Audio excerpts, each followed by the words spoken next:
That's it, right? But Carrie's here. Connie's- And by the way, do No. commissioners on Zoom? Okay, fair enough. Oh, Can I ask you before you say live and all that stuff? yes. I don't know when, but I was hoping that we might write something About John. about John. So here's what I want to do. Here's what I was going to suggest that we do.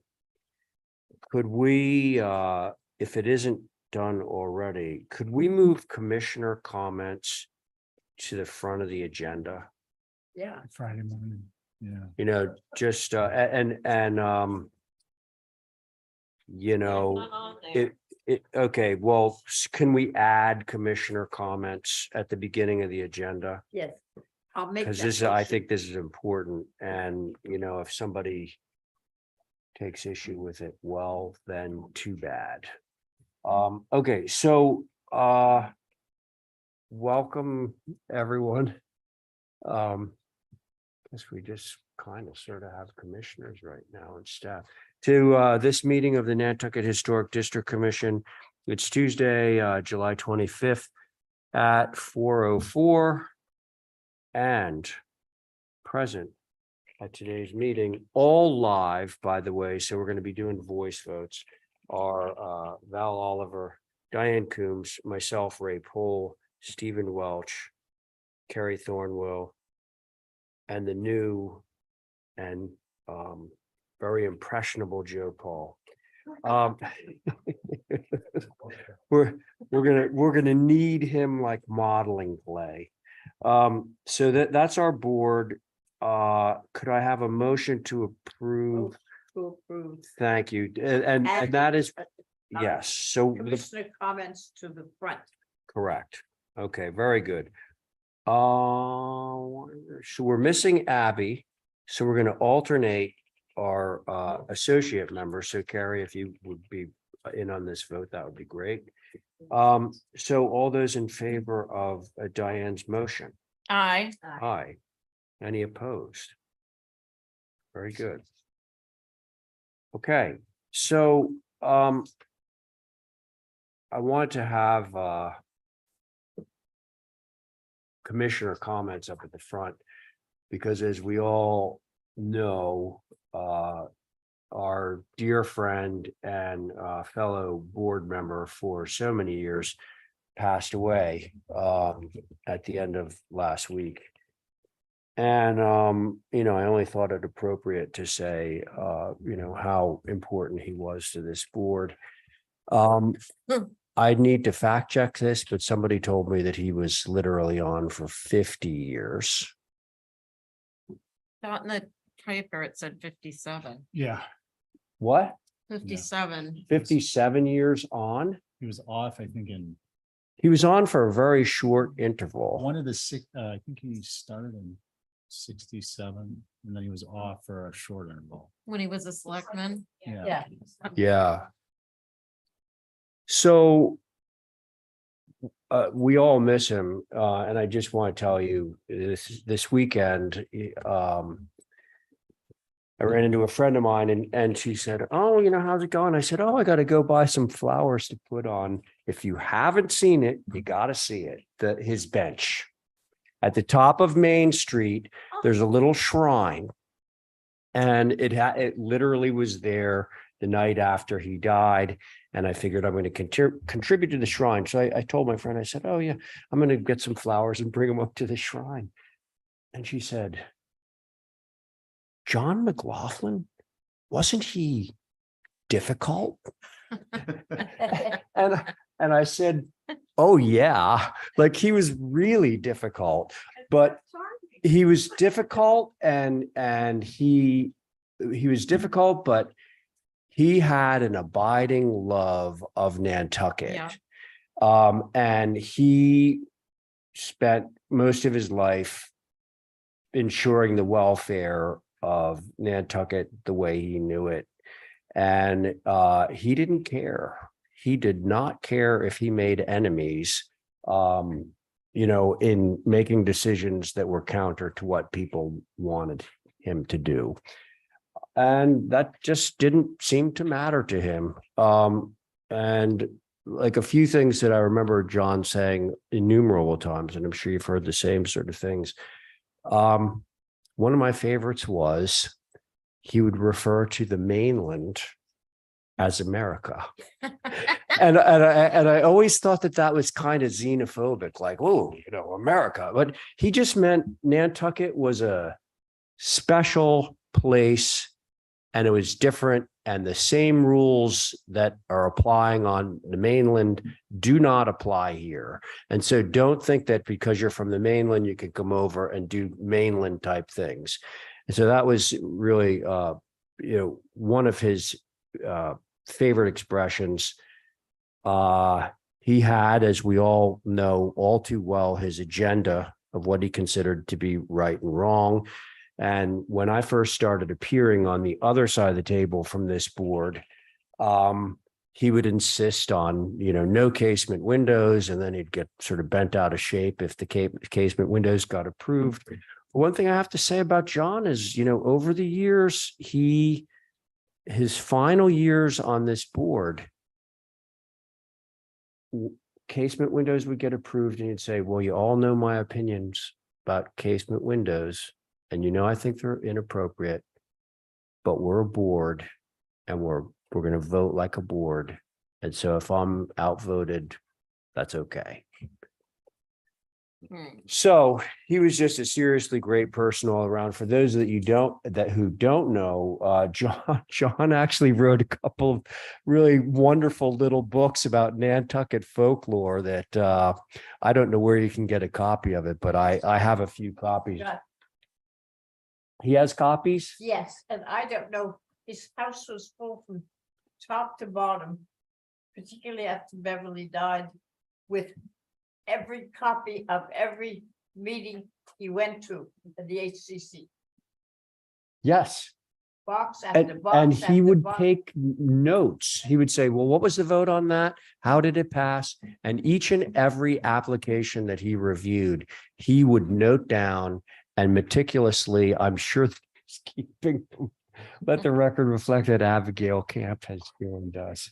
He showed me some one time that I was over doing some stuff with him, and I couldn't believe he needed to have a whole garage just filled with center. It was in the basement and it was very neat. I put his hand on the year, the month, the plan. God, he was fantastic. I hope so that they don't get.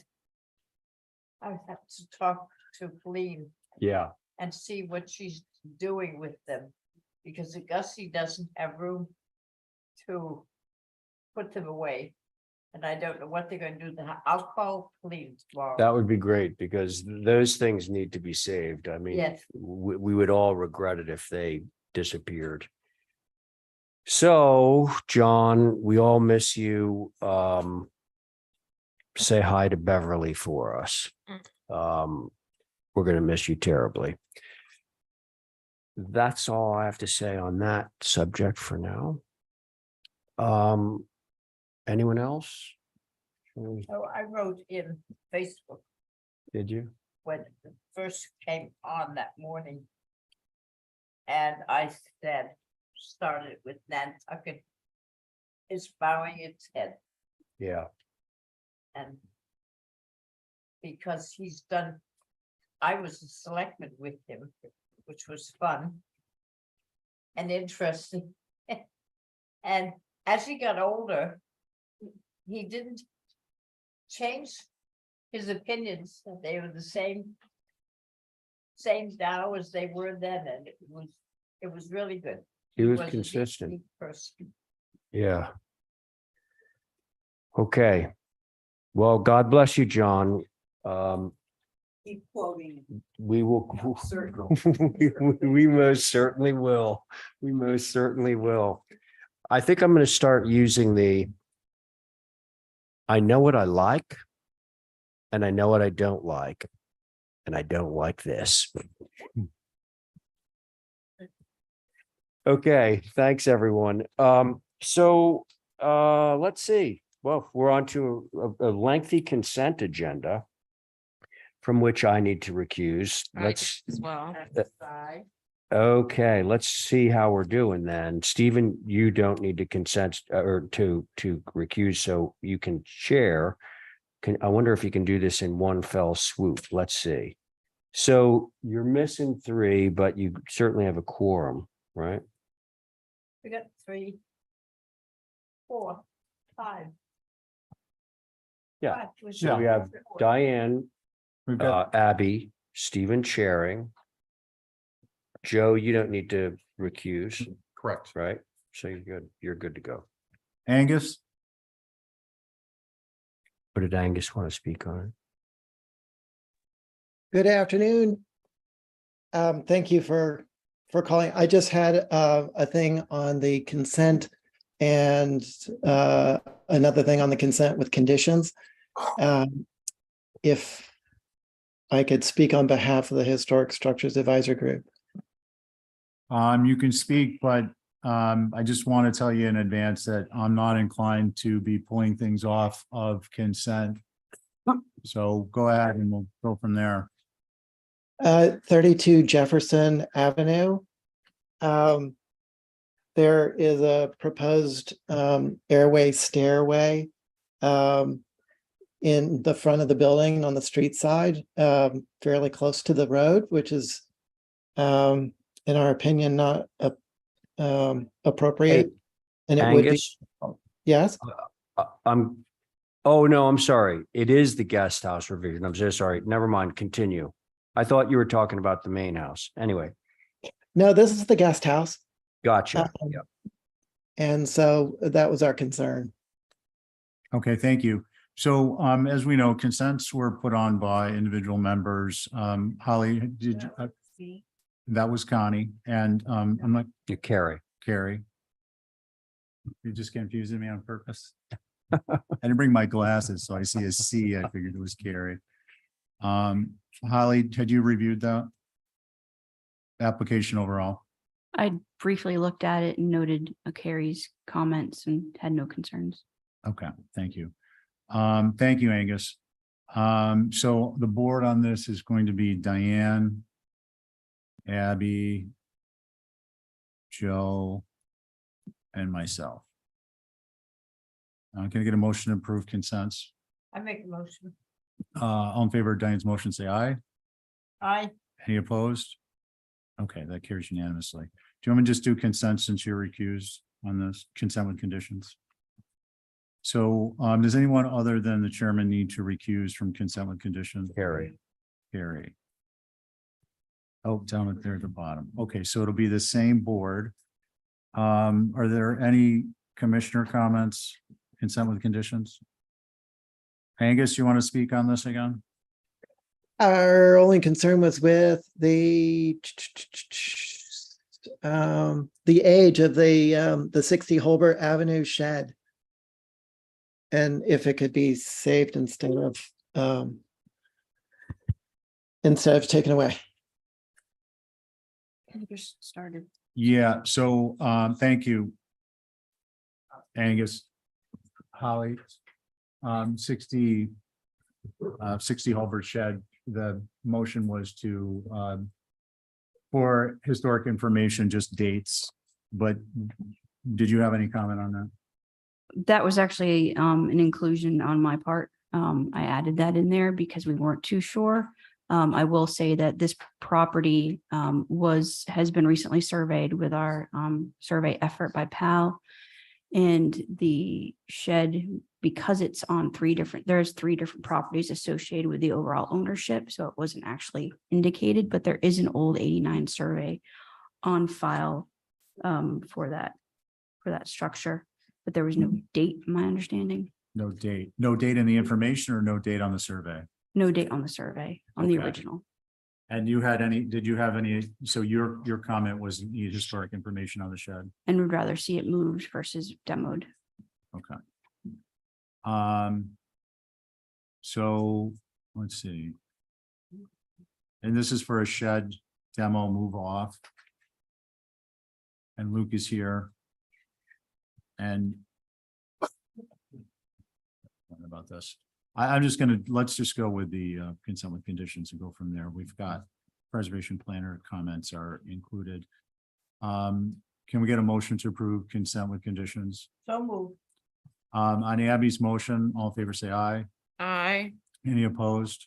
It wasn't Abby's motion, it was my motion. I'm sorry, Diane. I'm a little bit occupied with some other stuff. On Diane's motion, all in favor, say aye. Aye. Any opposed? Okay, that carries unanimously. Back to you, Mr. Chair. Thank you. Okay, now we're on to what we're calling town business. So it's the town of Nantucket. It's our complex down on South Water Broad Street. You're repping this, right? It says Steve Rothke, but No, that's not Steve Rothke. That's SMRT. That's not Steve Rothke. Stephen M. Rothke. Yeah, Oh, it's- never mind. Yeah, sorry. Yeah, I get it. Okay. I had Esmeralda. This is Smurd. We do have a board. Yeah, he's Smurd. Yeah. We do have a You're board. correct. We do have a board on this. Do we have any? Well, I'm looking at the application now. Let me see if there's any minutes. There are from. Oh, unless they're not up yet. I thought the July ones were up.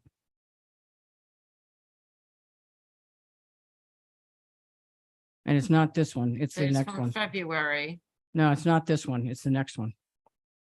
You mean 20 South Water Old Yeah, Business? 20 South Water has the minutes. Oh, the- here you go. 20 South Water, let's see, this application was reviewed Couple February weeks ago. 7th. No, a couple of weeks ago. Well, I know, but Did it? hmm, Can we please have the individuals who are on an application included on the agenda, please, before the meeting starts? Through you, Mr. Chair. You do have the Uh, other ones. They're yeah, not- They're not listed. right. And we're sort of digging through, and the only thing that I'm seeing under quote on old business is minutes that date from February 7th. And I know, Mr. Chairman? yes, If I may, this application was approved on February 7th, 2023 with a staff approval. That's why. We talked And then it about this got- last week, this problem It with got this one. brought back to the board on July 11th. Why? Because there was a question about the windows. That's why, and we couldn't figure it out from the minutes. Linda, We can couldn't you give figure us it some out. clarification? So I know one of the buildings, your example building already has Marvin insulated glass. No, so let's back No? up the truck. Okay, The other one that you've seen more often, more recently in full, was the town building itself. Can we That's please- 16 Broad. Can we please just get the relevant information on the? I'm trying to application? explain that to you Stop, please. because Mr. Chairman made a comment. I'm trying to explain the different buildings. You have 3 buildings on 20. All right. I'm going to sit off this one because obviously commissioner input is not relevant to the discussion. Well, he's made a comment. I want to tell him which building that all is. right. It's not my problem. For those of you remaining, who recalls, I gotta get a board established on this. I know I was on it. Right. And I This is believe ridiculous. I was on Val it. was on it. Diane was on it, I believe. Val Abby, was on it. Diane was Right. on it, And Stephen. and Abby. Yeah, I think it was the regular board. Oh, yeah, I do recall that Abby was on it. Now, we If came you- back 2 Pleasant weeks Street. ago on 16 Broad Street, which is the main building. The other building that you see up on the screen right now that you're talking about from February is the old planning board building Right. behind the fire station. Right, Now, when you just said the Marvin windows are on the old fire station on the back, the entire backside between it and the back of the town building itself, but they're on 2 separate lots. So when Esmeralda sent in the email on Friday, it was for you to go take a look from the sidewalk of the backside of the fire station, because those all windows are SDLs. So you can see what they look like. But when they were put in probably 20 years ago, Marvin didn't have a Nantucket profile, so they're the flatter profile, but they're still SDLs. So that's why we called that in. So we didn't have to rip a window out, which cannot go back in the building that we rip it out from. Because then we're going to have a blank with a piece of plywood. So Okay, we didn't so want to do Linda, that. Linda. We have two applications before us. Right. One is at 20 South Water. That's the and one planning is board at building. 16 Broad, but let's just stay with the Yeah. program. So now I would like to focus our attention on 20 South Water Street. All right, that's the little first building. Application. Okay. Okay, They should be actually the other way around on the agenda, but it doesn't matter. Well, I Okay, think you're so- on all of them. Who's on you're this? not one? on 20 South Water. Who's on this? one?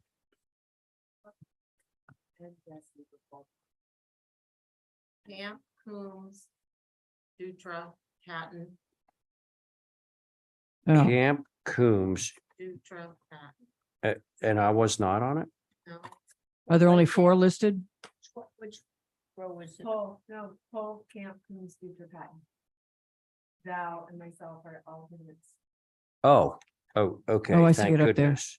Okay, Right there. That's it.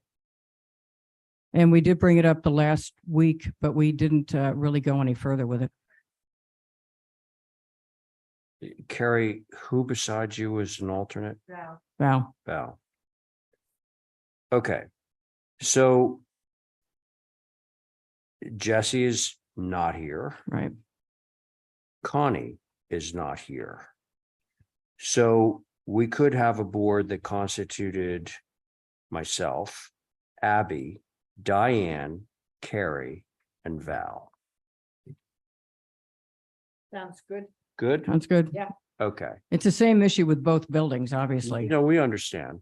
Okay, so now that I've established a board, I want to start fresh on 20 South Water Street. Okay, Okay. that's where we're going. So this is the old planning board building. There are full pictures in the file of the window survey. They're a little bit newer than the town building, but not by much. They're all Broscos. They have plastic runners. The windows are rotting out. That's not the building. That's, again, the one you have up there right now is the town building. They're rotting out. They'd like to replace the windows in the town building and this little building all at the same time. And they'd like to do the Green Mountain. I've got the town to agree to do the best ones, the Green Mountain SDLs, Mhm. no triple tracks Mhm. with the Nantucket profile.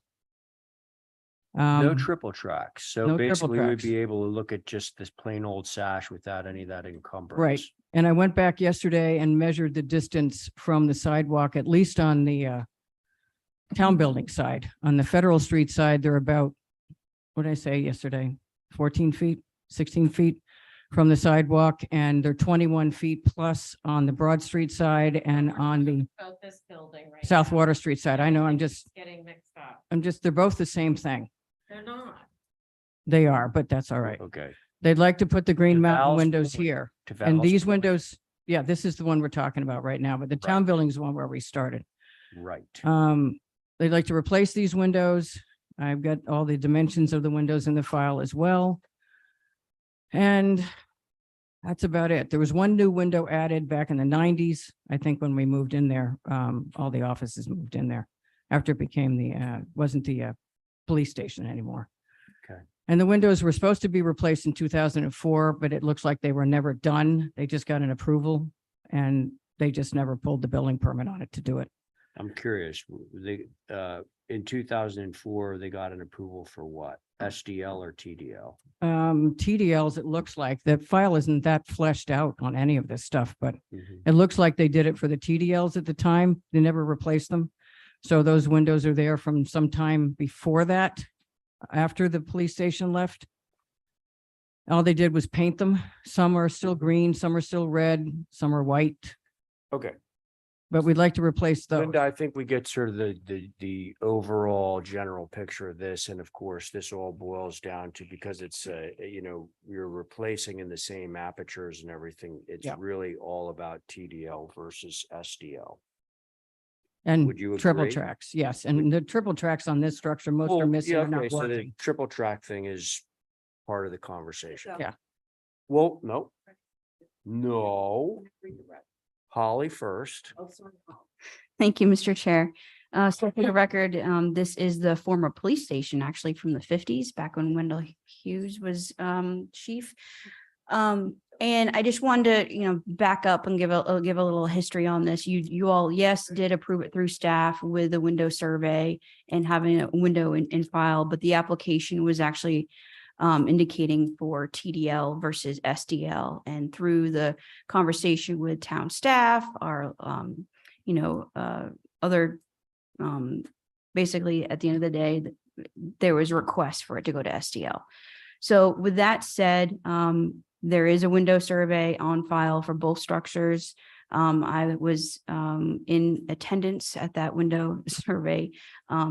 So I obviously agree with what has been provided, very detailed as always. And I do think it's important to note that this structure was once requested to be demolished by the town, is actually a historic contributing resource to our local and national district. And it's being retained for much needed town office space with existing TDL with triple track. And the proposal is to be the same with Green Mountain SDL windows with no triple tracks. With no triple. With no triple tracks. And with that, I support the request. They have Thank you, Mr. a Chair. wood screen insert for the bottom sash, so that's how Got it. that's going to be handled. All right. So you support the proposal. And Angus, are you handling this or is Mickey or who? Thanks, Ray. I'm here filling in for Mickey this time. And we agree with Holly's comments. Very good. Anybody else from the public or whatever, other than board members who would like to speak on this application before I turn it over to the board?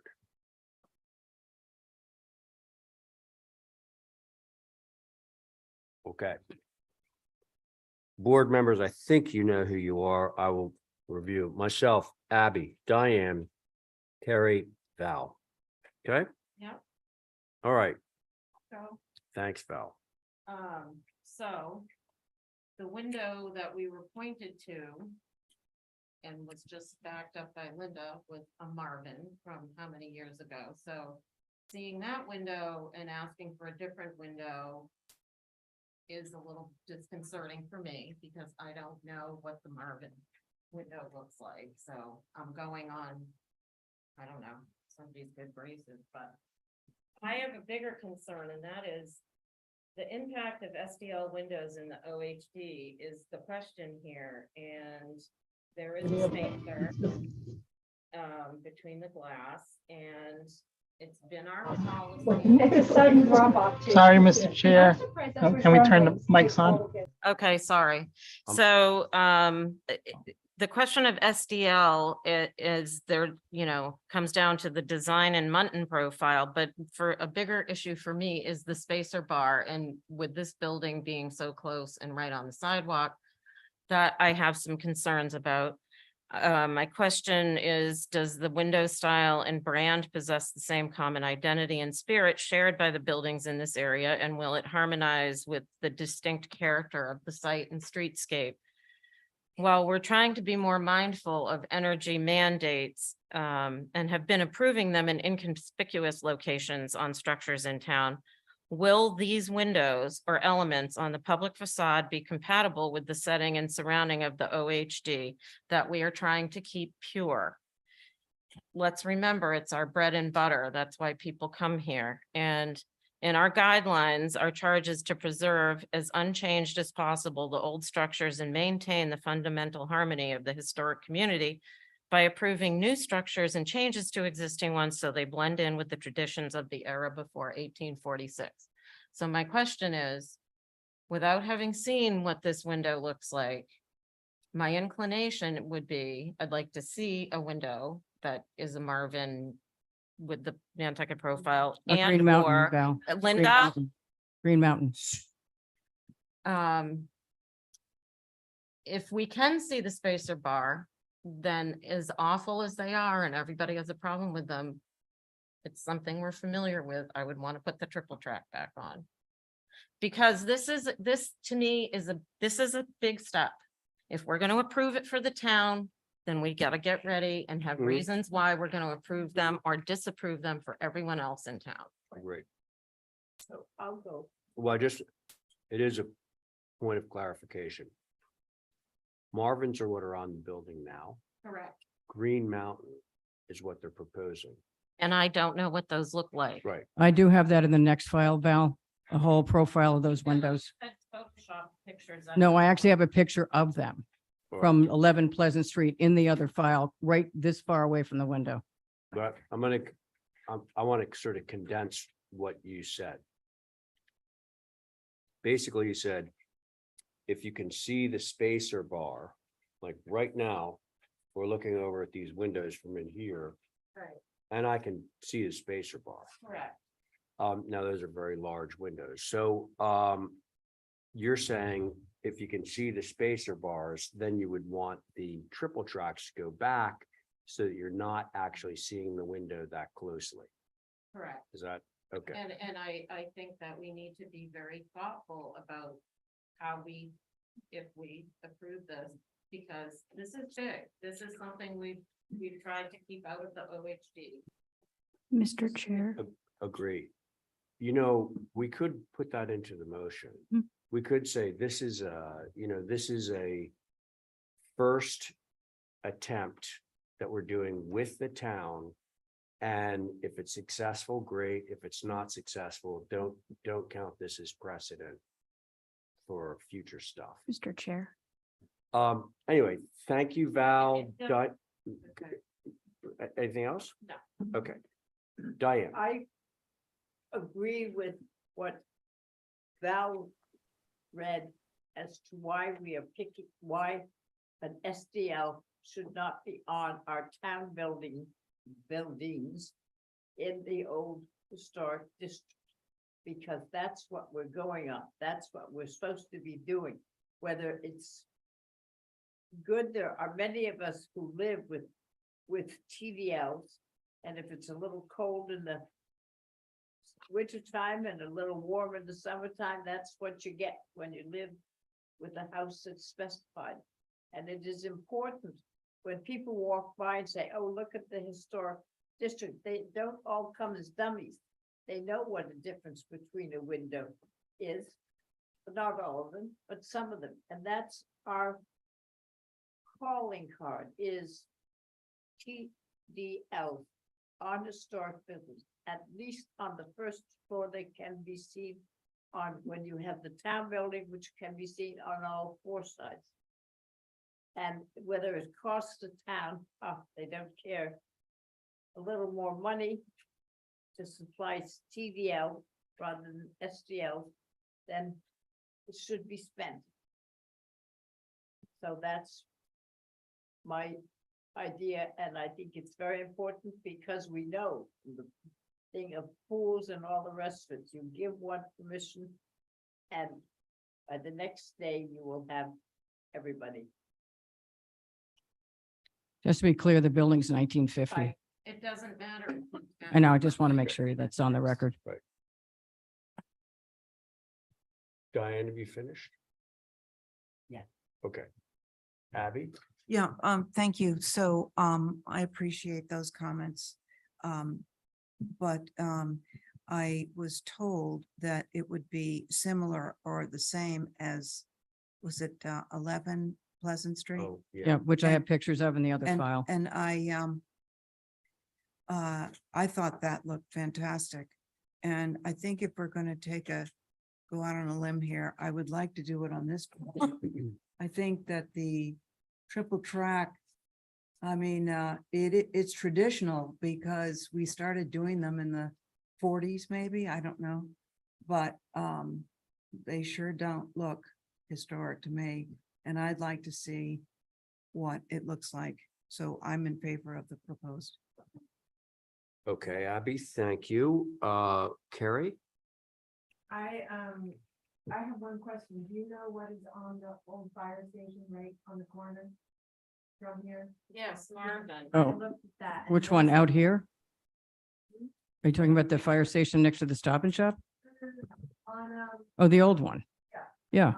Marvin's on the backside with a flatter profile because they didn't do a Nantucket profile back then. That's our environment, because I was walking around the area and those windows look like they're inside glass now. Yeah. And, yeah. While I understand where you're coming from, Val, I also think this building, it doesn't speak of a certain very important historic period of architecture. It's a simple little building, and I think Abby is correct in wanting to see this done before anything else. I think 16 Broad is a more important building, and it would be great to have an example here. But the other thing is, if it's unacceptable after they put them in, can we then say triple tracks to make it retro back to what it is today? Sounds like that proposal has been made, yeah. So let them do it and then vote on triple tracks later. Well, we can add that as part of the motion, Yeah, you know, I think that if we would be- determine that it's not. Right, that gives it a chance, but then backs up to mitigating the look if it's too much. But they want to do them all at the same time. Well, Well, that. that's up to us. Well, let's do, we're doing it one by one, so Yeah. let's just keep. Okay. Is that it? Yes. Okay, so I have a lot of observations on this. One is that the technology on the simulated glass divided lights has advanced so dramatically in 28 years that I've been working here. That's number one. Number two is I hate to make unfavorable comparisons between us and Martha's Vineyard and Edgartown. But I was over in Edgartown last fall, and I was walking down all the little side streets in Edgartown. And something just really struck me, like I'm looking at these buildings and they're all like 10 feet away from the sidewalk. And I said, there's just something about this that's just really working. What is it? What is it? They just And the- cleaned them. No, Okay. no triple track. And they're all, every single one of them is simulated divided lights. Mhm. And the effect was, I felt like I was transported, 150 years back, because it all just felt right to me, because there was not that aluminum impediment to me. Actually, when you have a triple track window on and the sun is reflecting off of it or whatever, you can't actually see the window behind it. What you're actually looking at is the glass and the triple track. And so and I know the Green Mountains product, and I know it to be a good product, and it's much more historically faithful in terms of the Mutton profile and so forth than the old Marvins were. So I'm willing to, go out on a limb on this one. And I think that, there are certain provisos that we could add to the motion. The fact that if it's really not working, cover it with the triple track, that would be part of it. Two is that this is our test case. This is our test case. And if this works out well, then we'll proceed in a very measured way, with any subsequent. And I think the fact that it's the town rather than a private individual gives us a little bit of latitude. And also that this is not an across the board ruling that we're doing. for the project no. right now. This is- Well, that would be explicit in the motion. Could we Yes. have it for one Mr. Chair. building first? I haven't Not gotten to all. the other one yet. Yeah, we're just on 20. We're just on this one. Yeah. And so we can make this motion, and then when we're reviewing the other one, we can decide what to do there. Mr. Chair. So we could see Uh, the results. Correct. Holly, I want to address Val and Diane's point, because as preservation planner, I'd be remiss if I didn't agree. However, I do think it would be behoove of the commission if you're so inclined to approve these structures to SDL windows, to make it a point in your motion that these are specifically, one, they're town-owned historic, well, they're contributing resources, but they're town-owned, where they have offices in them, and they're mid-century structures. They're not a certain architecture timeframe. And I think making it clear that they're not individually significant, contributing resources to the local and national district would be very important. That they are not a typical Nantucket or a shingle style, or these are structures that were built, one in a utilitarian style, this one before you right now, and the other one a colonial revival built specifically for its current use. In 1964. Right, both mid-century. So I do think that would be important to emphasize, should the commission be so inclined. Thank you. Okay, I'd like to make another comment before we Sure. vote. yes, of course. And then I'll get you next. Go ahead. Val. And I can appreciate that.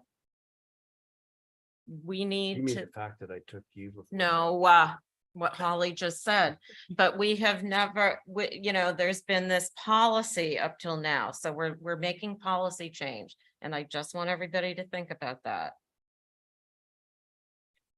It's not just the historic buildings, it's the buildings in town. I just want that to be clear. Well, That's, to my earlier point, I think that we can cover that in the motion and say, we did this with the solar stuff, there were certain buildings where we said, just because we're approving this doesn't mean that you can use this as precedent. We're checking out to see, and it was a solar application someplace way out of town. And I think the result was that it wasn't such a good solar application. And so we haven't gotten other people coming in and saying, well, I want one of those too. And so that can be explicit in our motion. Oh, should I make it? Hang on. Oh, sorry, Diane. We still have I- Diane. I- Yeah. I don't remember, Holly, whether you gave us the age of 20. 1950. That was- 1950. it was Built in 1950. Uh-huh. There was a Okay, little shack so- there before that they took out and then they built this and they added the So addition. 75 years. Thanks, Holly. And I did the survey. I don't know, I agree with Val on what she said, making policy. And I also know, having sat and had 500 pools coming up on 2 weeks agenda, that it opens up to use the old expression, a can of worms, and are we prepared? And why, what's the harm of having the old windows there? Is it just because it's heating is better? It is the window better? Very much so. Yeah. It lasts longer? Well, the How is window it lasts better? longer and the energy coefficient on these windows is way better than the single glazed windows. Should I just add something? Hang on, I'll make sure that Diane's So that's finished. why this proposal is because of the I can only imagine the Radiation. energy bill on those buildings is through the roof with the single glazed stuff. So that would be the compelling reason. okay, thank you. Okay, Abby? So there's the energy, but there's also the aesthetic. And, True. and the triple tracks are historic because we've been using them consistently, continually since whenever they started going in, but that doesn't make it historic. Historic windows didn't have triple tracks. I mean, look, if you look up and down Main Street, those windows have been modified and it's become historic to have triple tracks. So I think aesthetically, it's actually more pleasing and more historic looking. If this works. Not to have the triple track cover. Right. Yeah. And see the metal spacer bar. You can't see it. Okay. I don't think that you're gonna be. You able can't. to. But Take your word for it. so. Anyone else, any further discussion among the board on this? So Okay. I would make a motion to approve with the proviso that if, I guess we would have to take a vote of this board, whether it worked or not, and if it didn't work, we would install the storms. That was, yes, that's number one proviso. Number two proviso, which was arguably number one proviso, is that this is a test case. Yes, It's yes. being done yeah. on the town building. Right. And this is pending the success or failure of this. This will either, slowly become policy or quickly become not policy. Yes, Oh, and yeah. yeah, and because of the Mhm. ages, thank you, Holly. And the use. So that's my motion, those Okay. three things. All right. So this is going to be a voice vote. So all those in favor of Abby's motion say aye. Aye. Aye. Any opposed? Aye. Okay, so the motion does carry 3 in favor, 2 opposed. So that's that. And I'd like to make the presentation on 20, which I was not allowed to do the last You time. can make the present, I no, thought that's what 20 we or were just 16, voting on. 16. 16. Yeah. You can make the presentation, but I've got a very strong sense of where the board's going to be on. Well, I this. still want to make the presentation. Okay. Go ahead. I'll give you the background here. This is 1964, and I did include the original beautiful Greek revival structure that was ripped down in 64. Construction was completed in 65. They have the original Brasco windows in this baby. And normally, any of us in construction know that you get about 20 years out of a Brasco and then you're done. Because I'm pulling them out of every structure I know now. And they've gotten, what is that? 60 years. And I went around the building again yesterday to get up closer to it. I took the original pictures from the street and from the sidewalk, which is the jurisdiction, and measured at the distance of those windows. And some of them are 4 or 5 feet off the ground on top of it, on the Broad Street side, like the one up there that you're looking at up there. I went around and measured the distance from the window to the sidewalk, and you can't tell there's going to be a spacer bar there if you had binoculars on, because they're 21 feet, give or take, on both the Broad Street side, the South Water Street side, and a little bit closer, around 16 feet, 15 feet from the Federal Street side. Let alone the fact that the ones on Broad Street, except for the ones flanking the 2 on each side of the front door on Broad Street, they're 4 to 5 to 6 feet off the ground. And the last discussion we had was that you thought maybe they'd work on the second floor because you can't tell. You can't tell on the first floor either, because in order to tell that those windows over on the backside of the fire station, where the sheriff is now, you have to walk up to the window and look down to see that they're SDLs. Though you can tell because they've got a flatter profile on the, again, Green Mountain has a Nantucket profile. I've worked with these Green Mountain windows many times. I've done it up on 11 Pleasant Street.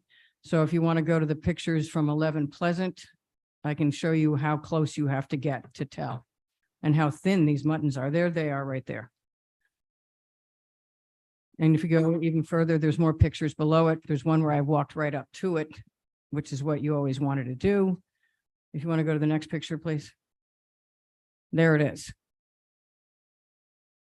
There it is. I'm standing on the porch, maybe 5 feet away, looking at the Green Mountain SDL window, which you guys approved on the back side. They did redo the plank windows on the front side. And I have a picture in here where there's a plank window from the front. We reused all the panes and single, TDLs on the front of the building and on the sides of the original structure, side by side, and you can't tell the difference. So if you want to go down a little further, I got even closer. There it is again. That is a Green Mountain SDL. Slow down. That's a Green Mountain SDL, I believe. See how close I'm getting to them? I'm right on top of the windows now. Keep going. That's the SDLs again on the backside. No, actually, yes, it is. Keep going. I've got them side by side here somewhere in the continuum. Those are all SDLs. There they are. That's an SDL, I believe. I can't read it from here on the top picture. That's the plank window on the bottom picture. That's on the front of the structure and the sides of the original structure. The addition in the back was mutated over the years. You allowed the SDLs, Green Mountain on the backside. So I can take people over there because it's still under construction. But that's the Green Mountain on the top. That's the rebuilt window with the original panes on the bottom. And you can't tell the difference. And I am standing on top of these windows. So if you're standing 21 feet away on the sidewalk with no triple tracks, which are broken all over that building, you're not going to be able to tell the difference, and it's going to look a lot better with that building because the triple tracks are broken and falling off the structure.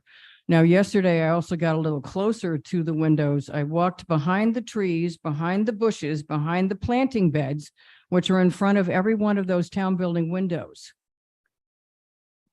You can't get to them very easily because you got to walk through the planting beds. You got to walk through the trees. You got to walk through the bushes. You got to get past the benches. So let alone the fact that they're 21 feet away from the sidewalk, which is where the public has to stay. You still couldn't tell if you walked even into the bushes because I had to crawl in the bushes to take some pictures. But I also took a closer look at the frames of these windows that are in the town building, and 90% of them are actually, I'll have to bring more pictures if we have to continue this, are rotted out underneath. Some of them don't have any wood underneath the window and it's just hanging in the building. As Steve asked the last time, if we were touching any of the granite or the brick, Or the sills. and we're not. So these windows have to come out. And given that you also said that you might Linda, approve them on the Linda. backside, that's where we are. And, So there we are. look. I'm sure the windows need replacing. The issue on the table is not whether they need replacing. Right. The issue on the table is whether we're replacing them with single or insulated glass. Right. That's the issue. And I've made the So play for that. I would love to move this along because I'm almost 100% certain where this is going to go. So are you all set for now? Yeah. Thank you. Holly. Thank you, Mr. Chair. So for the record, this is a circa 1964 infill office building colonial revival that was built by the town. And it unfortunately replaced a gorgeous Greek revival that Frederick C. Sanford gave to the town of Nantucket. That I remember. This structure, it was gorgeous. Even President Grant, when he was president, came to Nantucket and spoke in that building. And of course, if we were fortunate enough to still have that building, I would be sitting in a different position before you. But unfortunately, we're not. And this structure is contributing. It is because of our district. However, I don't know if anybody's been in this building in the wintertime, had the privilege of sitting next to one of these windows and feeling the air go through. Quite a few of my colleagues and friends do. I'm only mentioning that because we had the opportunity when I assisted Linda in the town for this window survey, which I requested on your behalf, to see the actual condition of them. It was on a windy Saturday day, rainy day, and the air in April coming through those windows, especially those corner offices, was horrible. So I am looking at this from one, and the net benefit of having windows that, one, don't leak air, two, are saving us as taxpayers, and three, removing those triple tracks to raise and Abby's point. So again, as previously stated, I support the Green Mountain SDL windows and no more triple track energy efficiency because these existing windows cannot be restored.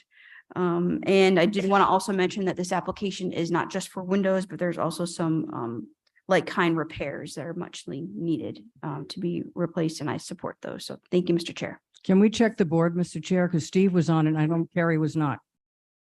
This is a different board than the other one because it came in only more recently. Stephen, are you okay coming back? Sit it out? I don't want to go with 4 members. No. I don't believe Carrie was an alternate, but it's not on here. Can I just say something? It's been here twice. That's the problem. Twice. Okay, Been here here's the thing. We just approved the smaller building. Okay. We know you want to get it all done together. This is a much larger building. The windows are bigger. Even I, who completely support this, want to see a window in place. I think that, Linda, please don't shake your head no, because I'm pretty sure, I'm not gonna speak for Abby. But Abby gave an indicator that like this would be the last application would be a good test case. Now, whether she's gonna be in favor of the whole thing being a test case, I'm less sure of.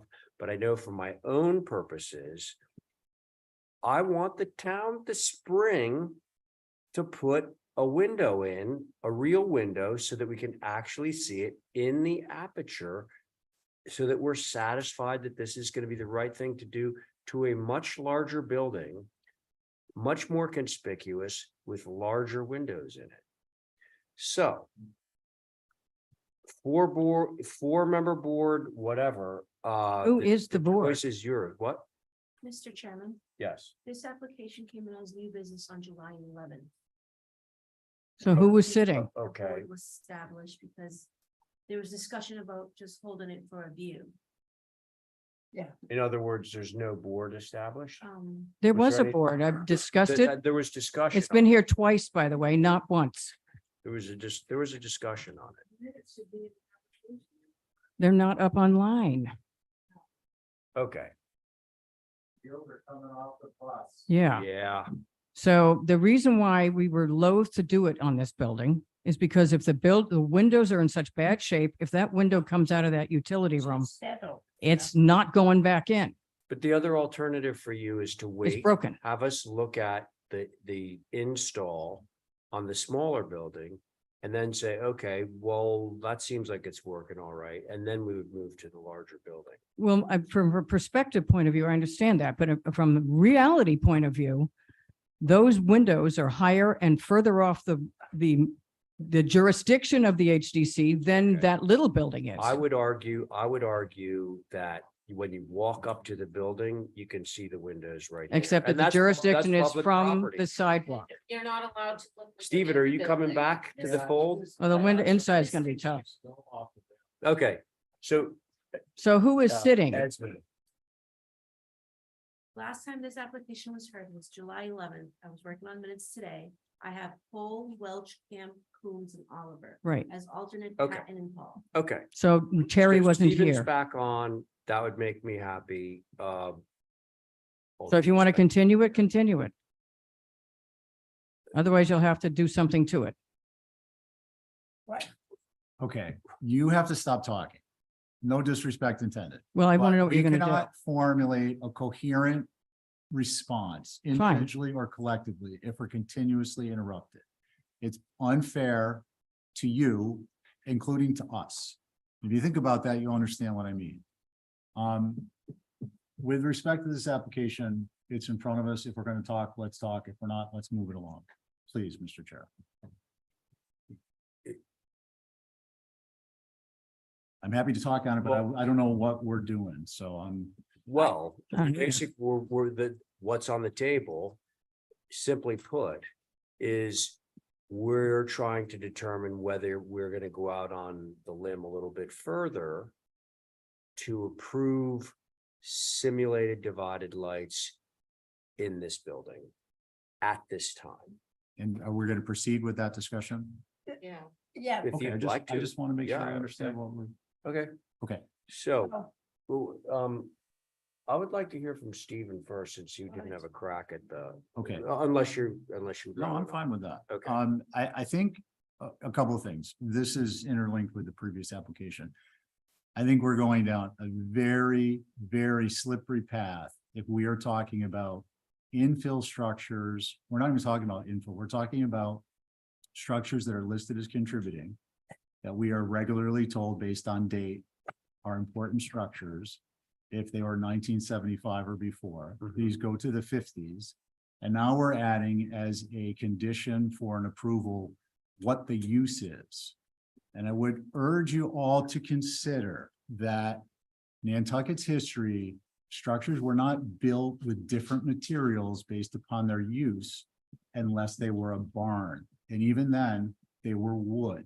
It was still a consistent materials, still a consistent type of construction methodology. And to try and to start this concept where use is a determining factor could in 50 years lead to structures that are so foreign to the historic structure as to be, just look up in 95% Perfect and you'll see the streetscape of what we could end up with in 50 years. So I would suggest that whatever we do with this particular application, the barn door is open. Let's close it. This has nothing to do with use. It has nothing to do whether this is an older structure or a newer structure. It has to rest on the merits of the particular structure. Having said that, my belief is that on the first floor, I agree with everything the commissioners have said. The size of the aperture could indicate that we need to be particularly cautious about approving these outright. I'll go on to say that we have approved, and I believe it was as a precedent on the second story that windows such as these were, Linda, you represented the application on Main Street. I believe it was Main Street, second floor. Knob shop. Yeah. Oh, Nobby Shop. So I don't have a concern with the second floor as much as I do the first floor. The first floor is more human scale. It is relevant to what is the historic pedestrian traveling on the sidewalks on Nantucket. So to me, that seems like the first floor needs more special attention. What about the back? The second floor, let me finish, please. I'd like to maintain coherency. I've had several head injuries. It's hard for me to keep my thoughts straight. Thank you.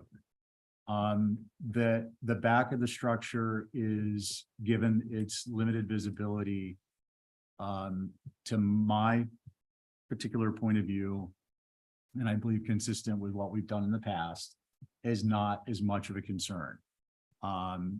And in fact, the second floor and the rear of the structure, I think, are approvable.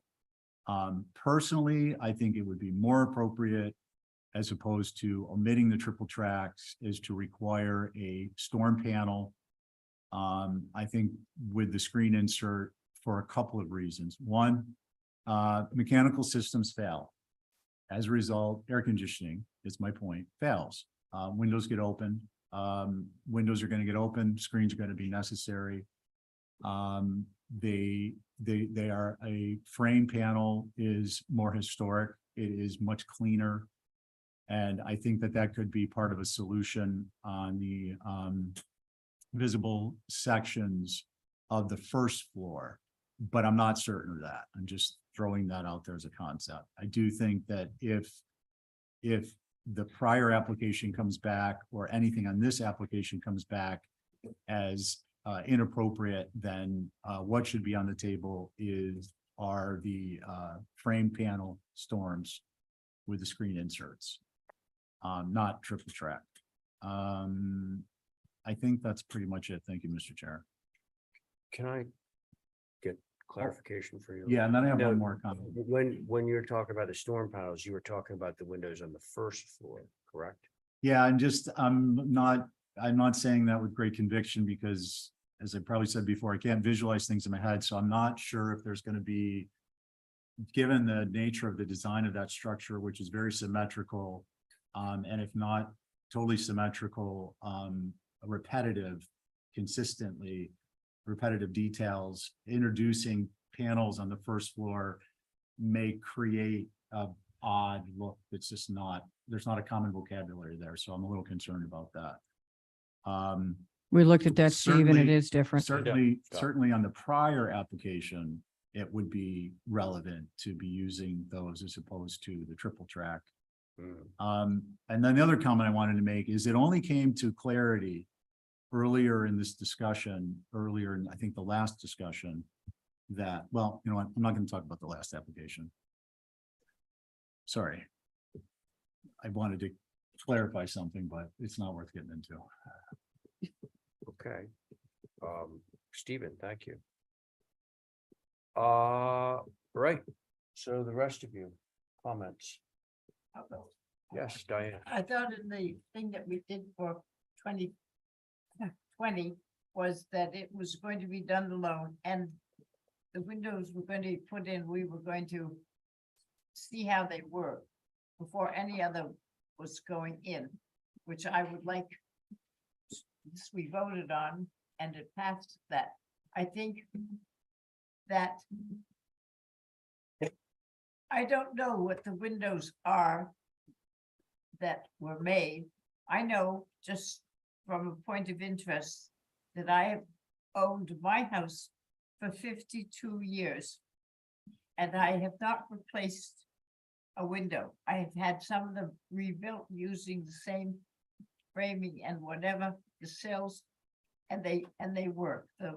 In the old part of the house there, the old windows with the lead weight that goes up and down. And they are rebuildable and reusable. And I don't understand why we have a ruling that's in the book of building with Nantucket in mind that we say, well, it's an office building or it's something else. I think that Steve is right. That is important what we're doing to what we have. And it doesn't matter whether it's an office building or a drugstore on Main Street. It is the building in the atmosphere that it exists in. So I agree with that. And that's it. Okay, thank you. Abby, Val? Obvious. I feel the same way I did on the smaller, more innocuous building. And I thought, well, let's give it a shot and see where that lands with the windows. And based on that, I would be able to probably feel a little bit better about going forward with this building, but I can't see it happening all at one time. And I know that's a pain in the neck, but this is really important. I mean, we sit here for hours and hours every week, 12 months a year, and it's a big deal. Great. Thank you, Val. Abby? Well, yeah, no, I'm hearing everybody. I just think aesthetically, historically, I think it's a better choice. So if we had to compromise, I would say, let's do the second floor. Where, nobody's gonna see them. But I think, if to Stephen's question about if we were to lose the AC in the building, I mean, wouldn't they just lift up one and put a screen, the old fashioned screens underneath? And if it was the other way, if the heating went off, you'd have the insulated windows. So, I'm sort of the same mind as I was on the little building that we just approved. Okay. Abby, thank you. So Linda, I'm not going to get into the logistics of which windows get replaced when, but I think Stephen has made a good suggestion, which is the second floor windows. It's a pretty safe bet. In the back. It's like a pretty safe bet. In the It's a back. Very safe bet, and the back, that we could approve insulated glass windows in those locations. However, if you're looking to do the whole building all at one time, I don't think you have support for doing the insulated glass windows from anyone, frankly. Well, Maybe possibly Abby, but the rest of us have severe reservations about the possibility of a larger window being, more conspicuous space or bar, et cetera, et cetera. I know that that's a concern for me. Sounds like it's a concern for Stephen, certainly a concern for Diane. I have an answer for that if you want one. The Green Mountains are going to be coming with Steve's familiar with them, you're familiar with them. They have the screen panel. Yeah, no, that's all fine. But what I'm suggesting to you is that you have support for doing the second floor windows of this building as insulated glass. And the back. And the back. Correct. You do not currently have support to do the same thing on the first floor. Well, here's a question for that, for the three of you. If we do the entire building in them and then we do what Steve suggested and have the energy panel, which is a full panel, not just the screen insert, it's got the whole thing going with it. Could we do the entire building at one time? This is going to be very disruptive. Do the whole building at one time and go ahead and put the energy panels on the first floor. If you don't like those, we take them off, but you'll see it. No, but then you're still with your insulated glass windows on the first floor. Yeah, but they have Listen, the energy Linda, panel on it, look. which Steve suggested. Can we take a vote on? Yeah, I mean, we're Because cer- it's going to be very hard to do parts of the building because people are going to move into other offices while they're doing them. Yeah, that's. I got, Not but our I'm just concern. telling you. It is a you're concern for not- the you're taxpayers You're not going to get and the a function. majority vote from this board, having heard what they just said. You are not going to get a majority vote from this board that will advocate or allow you to move forward with insulated glass windows in every aperture. So it'd be Yeah. Federal Street, Broad Street and South Water Street, first floor. Can't eat We it. get nothing at the moment because Mr. those Chairman, windows I just want to know where we're going. I have to Stephen, report back to other people. Yeah. Stephen, I I'm just sure we're gonna recognize be you. the nature of many viewings in the town building tomorrow. Mhm. Look, I think it's really simple, Linda. You're not, this project, I don't want to personalize it. You're the applicant's agent, but you're not, it's not your house. This project is not getting the support that you would need in order to do the work you want to do at once. I tried to offer a solution that meets precedent, and I understand as well as anyone can, the difficulties involved in all aspects with trying to implement this Piecemeal. retrofit in part. I would urge you to consider ordering one of the windows for this project along with the order for 20 South Water and simply popping it in the aperture. Not taking the windows out. I want to clarify, no one suggested that the prior existing windows be ripped out and then a temporary window be put in. What was suggested was that the sash be removed carefully in a workmanlike order, which is relatively easy to do. And a smaller window be put in place so that it could be viewed in place, and then the project could presumably, given acceptance, move on with all the windows being placed at once. Is that going to If- create a problem if you because the cannot- other one wait, behind it? wait. Let If you Stephen speak. cannot go so far as to remove the sash and insert a smaller window into the aperture, order one that is going to just fit in the rough opening of the masonry, and or one that fits somewhere on the building so that it can be reutilized and the taxpayers' money isn't going to waste. Order it when the South Water Street project starts. The other building is going to be under construction. I've witnessed a few of these projects where contractors come in. It doesn't happen in a day for certain. It takes a while. So at least if you start on one of the buildings and you get a window that we can view and on Broad Street, one of those windows, then we can quickly make a determination and you can order the windows for the whole project. That is, if it's not acceptable to the applicant to do the second floor windows and the rear windows. So that's the option, given the support you have here at the board on the particular project. So I just want to be clear, so it makes it easier for you to communicate to them what the two options are. All right, but just one question about popping the window. I know which window we can do it in. if you put another window in front of one that already has muttons in the back of it, isn't that going to be kind of No. confusing if they're side by side, You know. front to next- back? Next time, bring Brooke with you. What Stephen has just suggested is, if I'm not mistaken, I've been in the town building before. I've been, up there on criminal charges a few times. They have, rope hung windows. No, No? no, Well, how's the, They're what's more the, modern. what's the sash balance? they're just pressured. They Okay. got, Yeah. it's- Tracks. So Okay, you just so- pop them. there's no, Okay, there's no So making you balance in here. remove the stop on the inside and you just place the two sash that are made the same size as the sash that are in there. You just place them in.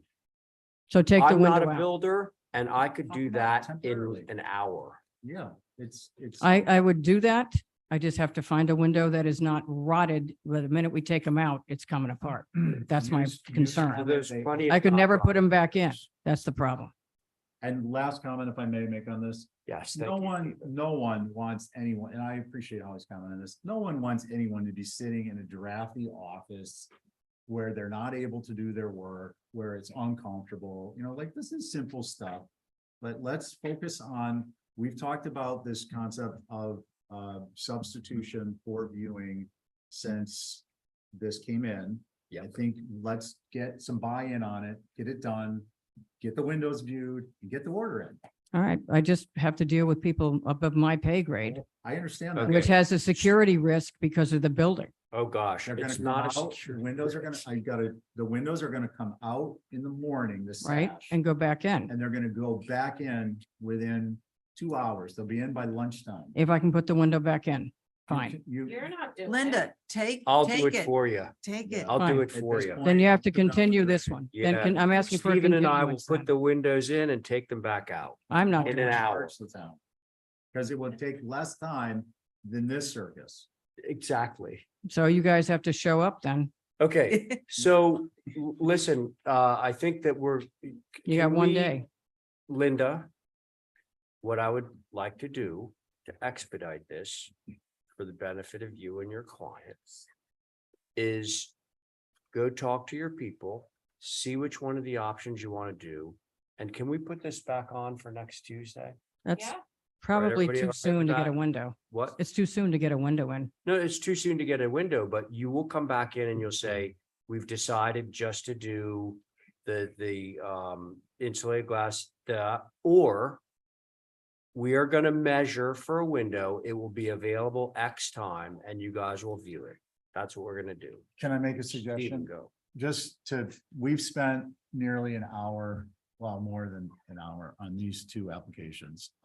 As opposed to coming back, I think what I'd like to do, if it's acceptable, is make a motion for the windows as submitted on the second floor in the rear of the building. And in the alternative, the applicant can present for a view a mock-up based on the real actual window. Then they can proceed how they want to proceed without coming back to us. I'd rather continue it because I need No, to, because I don't want to come back. No, we'll come back with that answer, but I'd Right, rather yeah. continue it. but the end result is the same, is that. Yes, those are the one of those options, two options. but I don't we want to have go vote. I through want to this- continue it. Because then we know where we're going. Just continue it. I don't want to close the hearing. I want to continue it and I'll come back next week with an answer. I got to talk to Brooke. I have been talking to Brooke. I'd rather close this out. I don't want to sit here and do this again next. Yeah, week. but how am I going to get, if it's acceptable, You can then just do it. You don't have, there's nothing else. the you have whole to do. building? No. Why don't we try a vote After on that one? Example. I would rather continue it. I'm asking for a continuance. Linda. But you- it's up to the people on this. I know, side but of I'm the table. asking Just for a if- continuance if on I may, behalf of the we're applicant. so invested in this at this point. Linda, I don't think you understand. You don't have support to do the whole building at this. I know that.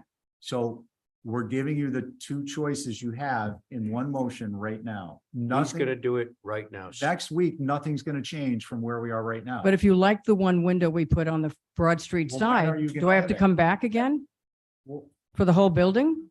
We Well, have yeah. to see it first. Well, then just continue it. It doesn't make any sense to come back again like If they that. want to order windows and do the second floor and the rear of the structure, they can Well, do it what- as soon as they get the COA. Yeah, but if you Steve, guys are let's make that- satisfied with the that one on motion. Broad Street, where do I go from there? We're not looking at the one on Broad Street to make a determination of this structure. No, I want to get clear on this because Okay. otherwise we're going to be back here in a month. All right. And we're going to be talking about the same thing. What was suggested was either as solutions that have support. Correct me if I'm wrong. Yep. The windows on the second floor and the rear of the structure. Right? Replace those windows. Once those have been viewed, one of those is viewed in place, we'll make a determination on the remainder windows. That's option A. I'm not saying A is in it's better or it's worse. It's just the one that was up for discussion. Option B is that within the structure on Broad Street, 2 sash are removed, 2 new sash of comparable size, they don't have to be perfect, are set up or held up so that commissioners can come and view them. And then the sash are put back in all within a 2 or 3 hour period, so there aren't a security risk. At that point, we will make a determination. And at that point, depending on the determination, windows can be ordered. Why wait when that is going to be the position that's supported by the commission? That's where I'm confused. If you like the window on the first floor, once we put that in, the sash is in, and you come and you look at it. Where am I going with the other first floor windows if you're satisfied? Do I have to come back here to get approval for the rest of the first floor Yes. windows? Yes, Yes. yes. Yeah, that's you, because Yes. we need, we're not, Linda, as you understand well, we convene an open meeting. So we can't individually go and look at the windows and all individually agree that we I like. know that. I was think on they're- the board for 20 years. You I don't have to tell understand me that, that. but Linda, please. You just basically asked, right? Are you all gonna need to reconvene and make a determination to approve the windows on the first floor if you think the mock-up is appropriate? The answer to that, under past practices and open meeting law, is yes. We have to reconvene. Right. And make a determination. So So- you have to come back. Why is it part of this motion? Oh my God. I'm just gonna make a motion. Yeah. Add Yep. this, please. Yes, We're gonna end it right now. I have to because explain Steve- it to somebody Linda, else. no. You Steve, got it? The Your motion is to option A. This is option A and option B at the determination of the applicant. Correct. This is through staff in Yep. terms of writing it up. Want an exhibit A, Stevie? No, I think we're good. It is gonna be that, thank you though, that the windows on the second floor and the rear of the structure, which parallels South Water, just to be clear, Mhm. can be No, it replaced parallels Chestnut as- Street. as submitted. East Chestnut Street is what it parallels. It's on the south Oh, side yeah, of the I'm sorry, building, East Chestnut, south side of the building. East Chestnut. That's option A. Option B is that somewhere on the Broad Street structure that's visible, readily visible, a Green Mountain sash, set of Green Mountain sashes will be inserted in place of existing sash for commissioner viewing for determination of the first floor window replacements. And point of clarification, Mr. Chair, through you. Option A and option B would basically be a revision to the original application. Am I correct? Yeah. Now, Steve, one question before we close. If I'm doing the backside of that building on the south, there's 16 windows, I think, on the first floor as it is on the south side. Is there any reason why you guys can't go look at the south side? That's. As opposed to the that's Broad option A. Street?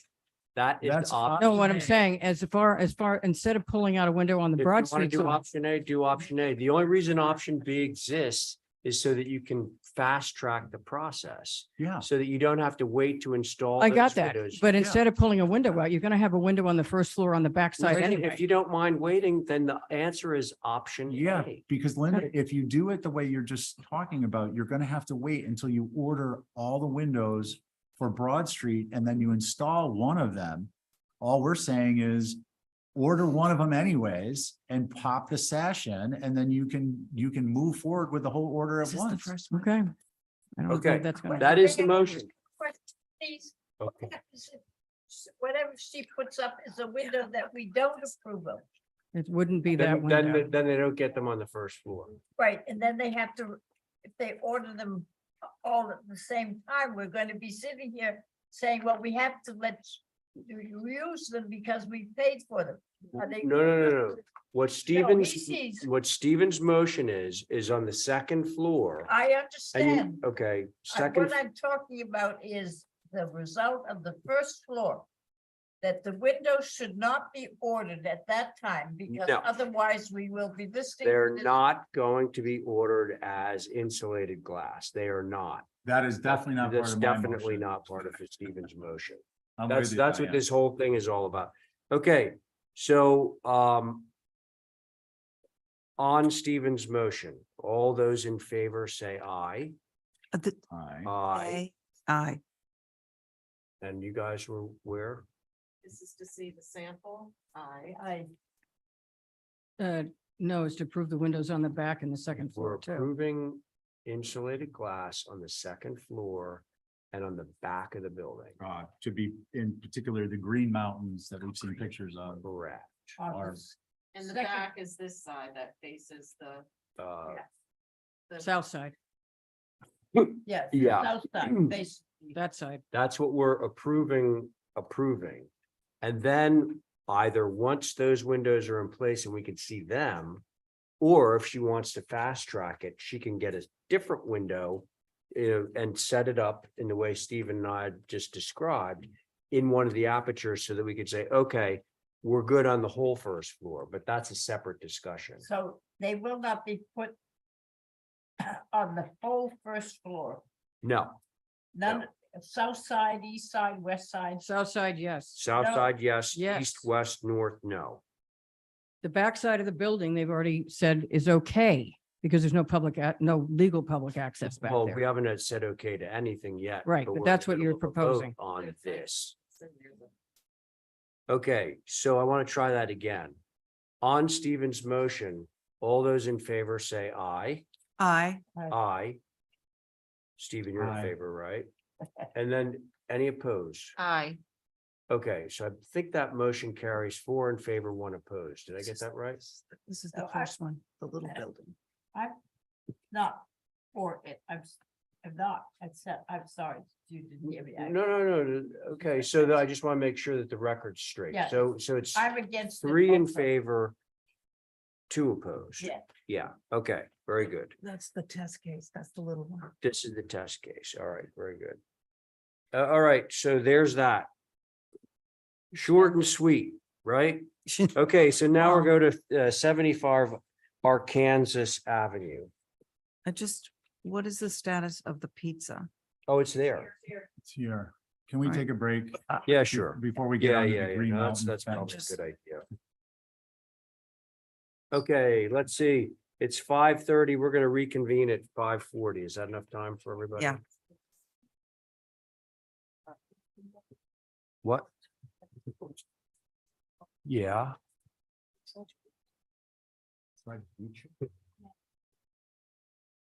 This is an asphalt? Yes. Yeah, then, Yeah. no,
Okay, folks, we're back, Oh. right?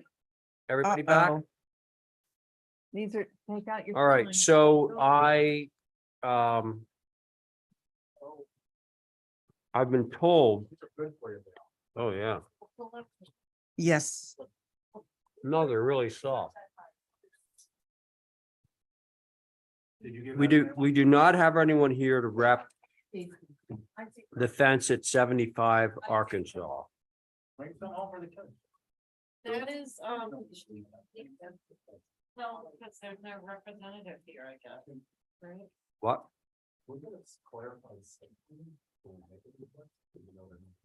Well, all right.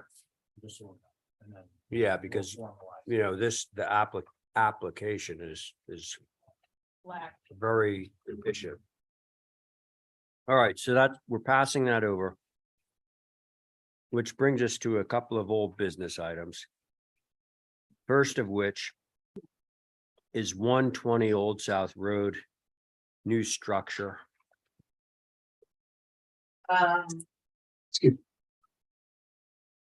Hello, can you guys hear me? Yep.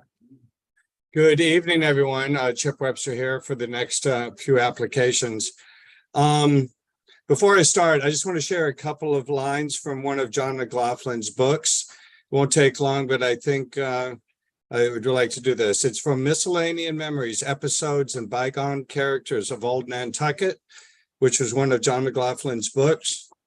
The passage reads, in 1943. So this is something that John wrote about a time when he was on island at the age of 6. In 1943, the wharf was surrounded by fishing boats, both large and small. Nantucket was at its heyday in fishing. As a young lad, I was given the free rein of Nantucket as a play yard. It was a treat to go to the wharves and watch the unloading of fish from the holds of several sized boats. Many times the fishermen would say, "Hey, kids, you want to fish?" And they would throw a few flounders on the wharf and we would scramble to collect them, to take them home to our folks for Friday night supper. Wow, Just wanted to share that. he was a good writer. Yeah, yeah. Thanks. Thanks, John. Yeah, thanks, John. Gonna miss you, buddy. All right, Chip, let's see. So real quick, I believe that Val is on this also. If I can share the screen, I could pull up the meeting minutes. She wasn't listed as one, and maybe even Stephen might be on, but can I share the screen, please?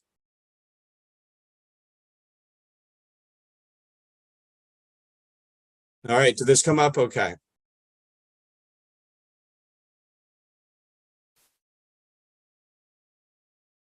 Can you guys hear me? Yeah. Okay, so anyhow, you can see here, Oliver, Welsh, Thornwell, Camp, Coombs, Paul. It was listed that we were down to 4 members, came up last week, but I believe we have more.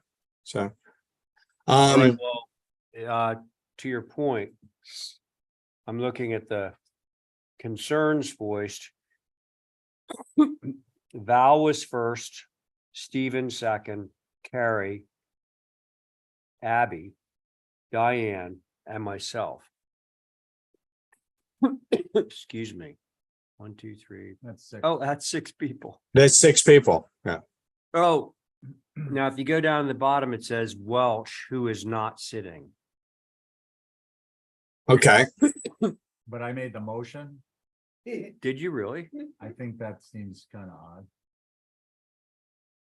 I mean, it's not out of character, but we usually would ratify it. So I mean, I remember speaking on this. I thought I made a motion on one of them, but I made a motion. What's the one above it? Is that one of these? Oh, no, this is the group. I mean, it was clearly here because I made a motion. Board is on there plus me. Mr. Chair, So maybe I missed a meeting, but that wouldn't explain who was not sitting. I just wanted to clarify, these minutes were done by Terry Norton, so. Yeah, If well, that regardless of who did them, it's,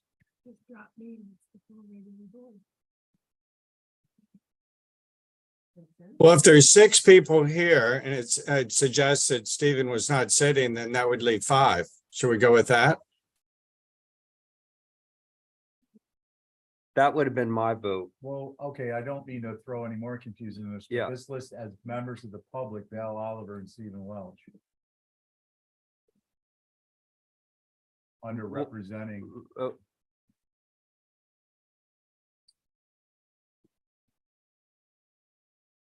and I find it hard to believe that you would allow a motion from a member of the public. no. You know what, maybe I wasn't sitting on it, but I wanted to clarify that because I made the thing at town meeting, saying the CMI height cap. I think we need, I think we need to clean these up before we meet. Yeah. No, I understand that, but if there's a question, like Correct. the person who made, no, I'm not just saying because it's me, but just for the integrity of the meetings and the record, if there, we need to figure out going forward, if a motion is made and it lists someone who isn't sitting, we need to look at the tape and then correct it in the record. Yes. Correct. I guess my point is, we're not. Doing the minutes for us as staff is new, so we don't know the ins and out as Terry did. So I'm sure she had a reasoning why she did this. And I understand you want Well, us to. yeah, no, clean this up, but yeah, not. no, my point isn't to make anyone defensive. It's simply we have an inconsistency that isn't really acceptable and we need to I understand. rely on staff to figure out what actually happened. And maybe I made a motion and it was allowed, but then the proper course of action would be that we would move to make a modification to the minutes, ratify the vote, so on and so forth, because God forbid this ever came back on appeal. This is a, you know, it's a little grenade in the or a landmine. That's all I'm trying to say. Correct. I'm not trying to assign fault or anything like that. But I think given the evidence that's before me right now, the minutes, the fact that Stephen A, you're listed as public. And B, Terry put in this little thing that's, you know, the parenthetical Welch, who is not sitting. She was kind of passively pointing out an error that took place. So I'm going to go with this board. That's on the minute. Well, okay, now it still gets confusing because, okay, Val, you spoke as a, yeah. So then we have Thornwell, Camp, Coombs, Poll, a 4-person board. What the hell? If there, Are these the if minutes? there for- were a way to make it a 5-person board, I'm not too concerned on who the 5 people are. I just would love 5 people's input. I mean, just to clarify, just for the record, I would have had no reason to recuse or abstain from this. And if I had, I wouldn't have spoken Okay, on it because then let's keep you on it. I don't know. This is what I'd suggest, Mr. Chair, if I may. Yeah. This is Chip, to your understanding, this is the first time this has been heard since the last time it was heard. It's not a trick question. As far as I know, yes, I do believe quite a bit of time has elapsed. And So what I would suggest is I will just sit, I won't comment, and if it proves out through review of the video that I was sitting, I will just mull in if it's not Okay, approved tonight. All How's that? okay, that Okay. sounds, that'll really tidy things up. Okay. All right, very good. all right. All right, here we go. Okay, thank you, everyone. Chip Webster on behalf of the applicant. There are actually 3 separate, as you might recall, there are 3 separate applications for 3 separate structures, but I think it's best to look at them collectively. As you can see on this site plan here, the buildings are 120, 122, and 124. We have a little streetscape here that show them from Old South Road in that same order, 120, 122, 124. The overwhelming concerns of the board at the last round were around height. Originally the client wanted some third floor program. So they were very tall. There were dormers on the third floor and steeper roof pitches. So I would say hands down, the concerns were all around height, roof pitch, third floor dormers, things like that. So we have removed all of that proposed third floor program, which gave us the ability to drop the buildings by approximately 5 feet in their proposed height. So these will be they're modular construction. They are apartments, and this is what they look like from the street. Moving right along, this is the first building, formal application for 120. These are photographs, contextual photographs.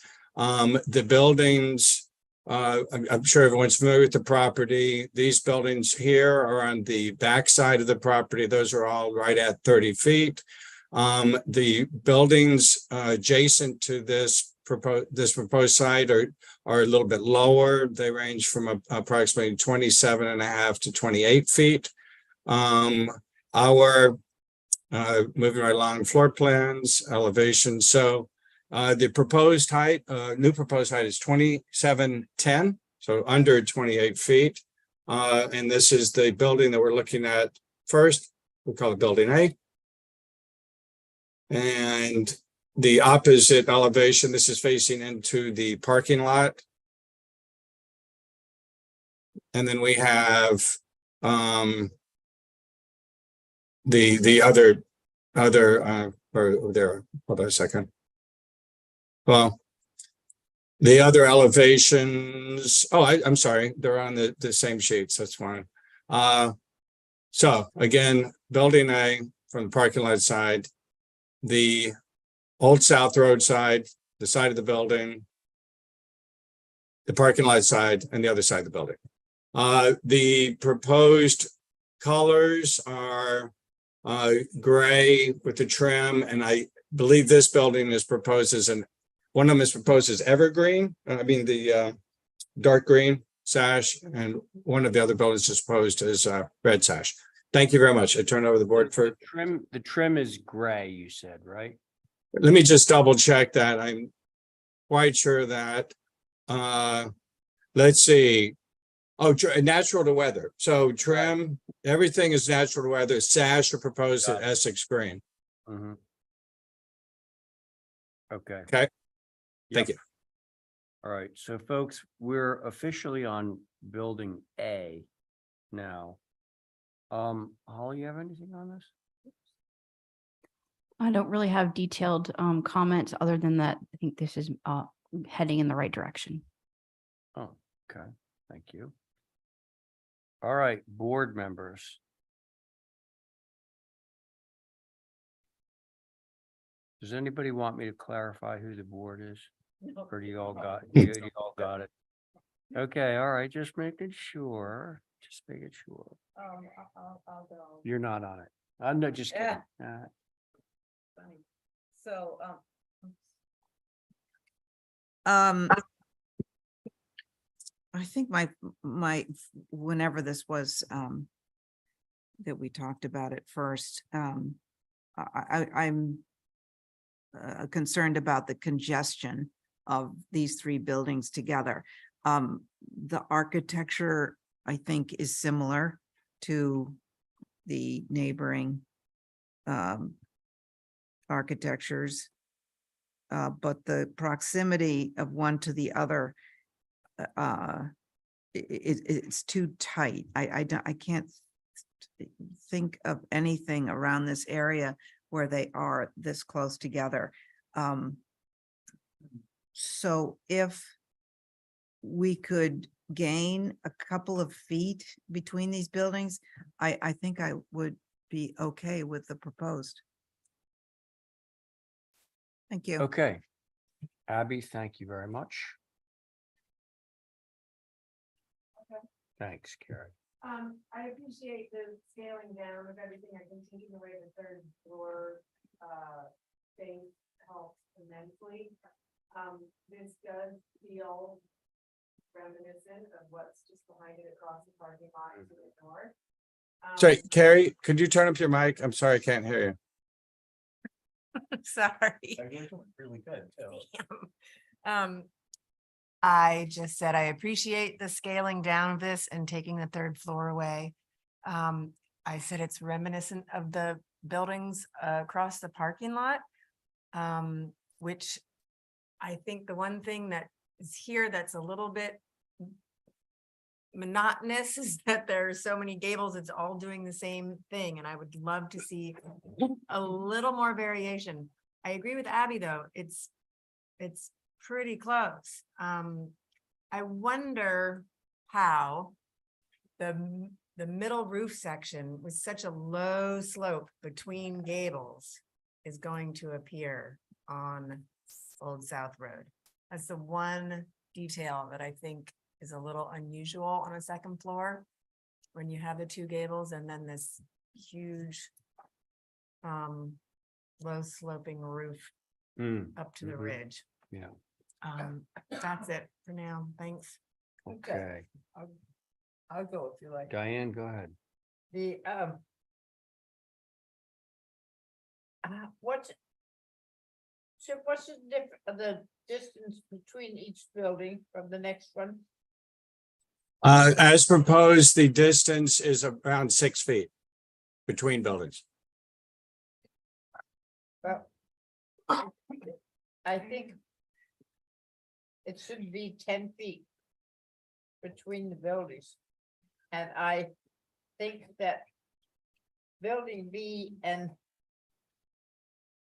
C has got an awful lot of windows up there, which makes the building very heavy. I don't know whether taking that middle window out, not of A, because A is fine. The windows are good, so I'll keep my statement for B and C. So as A is concerned, I appreciate the height. I think that will be good. And it's a duplex, so you have done that. I just would like to see more distance between each building. 5 feet is not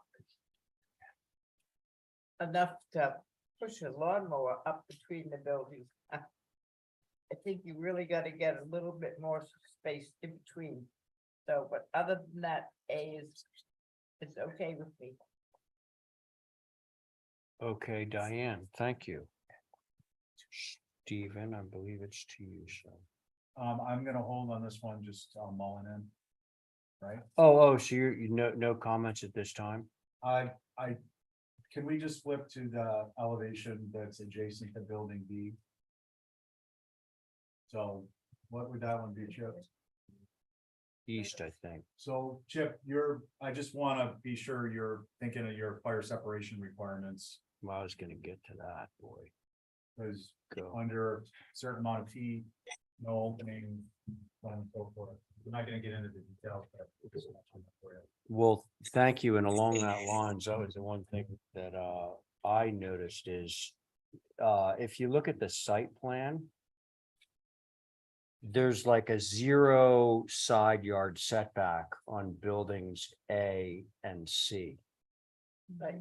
And the rule is that if you're any closer than 3 feet to a property line, you can't have any window openings. And so that means that the west side of building A and the east side of building C cannot have any windows. So you'd essentially, regardless of what gets built on site beside these things, you're gonna have 2 windowless elevations. So I'm kind of concerned on a number of levels. By the way, I should have said, I really appreciate the reduction in height and all that. But now you're gonna have these buildings that are literally on the setback line, and you won't have any windows. You won't be allowed to put any windows on those sides that I've already identified. And I think Stephen might be right in terms of that minimal separation that you have between the 2 buildings. Mr. Chair. Yes, just sir. wanna click on that. My understanding was that these were 3 units and therefore they'd be under the IBC versus duplexes under the IRC. So that was the basis of my comment. The requirements are different. On the But- law. Sorry, could you turn your mic up? Sorry. Chip, just double check your fire separation requirements. Yeah, appreciate that. Thank you. Perimeter and internal, and it will depend on, the internal will hinge on whether these are commercial structures or not, with 3 units or just 2. But regardless of that, with respect to my comment about this, the property line. Yeah, I mentioned that one too. That one is relevant. Okay, that regardless one's of still type, relevant, regardless of type. which means that you'd have two windowless sides. Right, Two that will be visible because your neighbors are, some distance away from each side there. So I think that, although I'm generally feeling comfortable with the fact that the buildings are now in the right context and, the right treatment, i.e. Natural trim, which is what the rest of those guys are out there. I obviously would not want to see a building approved with just a completely blank wall because it was sitting right on the setback. but Ray, wouldn't you have? If that's true and they were closer together than it's supposed to be, it would wipe both the west and east out. We would only have a front door and a back door, and sides wouldn't have any windows. The Right. sides of the two outermost ones, building A and building C, would not have any windows or doors in them. It would Right. just be blank. But wouldn't that be true of the center one too, being that this? That I'm less clear on. That's a zoning thing that Stephen addressed, and I don't know the answer to that, although, boy, it's very tight in between there. So, I might offer that the comments are pretty consistent and I think we're gonna do some revisions. okay, Could I offer one more detail? Yeah. In the relationship of all 3 of them together, not just the one on the. Hmm. But that the on the 2 on the right, that the pent roofs, one of them could be combined instead of having them separated. I think that might be more successful. It's just a thought, but I think we're in a hold for revisions. that's my motion. Okay, now is that motion for all 3 buildings? Because they all sort of are. I think working so. Together. All right, so. I was gonna suggest that, yeah, have all 3 just, right. Yeah. Well, Mr. Chair, there we did it. Yes. I just one minute comment was Yeah. that the eve lines of all 3 of these buildings line up, maybe to differentiate them a little bit. Somebody mentioned that and yeah, it is a kind of a concern that it's gonna be a wall. Thank you very much, Holly. Okay, so the motion is to hold for revisions on all 3 of Chip's applications. All those in favor say aye. Aye, any opposed? Okay, very good. Now, Thank you, everyone. Before I sign off, if anybody would like a copy of this, just let me know. I'd be happy to make a copy for him of John McLaughlin's I book. don't think I So- have that particular one. I'd love a copy, Chip. You got it. Yeah, Right. might as well just run off like 100 or so. Well, as I was gonna say, at least a half a dozen or so. So I'm on it. Thanks, everyone. Okay, cool. Thanks. Yeah. All right, now we're on to new business of July 25th. First item of which is 60 Hulbert Avenue. Why don't I The give- firm of Thornwell and Associates. I'll give Joe a chance to. And Abby's off and Joe's in. On 60 Hulbert.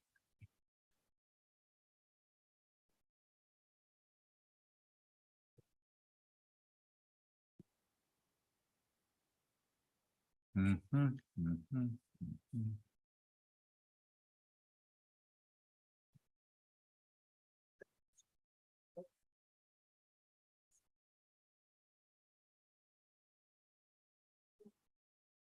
You go ahead, You Lou. ready? Okay, yeah. Yeah. Luke Thornell for the applicant. I think I'll leave Holly to give the majority of the details on the history of the building. But it was built in 1888. It is a shingle style home. My client is basically asked me to, in a nutshell, add dormers on the third floor with a roof wall. Add some second floor decks, and basically trying our best to make the building look a little less vertical. So my approach here was to, if you look at it in particular from on the north elevation, which is Hulbert Avenue, it's a very vertical building. It's actually on a slight rise and it's very high. I believe the finished floor is at elevation 12 as it exists today, which is higher than it needs to be according to the new code, floodplain code. But I think what we successfully accomplished here was, if you look at the north elevation, is the wraparound first floor roofs, giving the building a little more gracefulness. It's kind of seating it a little bit more as that first floor roof goes around the corner. We added second floor decks on the north side. This is the water side view. I think the applicant's happy to, if you guys like it more, to be shingles, shingle walled, half walled decks rather than balustrades. We'd be fine with that. There is further down Hulbert on a very similar gable. I'm not sure what it's called. Broken back gable, a widow's walk, a little further down, probably around 38 or number 40 Hulbert Avenue as a precedent for a roof walk on a similar shingle style home. On the north side, so basically this building was a rectangle initially, and then on the north side, that gable, cross gable coming towards you, that was added in I think around 1960. And it cantilevers over in front of the existing deck. One of the things we were doing was springing that wraparound porch even further around to, again, seat that vertical massing and visually, and to give greater first floor sitting area to the water views down below. I think at this point, I think I turn it over to Holly if she'd like to add some more historic information. Very good, Lou. Thank you. Those are our goals and- Holly. Thank you, Mr. Chair. So yes, for the record, this is a circa 1808 shingle style structure. There is an old HDC survey on file, and we have a draft Form B that's in review due to our survey efforts that's going on in Brant Point. This is the George Henry and Elizabeth Brathwaite Emmett Summer Cottage. And it was actually built by Edwin Rutherford Smith, who was actually a local contractor. And according to newspaper article published in the Inky in 1888, Henry Emmett was hired a local contractor and builder named Edwin Rutherford Smith to erect a dwelling on the property. So there's actual evidence of the contractor.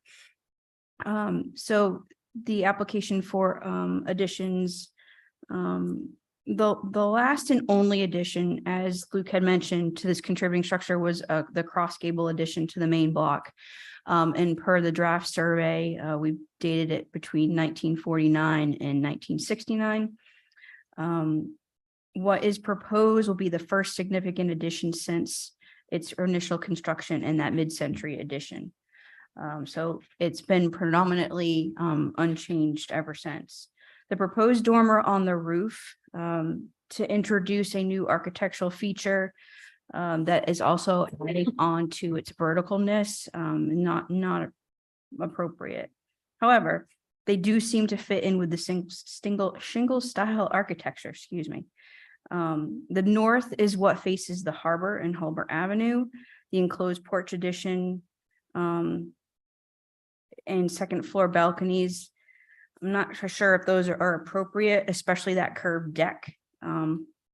Removal of any windows would obviously require a window survey, so we'd want to see that.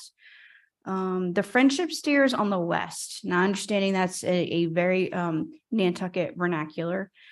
feature that you typically would see on a typical Nantucket, down on Main Street or any of the side streets within the fish lots. However, not necessarily on a shingle style. And the existing stairs actually should remain, especially if the structure is not going to be elevated in addition to what it is historically. I do appreciate Luke's mention of any historic precedent of having a roof walk added onto a shingle style. I think you said 38, Hulbert. I'd like to be able to see that, because in actuality, I would say that having a roof walk added to a shingle style structure would not be appropriate, but obviously if there's precedent, it'd be nice to look at that clearly. So I just want confirmation that the structure is staying at the same elevation. And then there's existing rafter tails that are a characteristic feature. I didn't see if they were being retained or added onto any of the additions. I think that should be noted. It wasn't really clear. And I appreciate the extent of the wraparound porch. Obviously, the porch that's there existing is a character defining feature. Shingle style would be more appropriate for shingled railing if the commission is so inclined to discuss the second floor decks in further. So those are my comments. Thank you. Holly, thank you. Angus. Thank you, Mr. Chair. Our comments are similar. So the roof walk feels out of place on this style and adds height to an already tall building. And similar comments about the balconies on the second floor.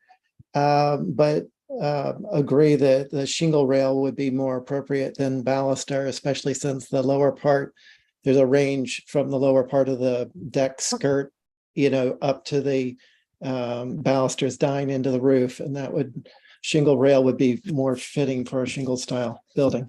That's all. Thank you. Thank you, Angus. Anyone else want to speak on this before I turn it over to the board members? Sounds like no. Okay, who would like to begin? I have a question for the app. Yeah, go.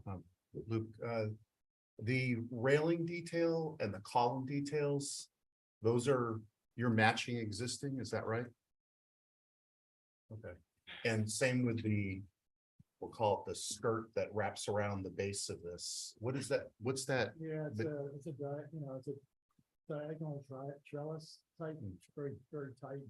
Did you happen to do any research on how that's evolved over time? It just seems. Whether or not the trellis was there. Yeah, the only reason why I ask is that the columns and the railing just feel a little bit out of character with the rest of the house, but if they're existing, then obviously I don't have any issue with it, but and those are my questions. Do you mind if I make some comments or? Not at all. Go ahead. I'm setting aside the roof walk for a second. I think it's a successful design overall. I do think that you're successful in keeping the existing language and honoring it with the wraparound porches, and it definitely does ground the building a little bit more. And I think that even some of the quirky elements like the hip here with the balcony, it's nice to see that feature kind of celebrated a little bit by the addition of the balcony. And I think the shingled rail might work because the railings itself on the second floor just seem you're repeating a kind of pedestrian looking element on this building, which I don't think is helping it much. I don't have an issue with the third floor dormers because I think the introduction of the hip makes sense because it reflects the mansard clipped roofs that are on the main mass. And also I think you've honored the integrity of the overall massing and that the dormers aren't out of scale. I mean, there's one on the other side that is, but it actually adds, I think if on the next page, there's a larger dormer that you've added. Right? Yeah. I mean, I think on some level you could look at that and say that you've increased the verticality of it, but I like how kind of centers the Yeah. building. So my only issue might be the roof walk and the way that it perches on top of an already tall building, but I have no issues with all the other elements. Joe, thank you. Who would like to go next? I'll go. Thank you, Beth. I agree a lot with Joe. Luke always does a good job keeping the integrity of the style. I think for me, aside from the roof walk as well, is the feature of the two dormers on the, well, I'm looking at the north that are on either side of what was formerly the little cant. The new balcony. I just think that makes it seem more complicated, and it's a very simple facade as it is. Do you need those two dormers on the east and the west to use that space? On the north cross gable. Yeah, Well, the applicant really does want them. I just think that makes that facade look much more complicated, and that's my only concern, so. Oh, you're on. That's it, Val? I'll go. Okay, Diane. I too of the roof walk. The other thing I sort of wonder about is on the proposed west elevation. Please change the front stairs to a friendship. And then you have stairs coming up the right side. I just think that's too many stairs. I think the single flight of stairs was perhaps better, simpler at least. And Luke, what are the pillars made out of down below that hold up the? I believe it's just really simple 8x8s. Are they brick Hang on, or wood or? Diane. Yeah, wood. I'm pretty sure what you're talking about is the, she's talking about below the deck, right. not the post. Oh my gosh. They're either. You were gonna say brick, I think. I think they're brick, they may be pods for brick. Oh, they're existing. Yeah, Okay. we just couldn't find A picture we couldn't find a picture of them. Oh, there's a photo of them on the page. Well, they're tiny photos from. They got a lot of bushes around them. They make it hard to see, but I would like, that's, Oh, Yeah. Diane. Can I comment? The staircases you're talking about, the friendship one, is oriented towards the front door. yeah, That is the front door. yeah, I figured it was. And before, it was a big tongue staircase. There was always two staircases. And then, so you have a back door staircase which is leading up to the kitchen, and then the front door staircase. And the reason I turned it into a friendship is I felt as though it was just another tongue coming out there. It just wasn't very attractive. Well, it's only a suggestion. Yeah. And the second floor deck being shingled is good, but if you go around, it just seems to me there are a lot of stairs cases going into the house at various places. It's not bad. What was on the north existing? You got a bunch. That's one, the old one. It was a very simple facade, and that's the one that goes towards the harbor. But that, I think it's a good job, but just the roof walk, the stairs, think about, and the shingles up on that deck. Yeah. That's what I would suggest.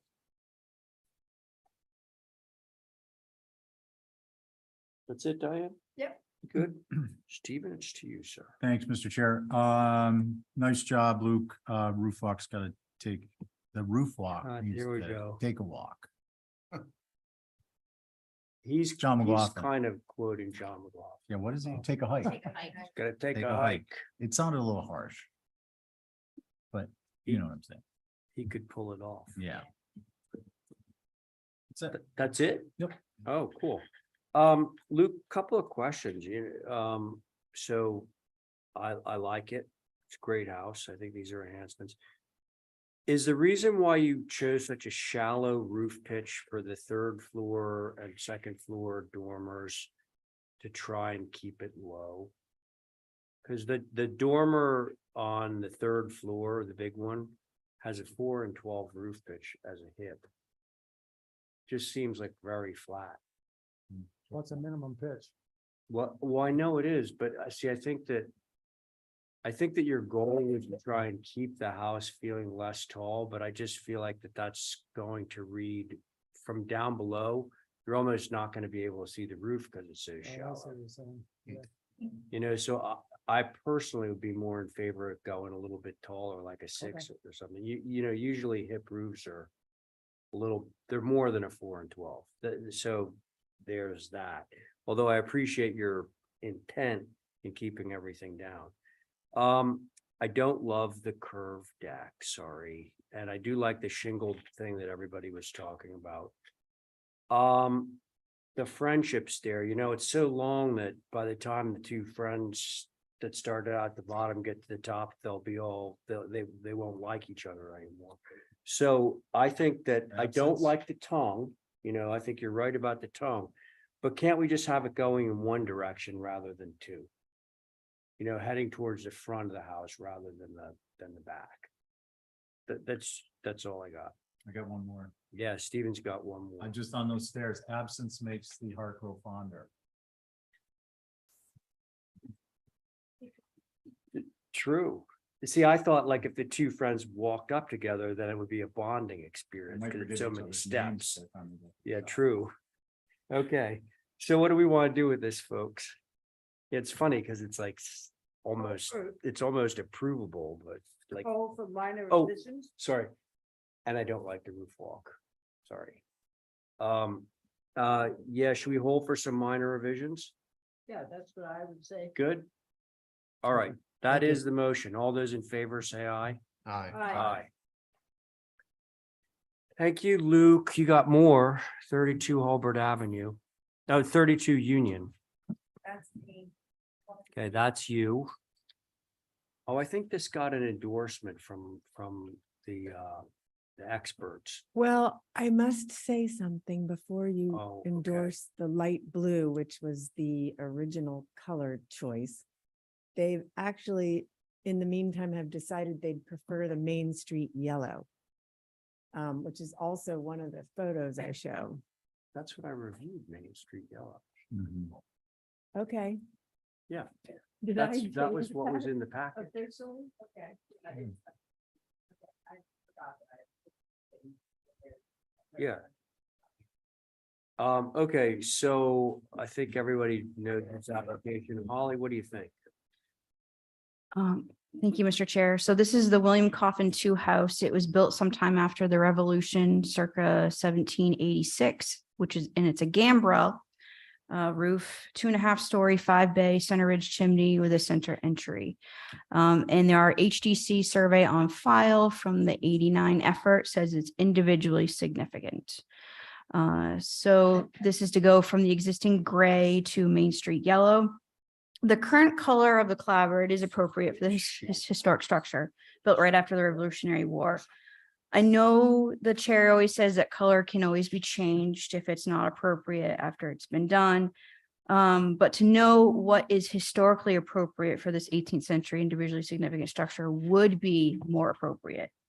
And that, that would obviously require doing an analysis, yada, yada. But my point on that would be that the fact that it's a gambrel with clapboard is unique and it's all in its own. Plus the Main Street yellow color that obviously why it has its name is typically for structures that were built way after the structure was originally built. That's kind of my main point, that looking at when this structure was constructed, why it was constructed, and how it evolved. And looking at the fact that most of the clapboard structures that we do have on the island are not gambrel. Most of the gambrels I think that we do have, which are very few all on their own, are just regular shingles. So there's a lot of individually uniqueness to this structure. And I think looking at the color is very, very important. So those are my comments, Mr. Chair. Thank you. Thank you, Holly. Angus, We didn't have any concerns. Thank you. no concerns. Can I Okay, bring up one point? The Main Street yellow home that I show in the photographs is also 1795, which is right around this. This is 1786. That one is the Eleanor Raymond House, and it's 1795. So very close in age. Obviously, the other one is not a gambrel roof, but and the interesting thing, of course, is that, that could have been painted 5 different colors in between time, but we Yes. don't know until we scrape the paint away. Thank you, Carrie, and thank you. thank you, Angus. Thank you, Holly. Now to the board. Everybody at the table. Any concerns? None with me. Motion to approve is submitted. Oh, Val, did you want to speak? Yeah. I have, Sorry. I think, concern with the yellow. All right. It's just such a different the opposite of what it is now, maybe somewhere in between. I don't know. That's just my thought. Okay. Would the front door stay black if you, Is that what it is? or is it The blue? It's hard to tell. dorm is black and the door itself, used to know what it is. It looks like it's blue and Sorry, yeah, it's a Newport blue and the black and a black storm. So it looks black. So, Diane, go. yeah, I think that the yellow is not appropriate on this house. I think the gray makes it more pronounced and gives it some very good presence on the street. And the soft yellow, maybe if it was a stronger one, which is not Main Street yellow, but I think it needs to have a good, strong color there. The gray, I think, is good. I don't mind the dark blue door. Storm door is better dark than white. So that's what I,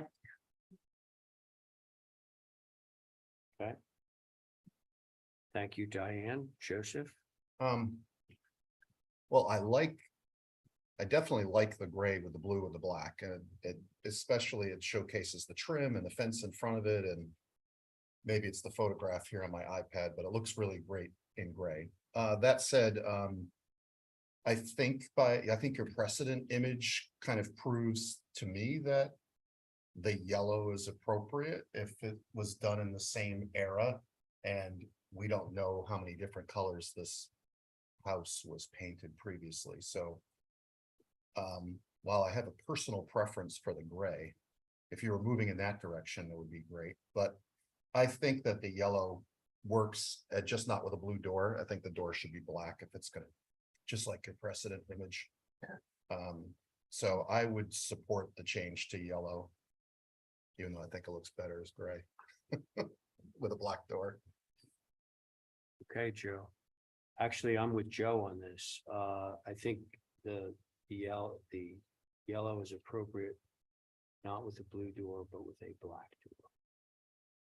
That's my vote.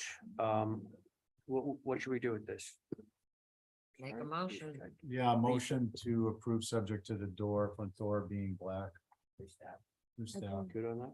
Yeah, I'll take it and. Okay.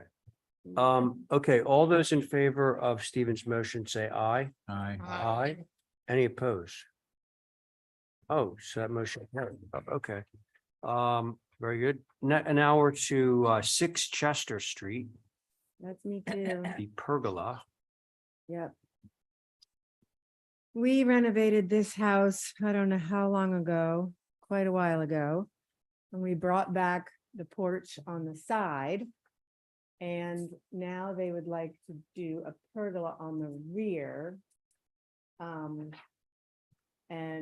the only sort of different sort of feature on that pergola in relation to other pergolas is we'd like to mimic the porch bracket.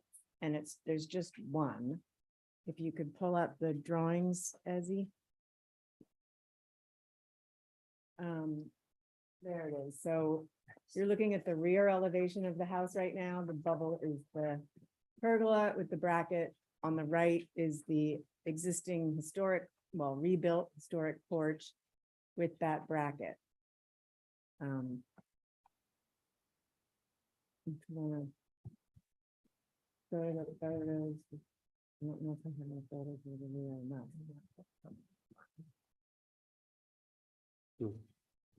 It's interesting. It's all in the Dark rear skies. patio, which is Isn't that what those are? not visible from Chester. What they There's see? the area. If you look at the site plan, you can see where the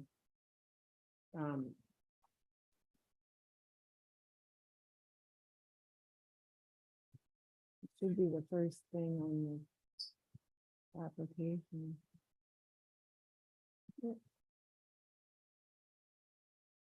What are we looking for right now? I just wanted to show the site plan so you can see where this is in relation to the front of the house. Why not? That's not. No, In it's relation to on Chester here. Street? Yeah. I don't know why it's not on there, but it is on here. Well, there's It the might house. not be first, but it's here, and that shows it's in the back. Yeah.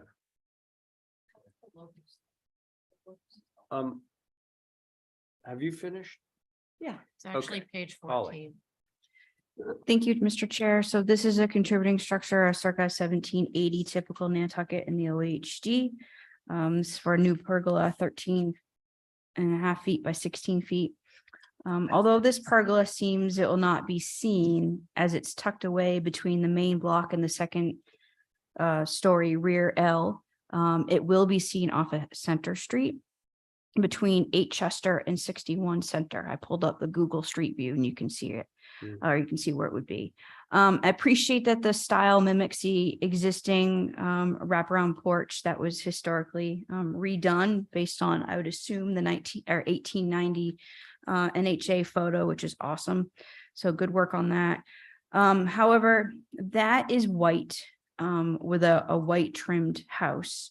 This is proposed for natural to weather, which might stand out worse than white with its visibility off of Center Street. So I have concerns on that. If this, Meaning that you would be okay with it if it were painted white? well, that's kind of where I wanted the commission to discuss that, because you're introducing something. If it was the structure was as it was back in 1890, where you can clearly tell it was natural to weather or a darker color trim, then maybe this wouldn't be as such a strong visual eye-catching thing off of Center. I do think having it natural to weather may stick out a little bit more. So I think there's something that the commission should just discuss. So thank you, Okay. Mr. Chair. Holly, thank you. Angus. So first we had a concern about the brackets, thinking of the age of the typical Nantucket house. But as the porch was done more Victorian era, the bracket makes more sense. But then we were like, well, maybe it doesn't matter at all because of the lack of visibility. But now that Holly's bringing up the visibility from Center Street, I'm not sure that the white is going to stand out more or less than natural. It seems like the natural would be more sort of apt to disappear than the bright white. So yeah, it's a mixed bag for us. That's all. Thank you. Comments from anyone other than board members? Okay, board members, main board. I'll go. Yeah. So it's set in a foot or so from the edge of the building, number one. And number two, I'm looking at the rear photo provided. Hmm. And I'm focusing on the lattice that's on the building, and that's what it would be when it weathers out. So I think it will be less conspicuous than if it's painted white. It's not gonna be the same color wood as the wood on those No. boxes, right? Yeah, I think it's fine either way, but natural would be fine too. I think it will just blend in. Val, thank you. I'll go. Thank you, Diane. I think that it should be natural to weather. If you had that picture, you'll see the little trellis up on the side of the house, and then those boxes below it, so you can see what it was painted white, it would stand out a lot. So I would go natural to weather, and they're gonna grow stuff on it anyway, so to take the roses and all the stuff off it every year to paint it is a difficult thing. Yeah. So I would go natural to weather. I think it will weather fine. Okay, thanks. Stephen, I agree with Diane. all right, Joseph, Well, when I looked at this, my first thought was that I would like it if it was white. But the thing that jumps out to me is that there's one post. And so there's going to be one post with a bracket going in each direction. And if you look at the photo of the front of this house, there's a bracket where the porch meets the house against the shingled wall. And there's no post there, but I think it would be more successful if you had the bracket on the ends of the pergola, so that instead of just having this column with the brackets, which looks a little peculiar, especially when you're sitting out there. I mean, if we're looking at this photo and we're talking about the pergola, we see the correlation, but sitting back there with one post with those things, I think might look a little odd. So I could go either way, whether it be natural or painted, but I think I would make that detailed change. okay, well, that's a great idea. And it's funny, If you look at. well, so Sorry. the front porch has the bracket embracing, it's coming off the wall of the building. And right now, the drawing just shows the bracket, there would only be two brackets, both coming off of the same post, which is the outer post. And Oh. Joe's just saying to engage it back to the building, have the brackets be at Gotcha. the other ends of the beams as well. Yeah, I think that south Totally elevation makes shows sense. the porch is actually missing a bracket, because I think that there's actually a bracket right there where the cursor is. It very well could be missing it from my At drawing. least that's my assumption from I'm the not- photo. I'm not sure. There's a photo somewhere. So I like that idea. Thanks. Can we move it, folks? What, move it to natural to weather with a single bracket being put on where it attaches to the side of the Sounds house? good. Is that your motion? Yes, All right, through staff, the motion is for the pergola to be natural to weather. And for there to be brackets added where the beams hit into the exterior of the building, Like the That- front porch, is that? like the front Yeah. porch, Okay. yeah. So that's Diane's motion. All those in favor say aye. Aye, any opposed? There we go. Great. Okay, now we're on to the Ethan Griffin Show Do you want to make them? at 54 Orange.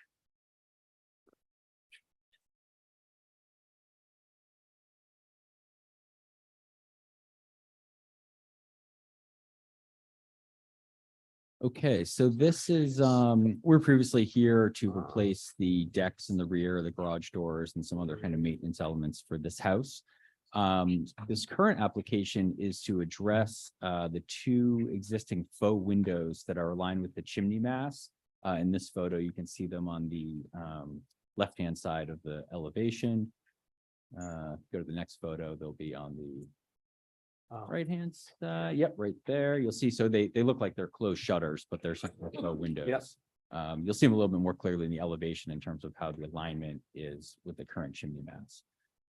So we're proposing to remove those and then repair some other windows that just have some deferred maintenance and need to be addressed. And that's kind of called out on the elevations. We did go through the house and label windows that we thought were solidly like 1950s, like possibly original to the house, and then post 1950s, so still true to Vitalite, but more recent changes. There are some that, you know, are the existing windows or possibly original that do need some repair, reglazing, but instead of replacement, they would like to repair them. Additionally, one of the comments of the board at the last meeting was to remove a lot of the PVC elements around the house, which has been completed related to the gutters.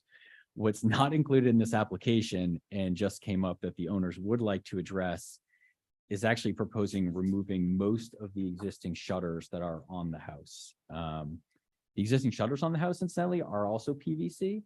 I'm sure they weren't PVC, you know, and they existed, but they don't want necessarily the PVC shutters just tacked to the side of the house as they are now. And it's a fairly expensive proposition to replace them with historically accurate shutters that close with proper hardware.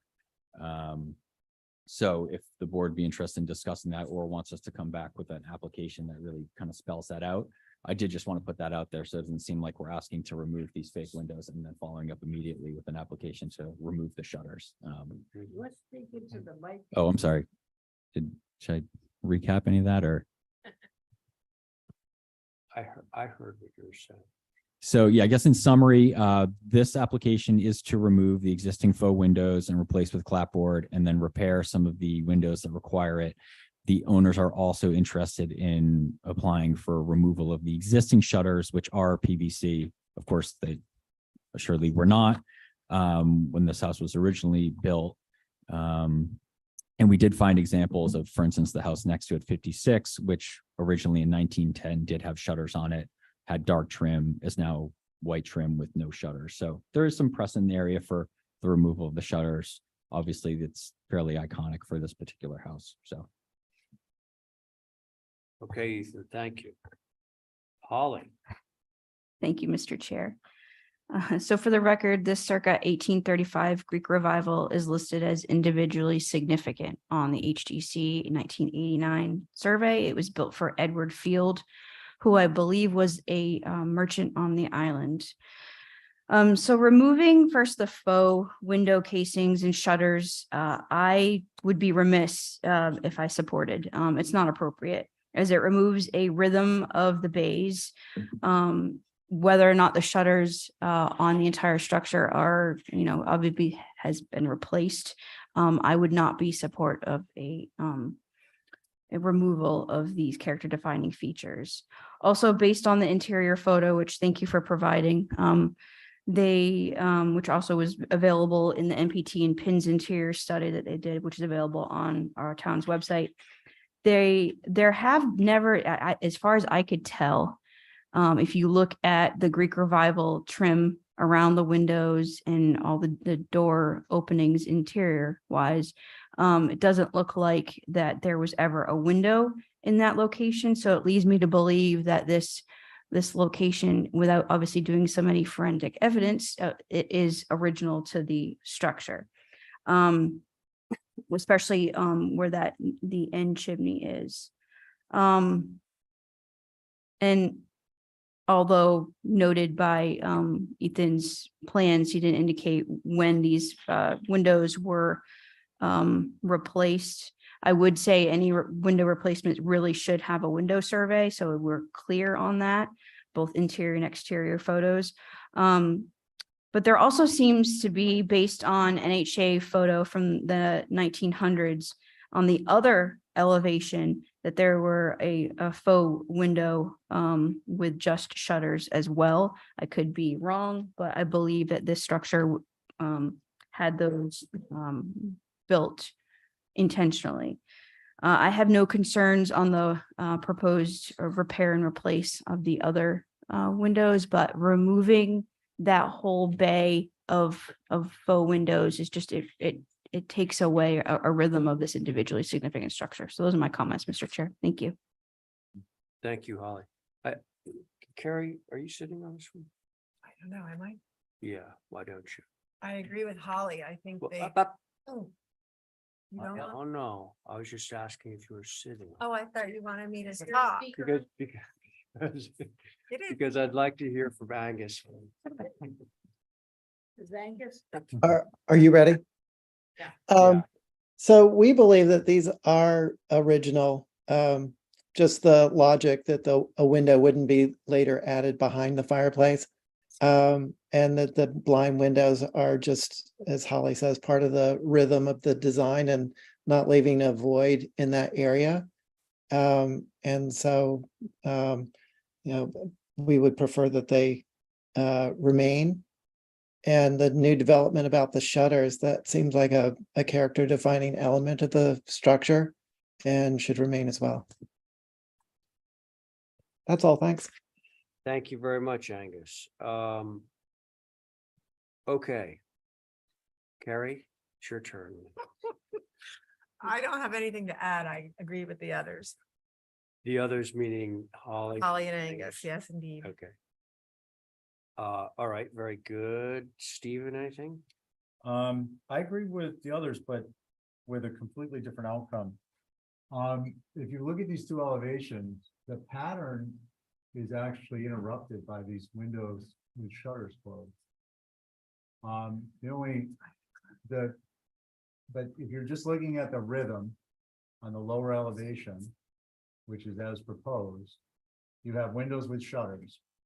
They may not be at even intervals, but not all the windows left to right are at even intervals as exists.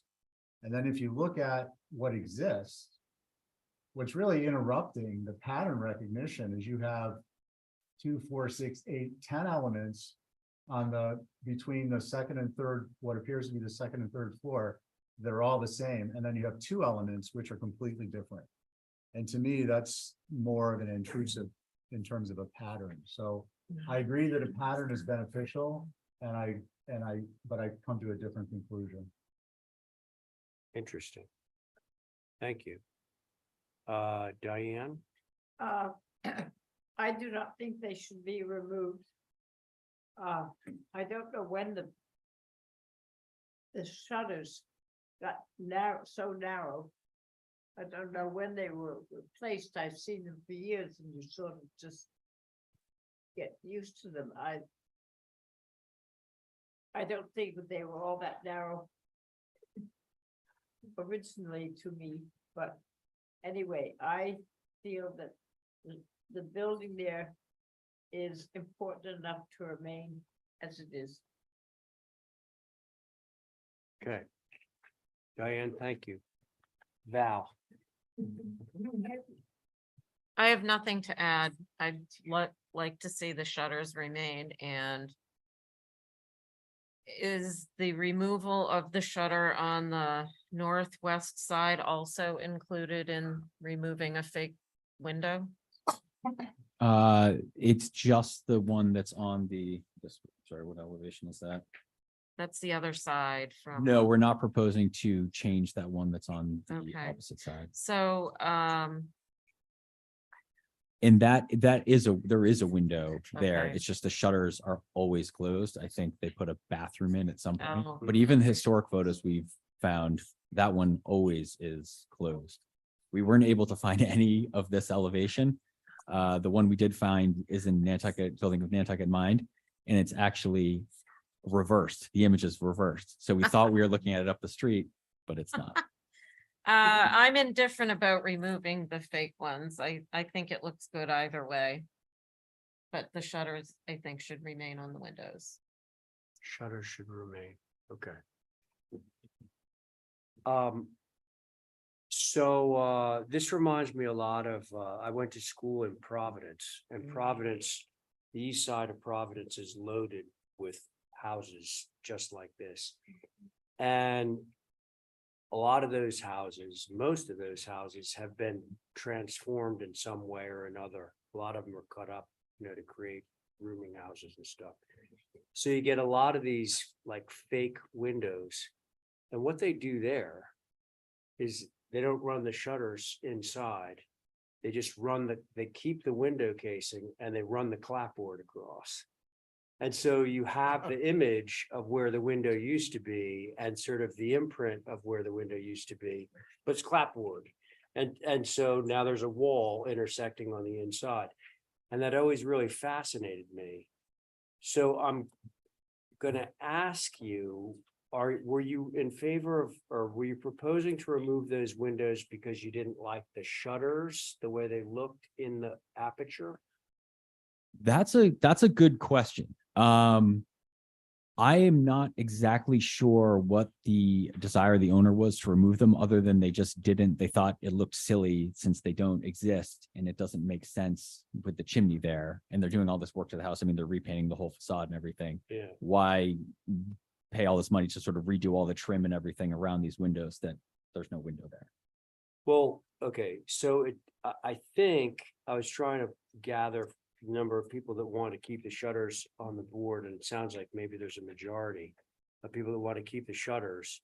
But if I were doing this in Providence, Rhode Island, what I'd be doing is I'd put shutters on the windows, but open so that they matched all the other shutters, to Stephen's point about this being sort of like, it's upsetting the rhythm right now because they're closed and all the other ones are open. And then just running clapboard across so that you've got the ghost of the window that used to be there and you're still honoring it, but it's showing how the building is evolving. It's showing how the program of the building. And look, anyone who looks at this for more than 10 minutes says, well, that's interesting because there's a chimney right above it. How can there be a window there? Because you should be seeing, masonry through the window. So that's all I have to offer. Sounds like you got a lot of opinions on this one. Let's see, what should we do, folks? I mean, if you want to hold it for revisions, I think we that's go back probably and what kind we of wanna do. take a look at it. And you're just gonna have to sort through. Yeah, and the other thing that we haven't done yet, but we can do this, is actually open up that wall and see what's going on in there, yeah, well, we can do that too. You want to see pictures? Yeah. Yeah. What was the historic tax issue with closing down windows? Do you remember, Lou?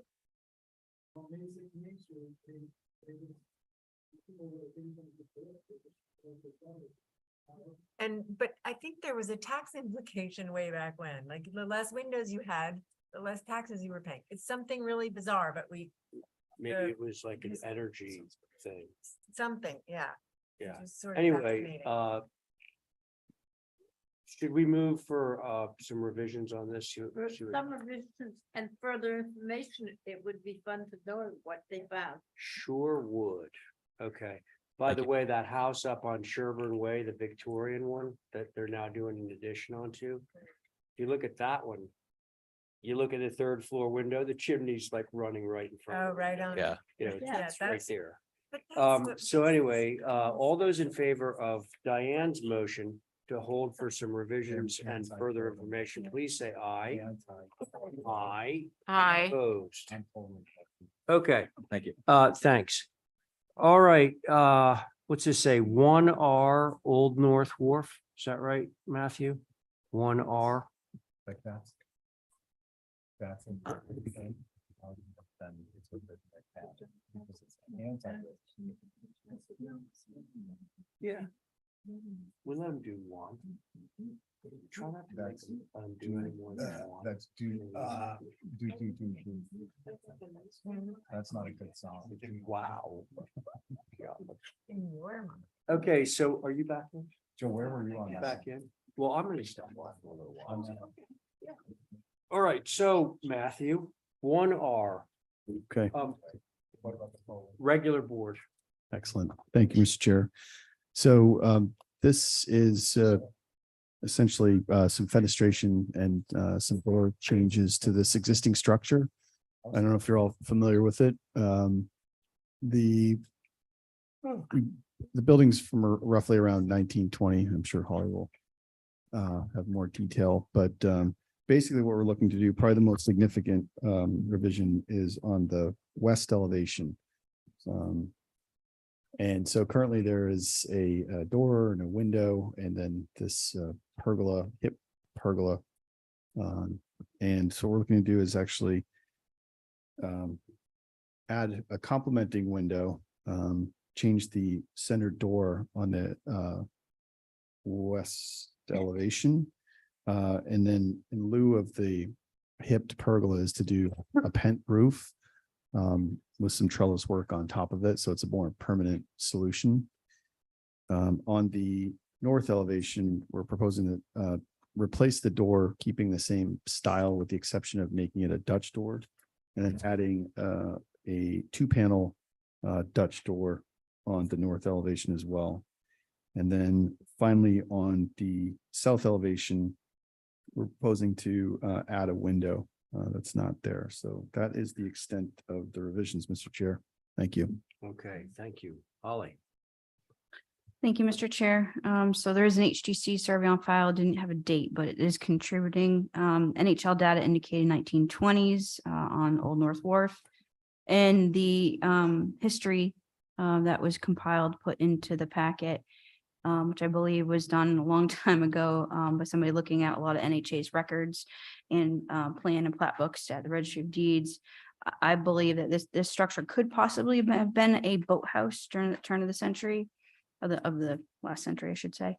To clarify, the 24 light window that exists on the west facing Easy Street. Obviously it's an existing feature. Adding another to flank it with a door is a lot of glazing on that one elevation. So I'd be concerned on that. The existing 6-panel solid door is more appropriate, but understand the want for a Dutch door, especially in a commercial space down on the wharf. I can understand that. I think a Dutch door that maybe mimics a 6-panel door would be more appropriate. You're still retaining that very classic look. But the 2 panels I don't think works. The existing trellis at the front entrance, it works. It's really, it's different. I think adding a pent roof creates a new feature to this simple structure. And I just had a question. One, if the existing trim color was staying, and 2, maybe the commission would be so inclined because of where it's located to have a view. So those are my comments, Mr. Chair. Thank you. Okay, thank you, Holly. Angus. Thank you. The quirkiness of the offset window and door seem to work with this older wharf structure. But as Holly says, the pent roof adds an element, and it seemed heavy for the simple details that are on the structure. If there were a change from the pergola, which seems to work well now, I would bring the that rake board and roof down to just about the bracket height, so you don't have a whole wraparound band and then shingle above it before you get to the roof. Just simplify. That's it, That's all. Angus? Yes, thank you. Very good. Thanks a lot. Regular board, who wants to begin? I'll go. Thanks, Stephen. All right, thanks, Mr. Chair. So let's see, which elevation shall we begin with? Uh-oh. Okay, so I think on this elevation, I actually had this for review for consent, and I imagine that there would be 3 issues. One would be that second door matching the first, the pent roof, and the fenestration flanking the door. On the secondary door, I believe you showed a 9 light French door with a panel.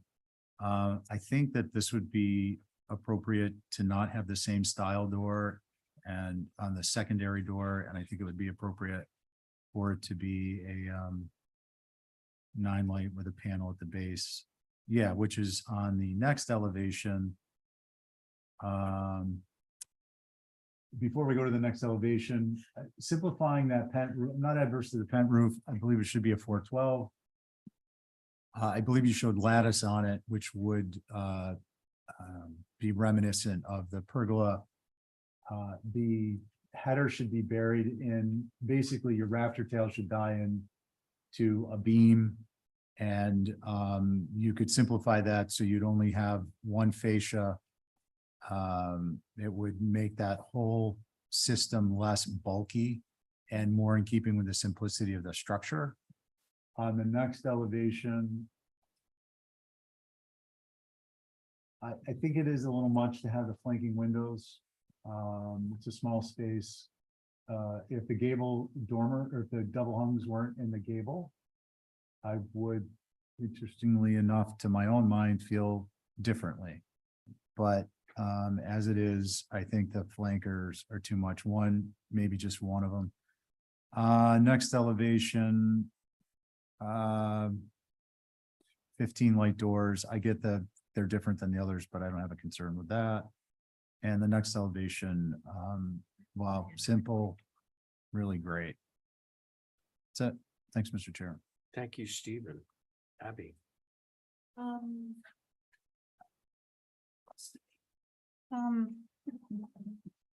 think the pent roof over the front door is a little heavy. I wonder if you could lighten that up somehow with less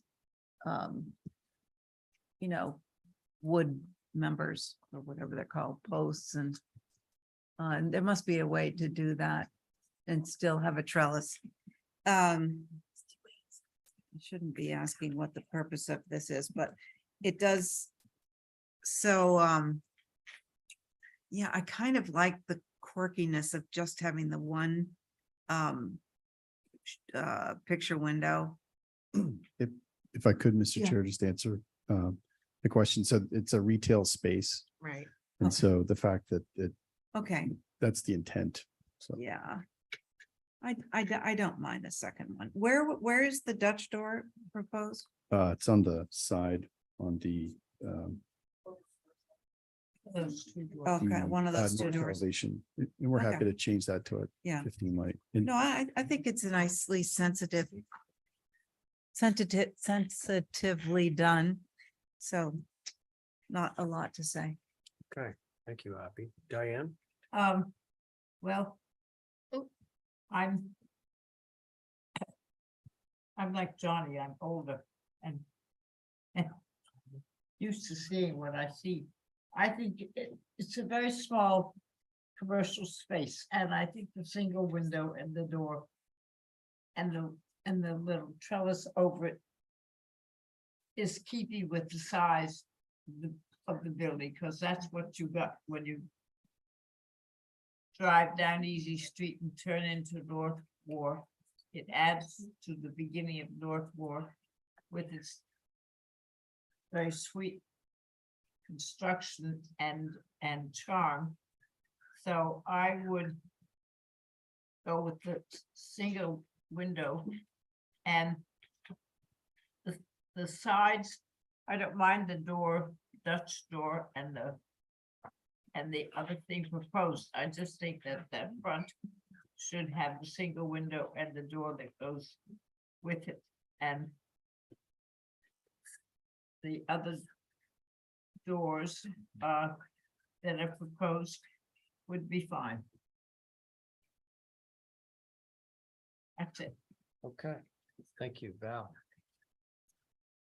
Well, I actually think 2 windows is fine, but I would, to keep some of the funk, I'd make it a different size, like don't make it so symmetrical and match.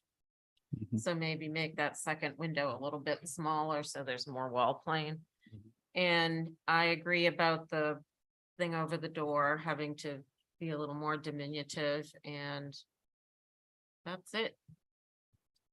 All right, Val, thank you. And I only have one concern, and that is the pent roof Angus said it well, it's very heavy.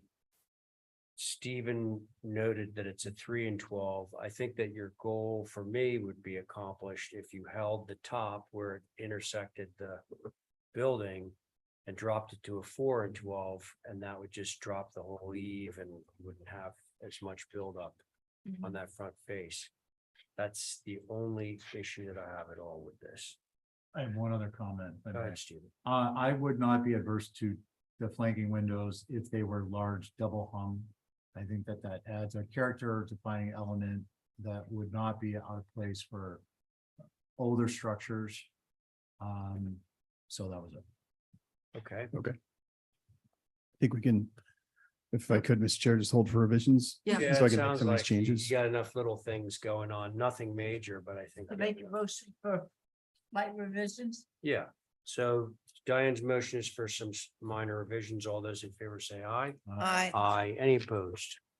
Thank There you we very go. much. Okay, we're back to the Thorn Wills at 4 Bird Song. I'm gonna take a quick little break if I may. You take a break. Yeah, which does it? 1, 2, 3, yeah, okay. Yep.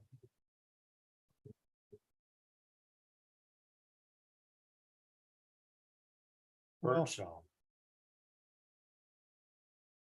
this is a new owner, and she's basically asking us to, what we had on the left side of the house beforehand was a screen porch. And what she's asking is that we bring that mass forward towards the front and create more of a sunroom. And in this way, it becomes an extension of the living room. So the west elevation, you can see it on the left as the sunroom we're proposing.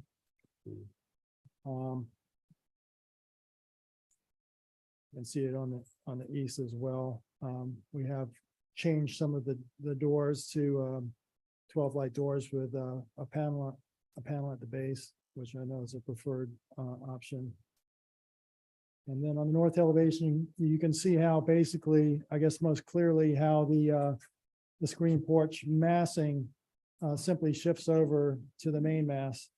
And then we had to change the windows on the second floor to accommodate a roof. That's basically it. That's it. Any landscaping, we're going to, in terms of that stone wall, that'll be another application by the landscape architect.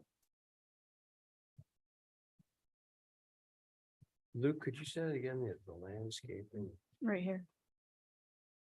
On the plans, on the north elevation. What was the whole thing about the stone wall? Is The that stone part of this wall, application? that'll be another application, I think, for the Okay. landscape architect will bring to you at All a right, certain point. so I think we should probably keep that separate from the discussion of. Yeah, that's what I was you're saying. proposing. Okay, thank you, Luke. Holly. Thank you, Mr. Chair. So for the record, this is an infill dwelling within the Old Historic District subdivision area adjacent to Mill Hill, which is a Quaker neighborhood. The left side screened-in porch that was previously approved is more successful than proposed on as seen from the west and the east. The fenestration changes, other than the change to the porch, are successful as well. Unganged windows on the south and French doors with kick panels on the east and north. Thank you. Also, the gable roof with the screen porch was more successful than the proposed hip. So while I appreciate the fenestration changes, I'm not so sure about the change to that screened in porch. So those are my comments, Mr. Chair. Thank you. Okay, thank you, Holly. Angus, your turn. Similar comments. Again, the screen porch was more successful. I think you would want to decide, are you going to go with windows and fill it in completely with to look like a filled in porch, or go the other route and just have unmold windows, 2 or 3, whatever would fit into that space. But there are too many to then have just a little bit of shingle space left on flanking them. That's all. Okay, thank you, Angus. All right, it's the five of us sitting at the table right at the moment. Who would like to start? Oh, you know what? Given the location, is there anybody who wants to speak on this application before the board? Anybody on Zoom or anything? No, okay. All right, so back to the board then. I can go. Yeah, thanks. Yeah, I think the reason the screen porch is more successful is that it has it sort of relates to the main mass better. I think if the windows were a little more spread out, still being a sun porch, but looking more like it was a filled in, like Angus said, a filled in, in that it was once a screen porch, but now they filled it in with windows. I think would give it a little more weight. What is the difference between the sun porch and the top of the main mass is kind of extreme, and I wish they could relate better to one another. I think it worked better with the screen. The other changes, I don't really have any thoughts about. Okay. Abby, thank you. Who's next? I'll go if you want. Diane, that's great. Go ahead. I feel the way that Abby does, that the screen porch looking more like the old fashioned screen porch would be better over there than the mold windows. It gives it a nice feeling, and where else on the north elevation, you have turned all the sort of porchy things into windows. So the French doors with the kick panels and stuff, I guess is good, fits in. I think the porch is probably the most changing the facade, and I would go with real more porch windows. That's all. Okay, good. Thanks, Diane. Just another. Gentlemen? Sure. Joe? Sure. I love the idea of the porch narrative, like an enclosed porch, and that to me would mean that you could use larger windows instead of the double hungs and look at the size of the screen openings that you had before. I think that you could get the glass that you want, but you'd remove the ambiguity about this being part of the house with ganged windows. It would really read as a porch that had been enclosed. And I think like a continuous sill that wraps around, just like your screen porch.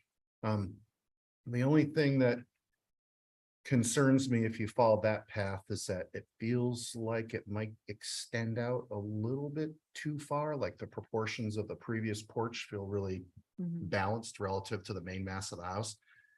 But I think that if you detailed it right, you know, with columns that read through and something that's fatter than a corner board, I'm sorry if I'm getting into too many details, but I think that the subtleties of how you detail the trim, I think will start to offset the proportions of this.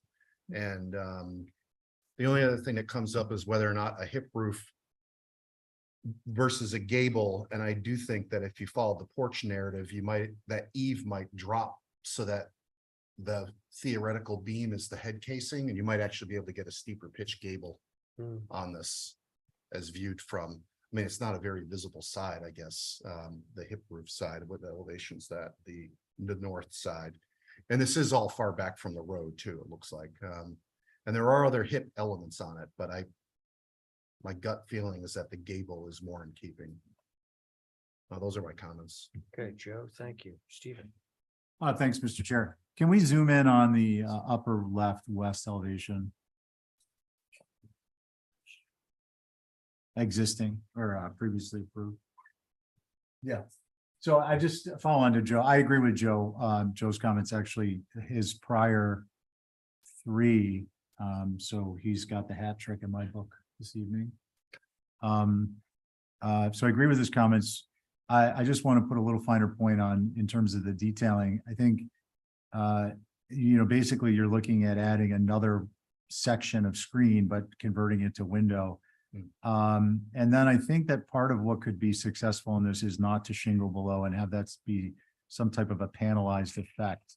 Because that's going to change the focal point, and it's also gonna, if you use if you use 3 panels with a vertical separator, you're going to create kind of lower than the roof mass, a focal point that it creates a different perception of scale than if this were just windows and shingles, and the shingles going the full width left to right.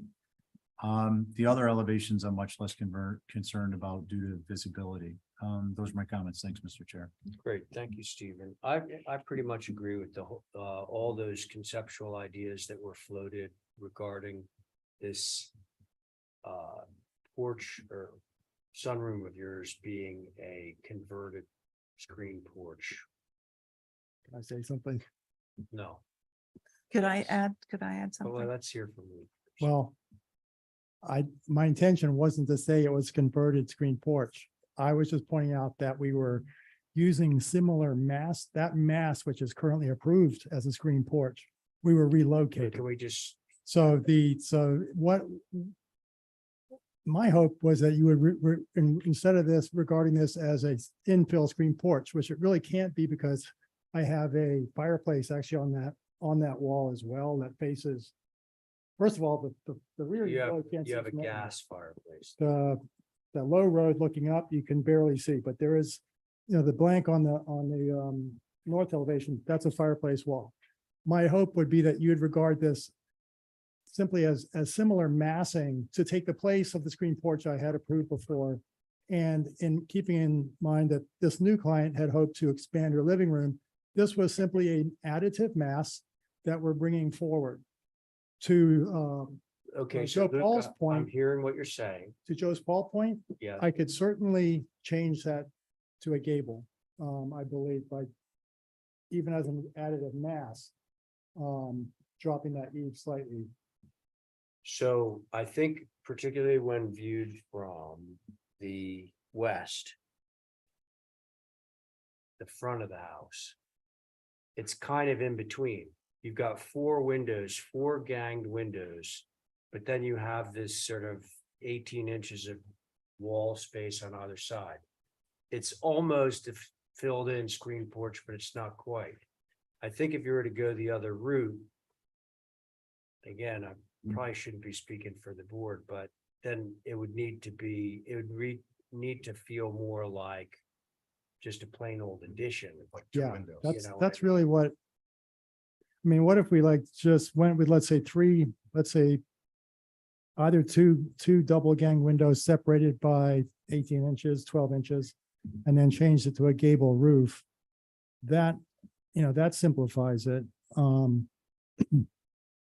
something like that be approvable tonight? Well, I don't want to necessarily run through the whole board again. But I guess we understand now what you're saying, but we all interpreted it the same way, which is, hey, this additive piece here, it speaks of the old, like the quintessential screen porch that was winterized.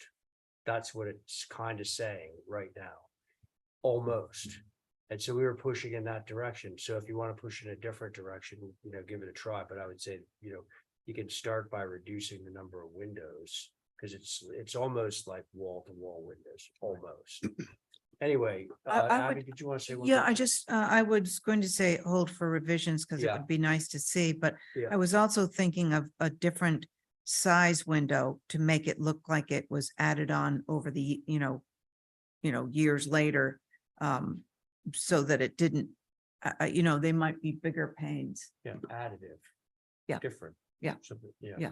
So my motion would be to hold for some I revisions. think that's a good motion. Okay, so all those in favor of Abby's motion to hold for revision, say aye. Aye. Aye, any opposed? There we go. Okay, thanks, Luke. Yeah, thank you. Brooke.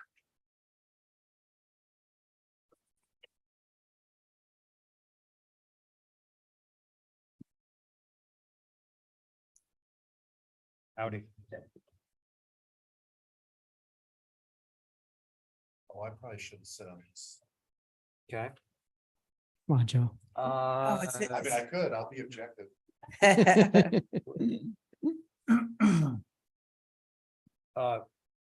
Carrie?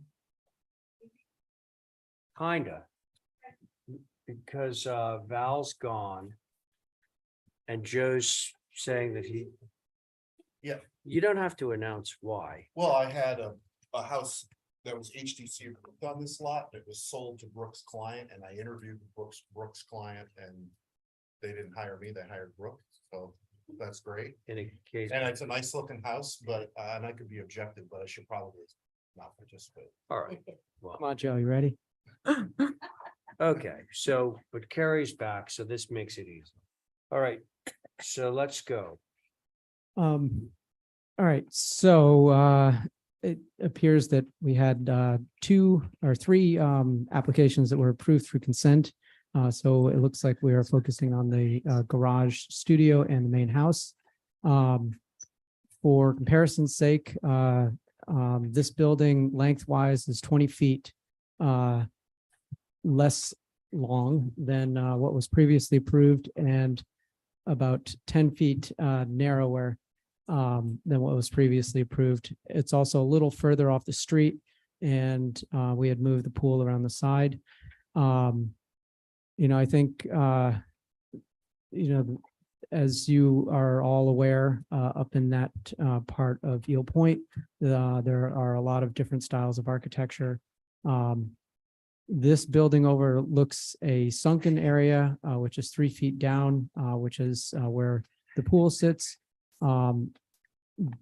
But everywhere else, the grade is such that the maximum height of the building will be 25 feet 6 inches, I believe. I think the rest of it is self-explanatory, but happy to answer questions. Thank you. Okay. Anybody in the room want to speak on this other than the board that's sitting? Sounds like no. Hey, Joe. Yes.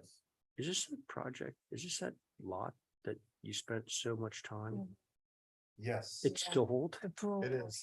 It's- Right. And Oh my the pool God. was approved on the other side. and it How- was longer. and- Oh, you put us through all that. Okay, so we're No. not gonna, Blame it on the this realtors. board isn't gonna charge if you move forward and build what took so long to get approved.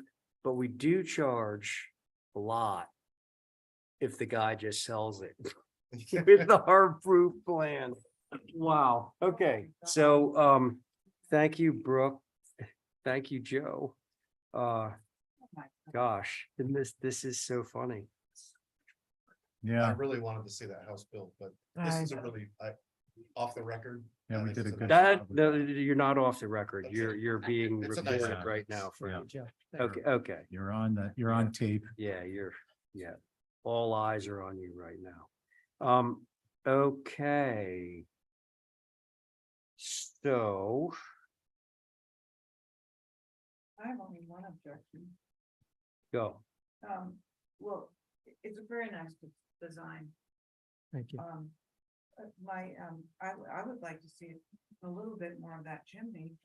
And it looks a little stubby on the far right there. So if it came up a couple of feet, it would look more like a chimney. Yeah. that's- I think it's okay up there. I think we know this site very well. Yeah. Oh, Boy. So I don't have anything else to say. And nobody heard what I said anyway, because I was not on the mic. Adrian, just make the chimney a little taller. That's my only concern. Thank Okay. you. Thank you, Abby. Who's next? Well, I'll go. Thank you, Diane. I think, the chimney needs to be wider. It looks sort of like a lollipop. Right. Up there, I would like to see it wider and corbelled. To go, it looks as if it's made from brick. And the size of the house, it's just too small. And the only thing, it's a very good collection. I just would occasionally, when we have property like this house seems to have, is instead of all being the same height with the only thing are the one story, it's the porch. It would be nice to see it break down some and get a little bit more one story addition to break down the sort of the size of the whole house. That's all. That's it. Diane, thank you. Let's see, Carrie, Stephen. I'll go. I would just like to know, are the columns round? They or are. they? They're round. They are round. They are tapered round. You can't taper square. You can. I just think round is for a totally different kind of building. And on the north elevation, that porch detail is lovely, but it's nowhere else. That curve and then above. with You mean the little arches? the little arches and then the metal railing, horizontal, it's cable. Yes. Because I do think that side will be visible to the street on the second floor. And I just I'd like to see the curve again as a feature or not. And then I'm just not convinced that the cable won't be visible and maybe not so appropriate. Those are my comments. And I agree with the chimney. Great house though. I love Thank you. the scale and all that. Thank you, Carrie. Mhm. Stephen. Can I just get a clarification, Carrie, through Mr. Chair? When you said, the curb, you'd rather see it or not, you mean duplicate it somewhere else or don't have it at all? Yeah, I'd like to see it. Yeah. Okay, I yeah, just want to I'd make like- sure I got you. Yeah, I don't disagree with anything that's been said. And, you know, I'm not going to quibble over minor details. It's a attractive structure and it's appropriate. Good. I'm gonna focus on the same things that Carrie focused on. The entry. Everything else is so appropriate and consonant. And then this is sort of like the round tapered columns, the little arches. It's kind of like Moorish feeling. And the cable rail right over the, you know, quote unquote, well, I know it's not the front door. Front door is really on the side, which we went through with Joe. So not loving the cable rail on the Douglas Way side, the arches. And the other thing that I'm hoping that maybe you can find a different roof form for is Priscilla's Nook. Because generally when you're having like a shed roof like that, it's in a dormer or it's not like coming off of the roof of another main roof. Like I could see this as like a hip roof or a gable roof Mhm. or something other than this sort of projecting shed. Other than that, nothing. I think it's fine. I think it's great. And I noticed that you sort of flattened out the site. You did a cut and fill. So that's just this uniform floor level all the way across. Those are all my comments. So Hold for minor revisions. That's Abby's motion. All those in favor say aye. Aye. Any Aye. opposed? Okay, now we'll take a look at the studio garage.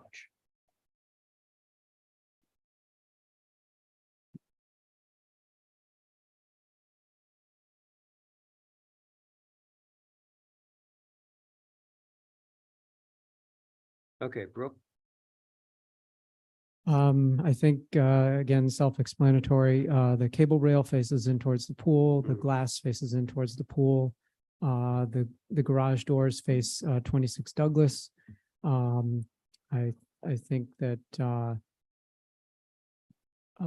it'll read, as a part of the landscape, at least the part facing, Douglas. And again, we've got a salt box form, so it's a little bit traditional, and definitely to me felt a little bit more utilitarian.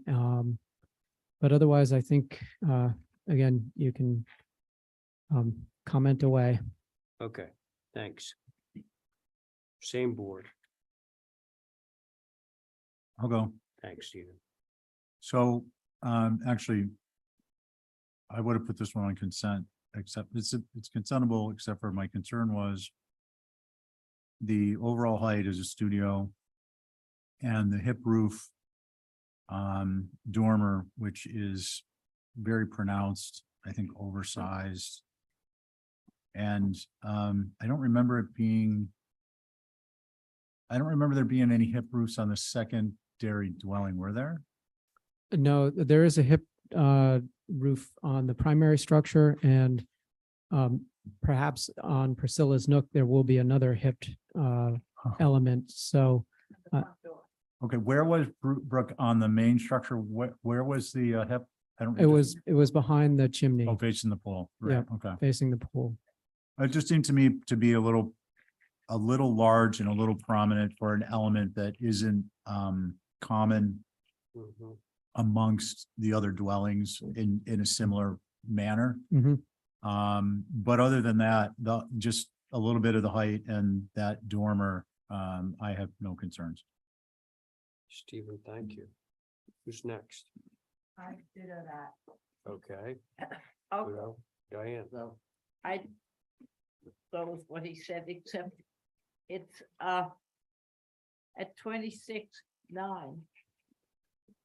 So Yeah, 23.9. mine says right here, 26.9 and a half. Oh, yeah, it's taken from the low point. That's You're on the pool absolutely right. side. That's 20, that's where it's sitting on that's the height Busted. up. And it should be 24. It's 30 feet wide. I'd like to, if there's any way to bring it down some, it would be good. Okay. That it? Yeah. All right. It's me. Shoot. So to Stephen's point, if there isn't another parallel for a hip roof, maybe that could just be a simple shed. But I think you did have a sort of a portico entrance on the front of the house.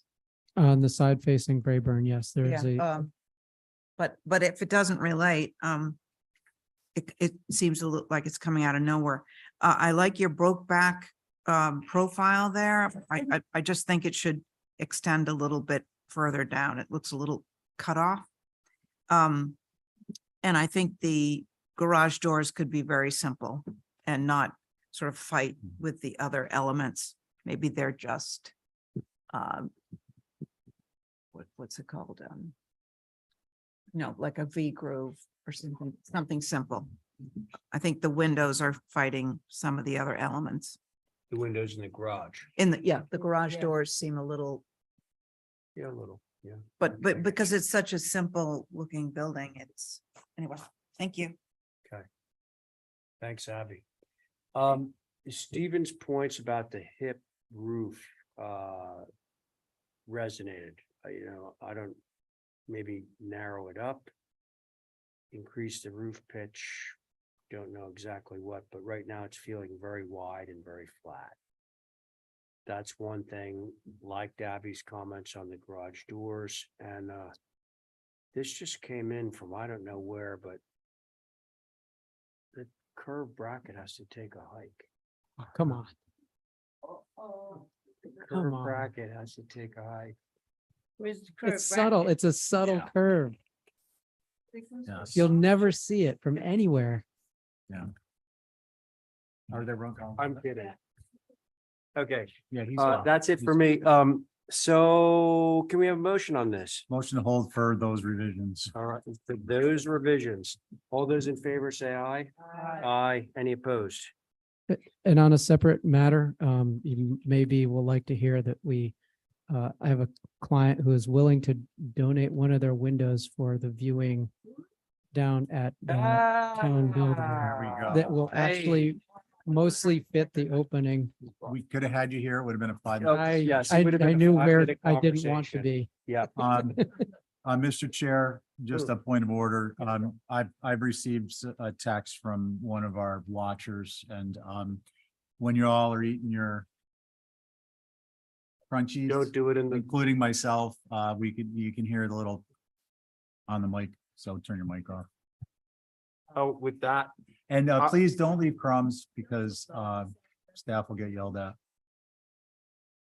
Mr. Chair, that's it off for the next. That's what it sounds. That's it off the next three. That was Ethan. Hey. This is, Okay. if you scroll to the very bottom, this is a house that was there's, in the photograph, you can see an existing building and it's the existing house on the property. We got a couple years ago and a main house that's going where that boat is. If you scroll to the very bottom image, you can see the house that was approved. And he's a plumber, local plumber on the island. He was going to put a staff housing in here and all this stuff. So if you scroll to the very bottom, that was, so that's the existing building that's on the property. And now he drove by 6 Nantucket Road. He liked that small gambrel that's on that road, and he would like to switch the big formal Huntington home box that he got approved and go with the gambrels. And you scroll up, you can see the existing and the proposed. Yeah. And it's basically a shorter building and the square footprint is smaller as well. So the top is the approved building, the bottom is the proposed. And the proposed is basically 6 Nantucket Road with an addition off the side. Motion to approve. Yeah. Cedar natural weather and Do we green hear a windows. motion? Oh, yeah. Motion To to, approve is submitted. All in favor of Joe's motion, say aye. Aye. Aye. Thanks. Aye. Unanimous. Thank you. Thank you, Ethan. Thank you. yeah, Who's who was the plumber? board on that? It's everybody but me. It was, Okay, I actually, Joe made the motion and he was sitting. okay. Abby. Yeah, so regular board and Joe. And this will be regular board and Carrie. And Lisa, when you're ready and you see a site plan, let us know what you got. Okay. And this was me.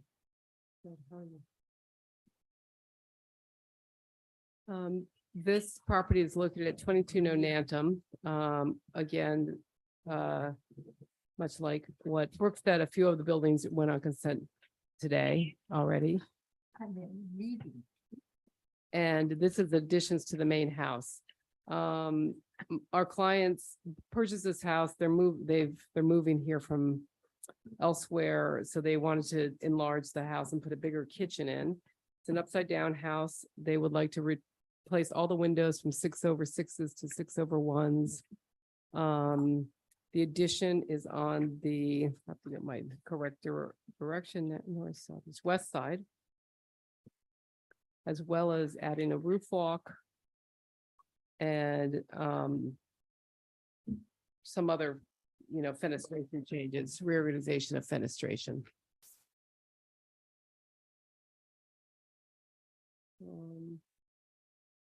I don't think that I have anything else to add. Fair enough. Who would like to go? I'll go. 'Cause Dale, this was in my review tack and it's the roof walk that kept me from putting it on consent. It, from the front looks fine, but on the sides, it seems rather very large to me, and I didn't want to make that call, so that's the reason it's on there. All the rest of it, I think, is fine. Diane, you like to go? I'm with Val. Okay. Abby?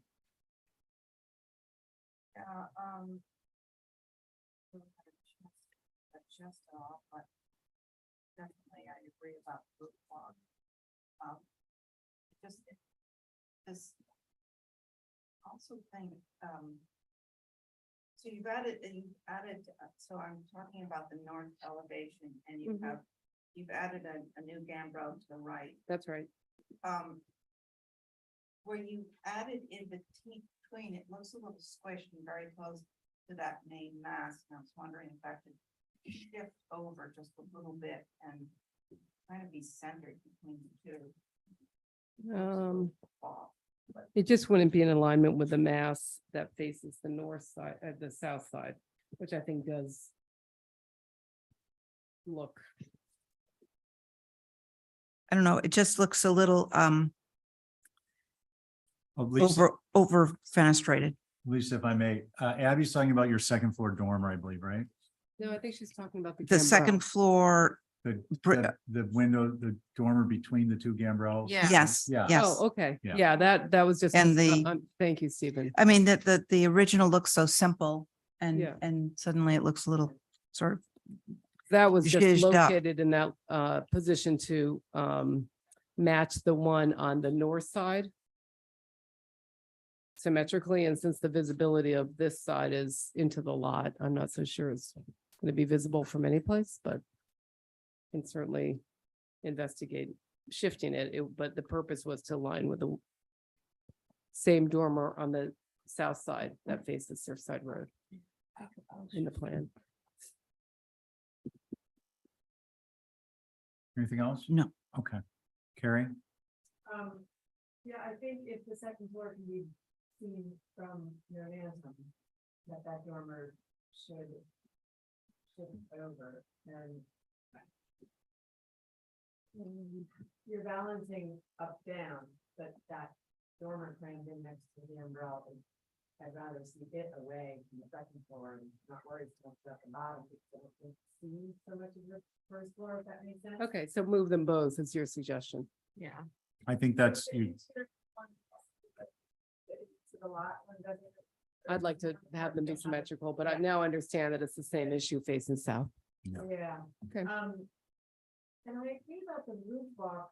I kind of feel like it should be long ways on the south and north and not the east and west.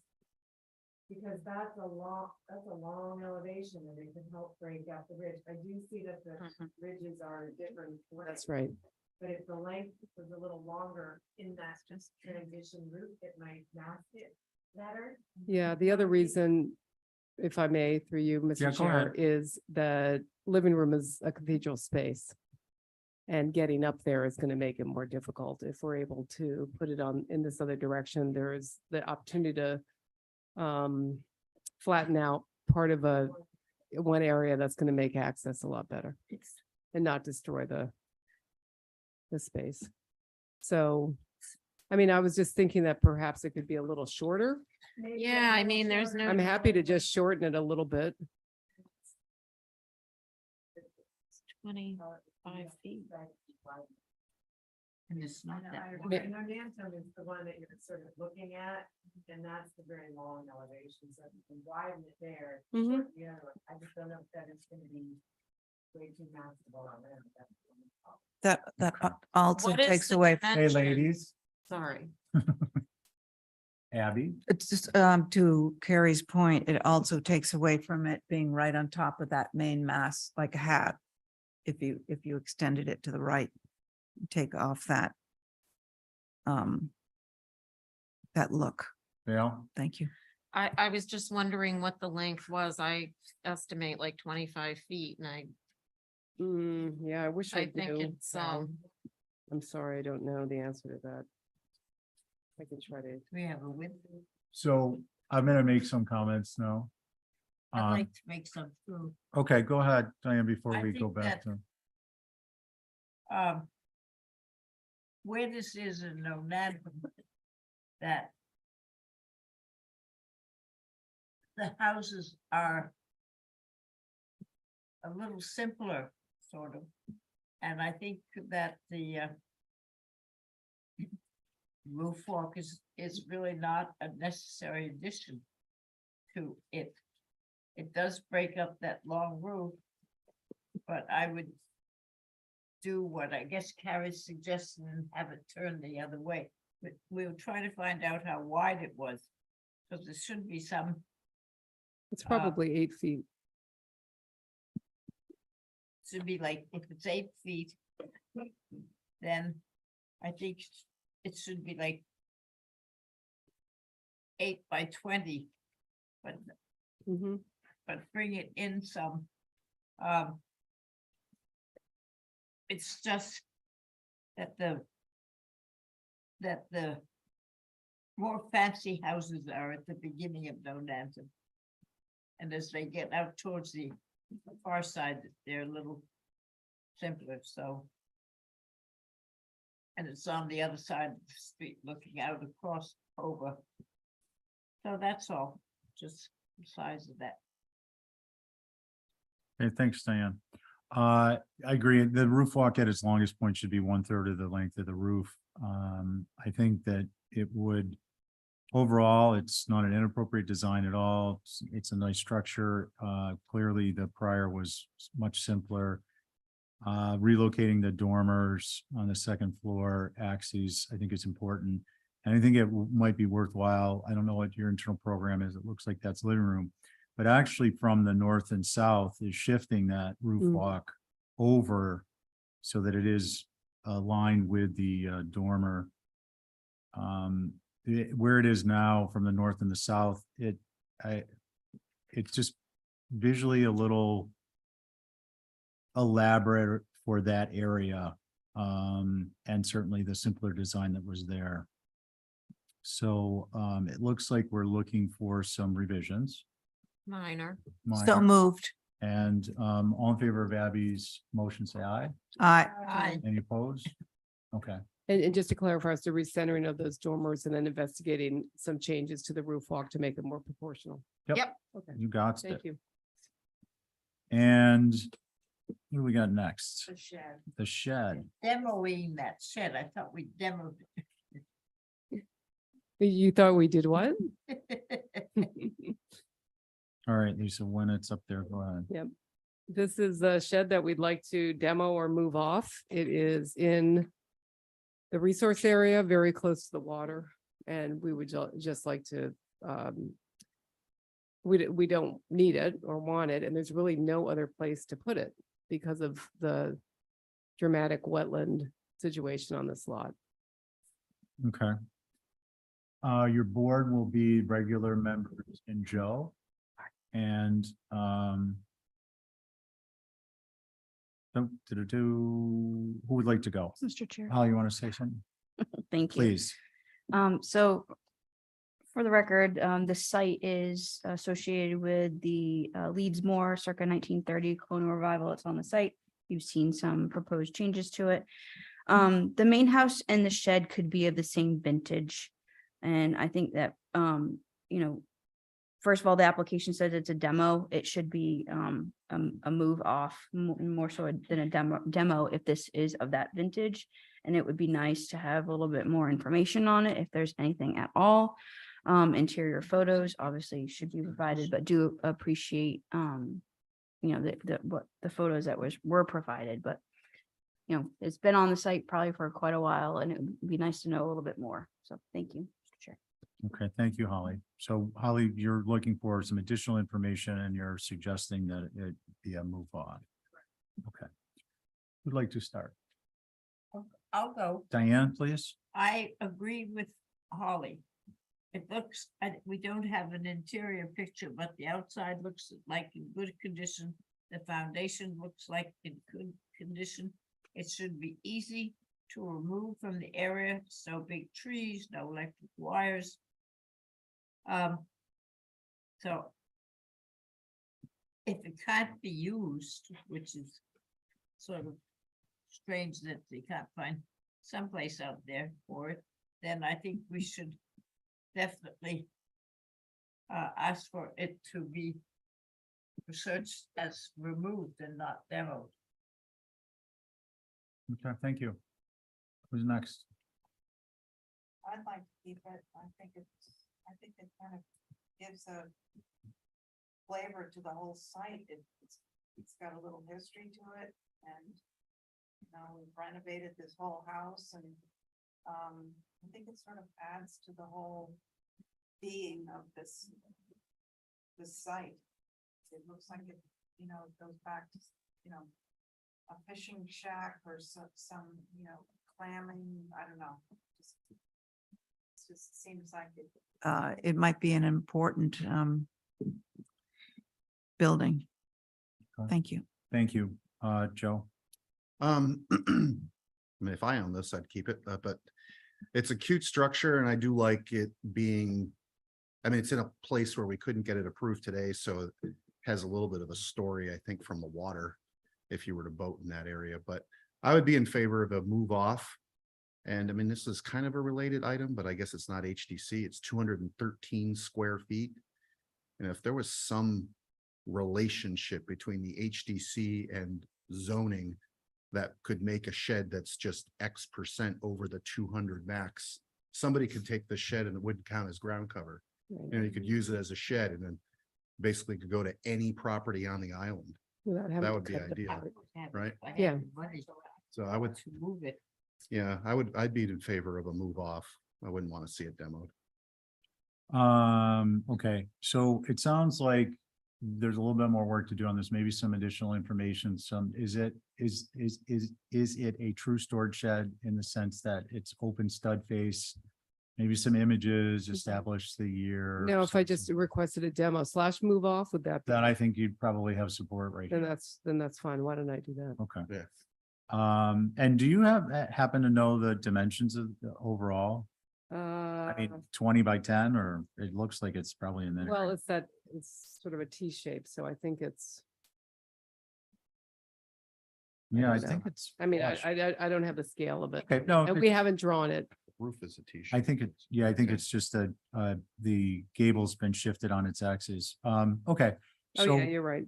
what do we want to do here, folks?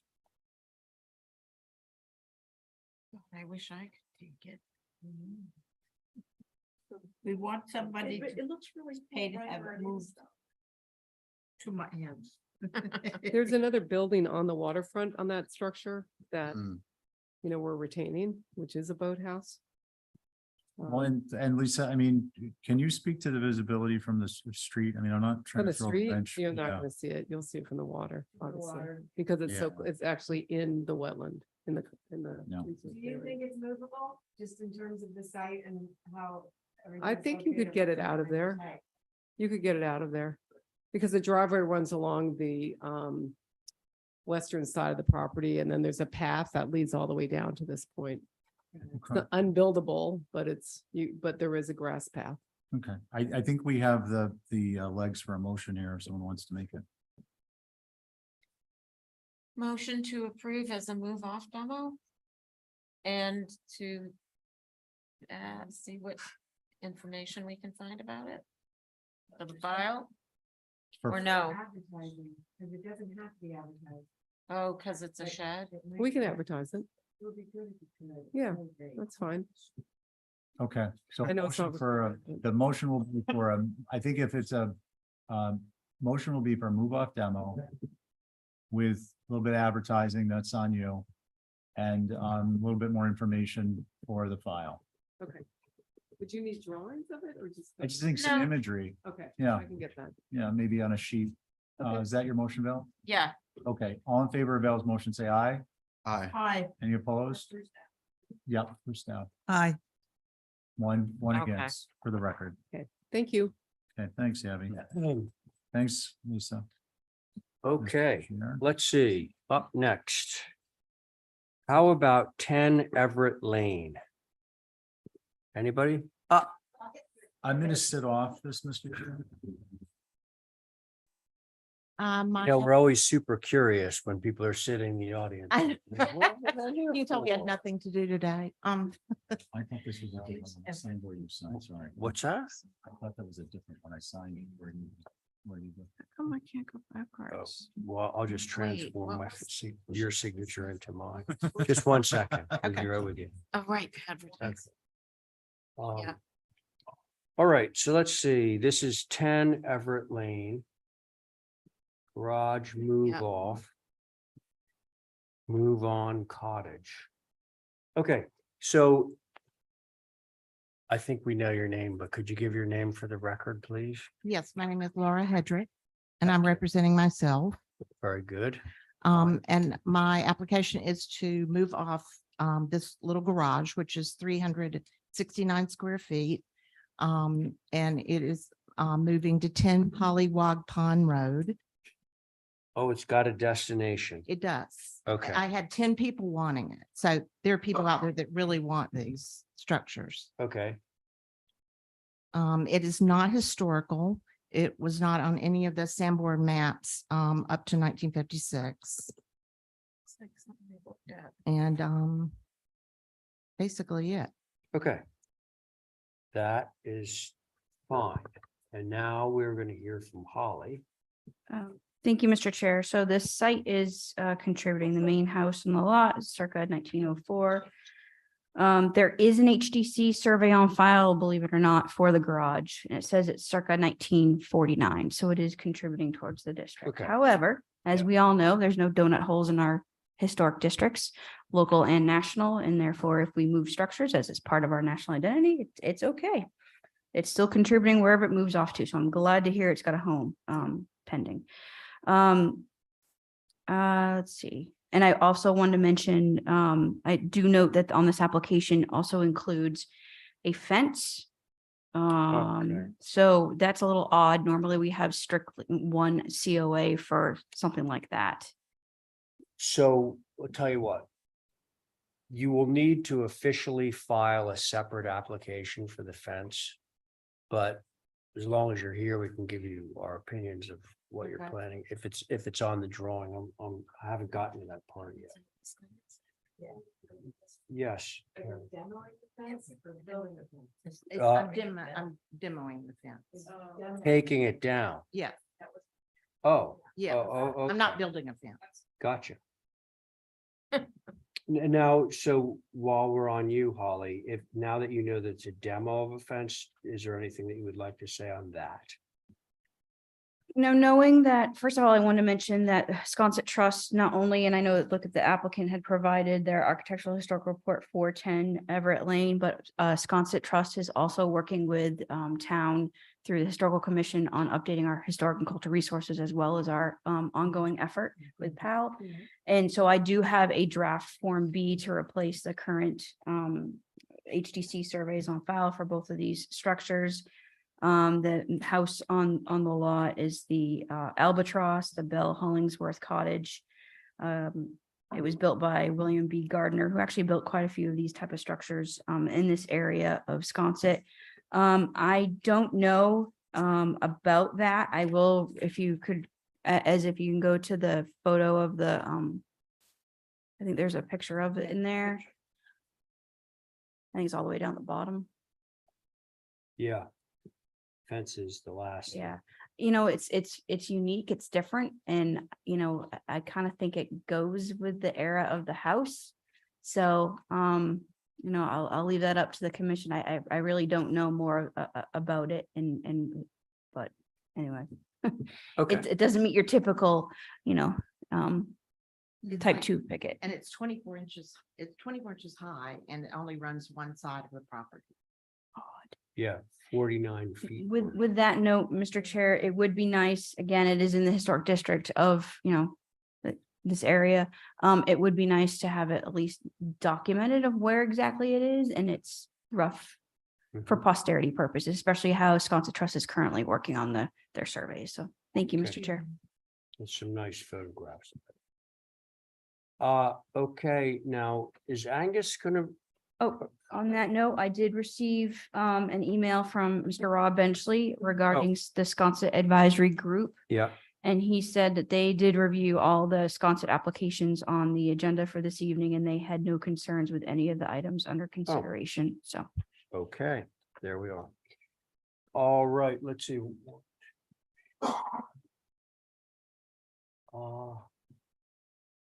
So we have 4 regular board members and 2, did I say, yeah, and 2, what's the rotation? What did I miss? Which one of you 2 is on it? One of you is on Lisa's stuff for this, right? Oh, I like.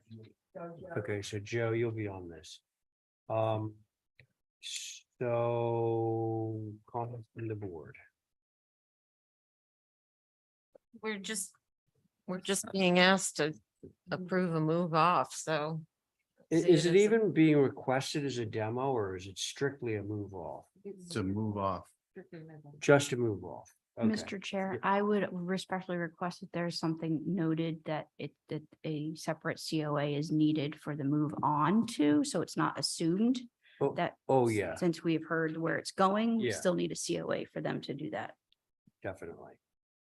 Okay, Yeah, where was it moving to? Polywog Pond. Okay. I have no concerns. no concerns? I Okay, have no concerns. Diane has no concerns. I have Abby- concerns. Abby has concerns? Yeah. Okay. Would you like to voice? Well, I think it just goes with, it may be, it might be a Sears and Roebuck house, I don't know. But it does sort of go with the whole,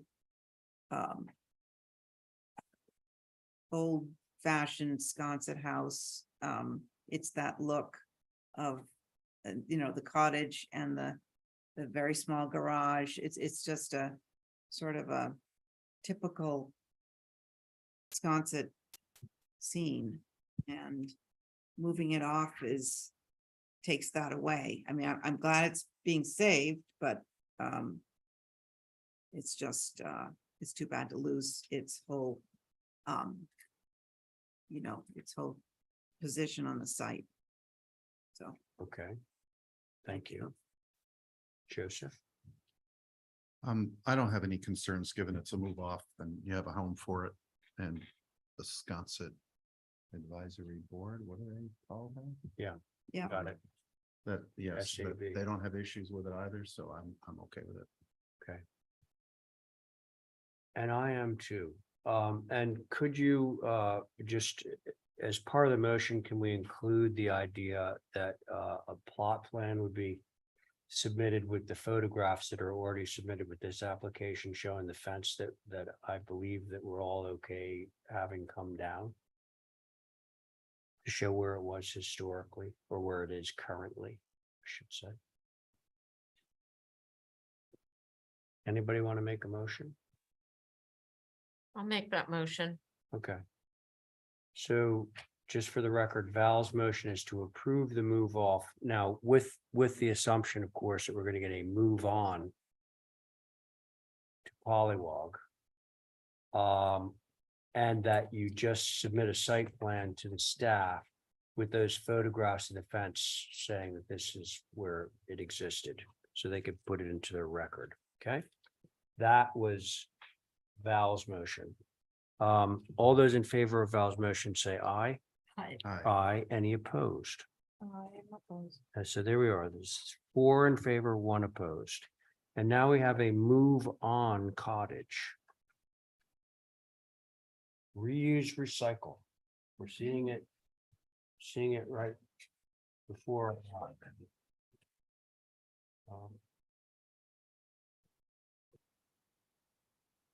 Okay.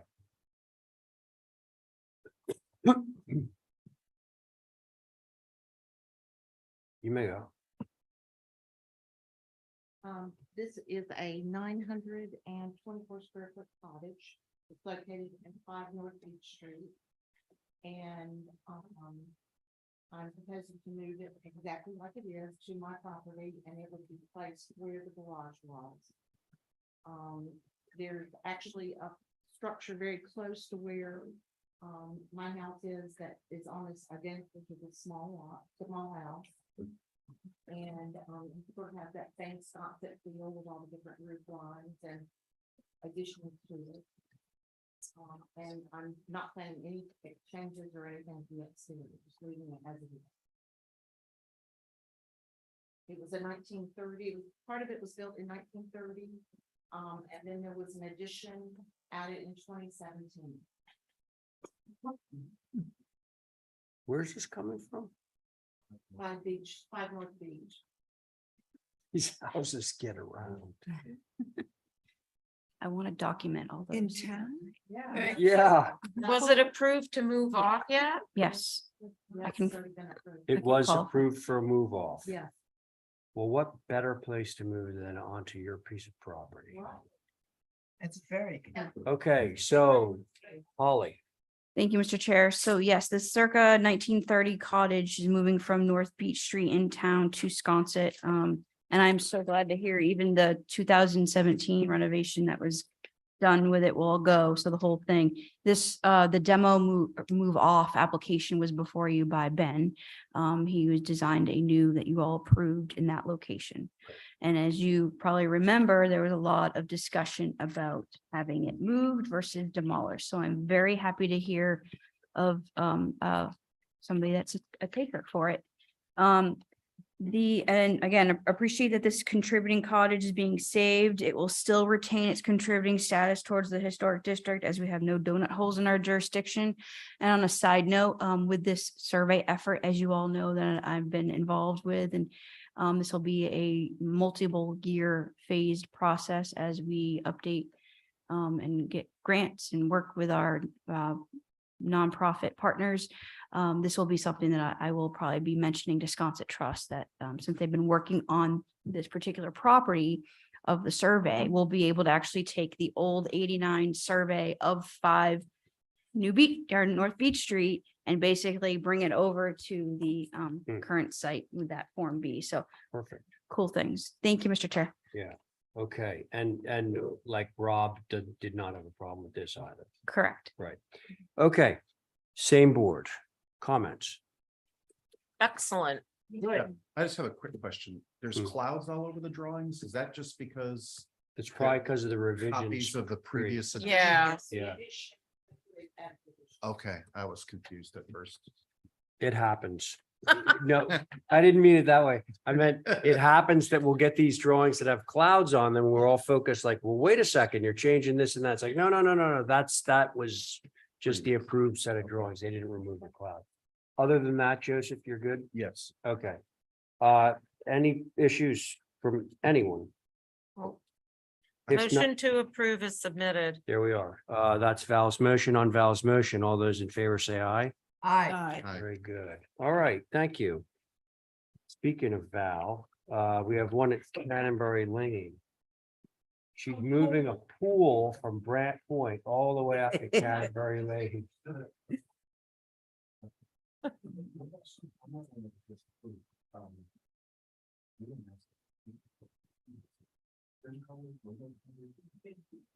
You know, yeah, yes.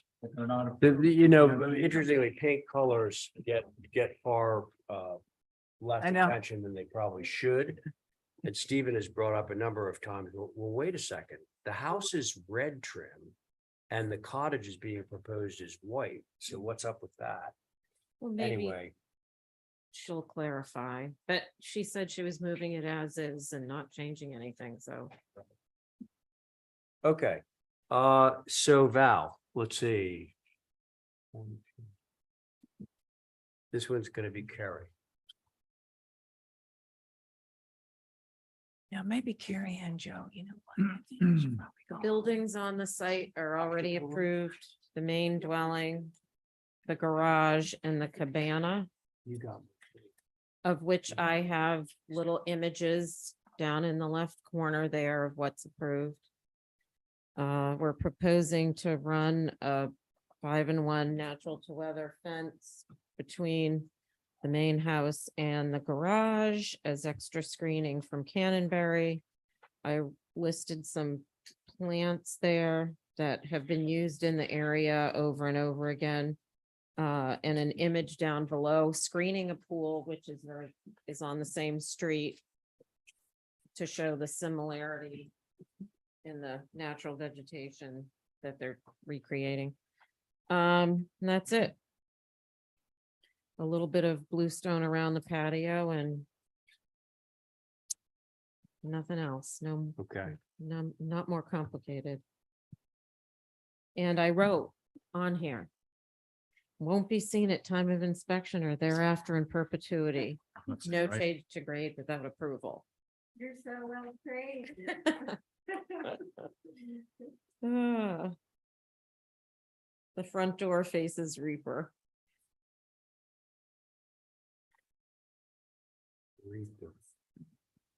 Comments? Mr. Chair.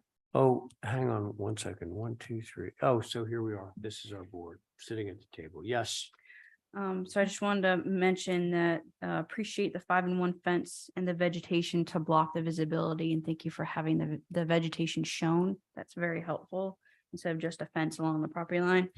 And my only comment, more of a question, was will the pergola that shed the view? I know it's been approved already, but will it shed the view from Reaper?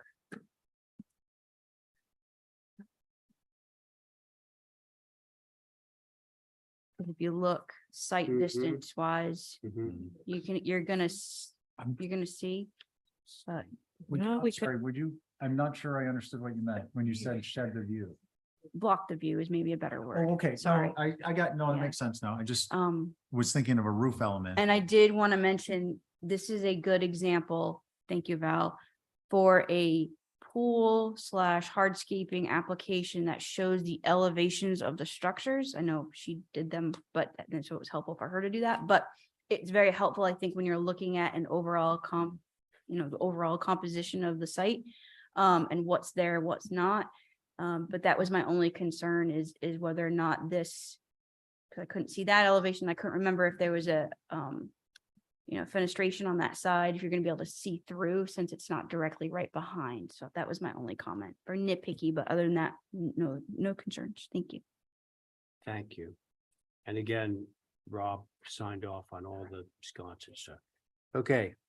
Comments from the board? What are the colors? Yeah. Does the Natural pool topography. match the house? Bluestone. What are the gates? Give, The gates are just looking like the fence that they'll just hinge, okay, so safety. nothing with an arbor, just plain. I appreciate that you're screening the fence from the road as well as the pool. I think the 5-in-1 right along the road is not very typical out there, but because it's gonna be screened, I think the combination is good. With 10 feet in front of it, Huh? 10 feet of, 10 feet of vegetation. yeah. Yeah, no, that's good. Okay, thank you. Anyone else? I think she's put in enough protection that it won't be easily seen. The other side on Reaper Circle and all that stuff, the house is going to block it. The garage is going to block it the other way, so I think it will be well hidden. I'd motion for approval with the gates to match the fence. Okay. I'm thinking if we have to put on our own special caveat, but it is right there. It's in written the on code. there. I know. It's an interesting concept. So you're sort of bound to it. It's written on the drawing that we're about to approve. So Joe has made a motion to approve this as submitted with the gates the same style or height, did you say? Yeah, Val said that the gates are done just like the fence, so it's a 5-in-1, Right. Yeah. the door essentially. Yeah, it just is like one little piece hinges as a gate. Okay, so that is Joe's motion. On Joe's motion, all those in favor say aye. Aye. Aye. Any opposed? No. Thank Okay. you. Thank you, Val. Okay. Let's see. I don't see Act Smart. needed to get. No. I don't see twig. Oh, it's not twig. Right. Hi, it's not twig, it's mini twig. Yeah, no, I'm sorry. Yeah. Mini twig. That's a good one, Alyssa. All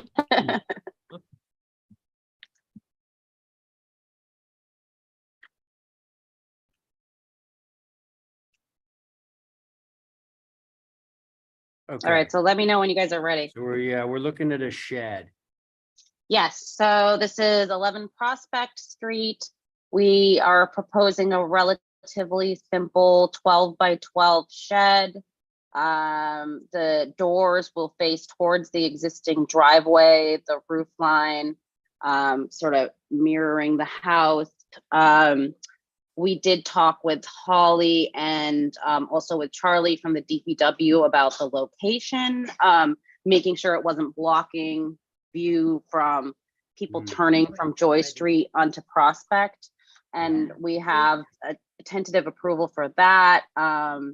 He just wants to look again before we build at the corners, but there's also a hedge all the way around the property that kind of screens the shed as well. That is not drawn in there, but you can see it in the pictures. Oh, yeah, this yard. Oh, So that's it. that's fine. It's here. Melissa. Oh, Sorry? Alyssa. Yes. The doors, do they face Prospect and therefore are we getting a curb cut right at the corner there? No, the doors are facing the existing driveway, so they're facing south away from Prospect Street. Gotcha, okay. What is okay. So you're facing gonna kinda Prospect is drive that across the tall. lawn there. Yeah, Got it. yeah. So no break in the hedge or anything. No curb cut. Okay, got it. Let's see. Holly, you're on this, right? Yes, sir. Yeah. So for the record, there is an NPT marker on this house. This is the circa 1848 Greek Revival, Obed B. Long house. I think he built a couple down there on Prospect Street. And it has pilasters at the corners. This is a 12 by 12 shed. And although HDC guidance for sheds indicates that they should be behind the house and not in front, which is only rarely really approved, staff feels this location is best due to it being at a corner lot with no room beside it. Although I do notate on the odd configuration of this lot, there is some room on the left-hand side. But I think the way that this shed is being proposed is almost like a mini garage. So that would be really difficult for the applicants to utilize. So wanted to just notate that for the record.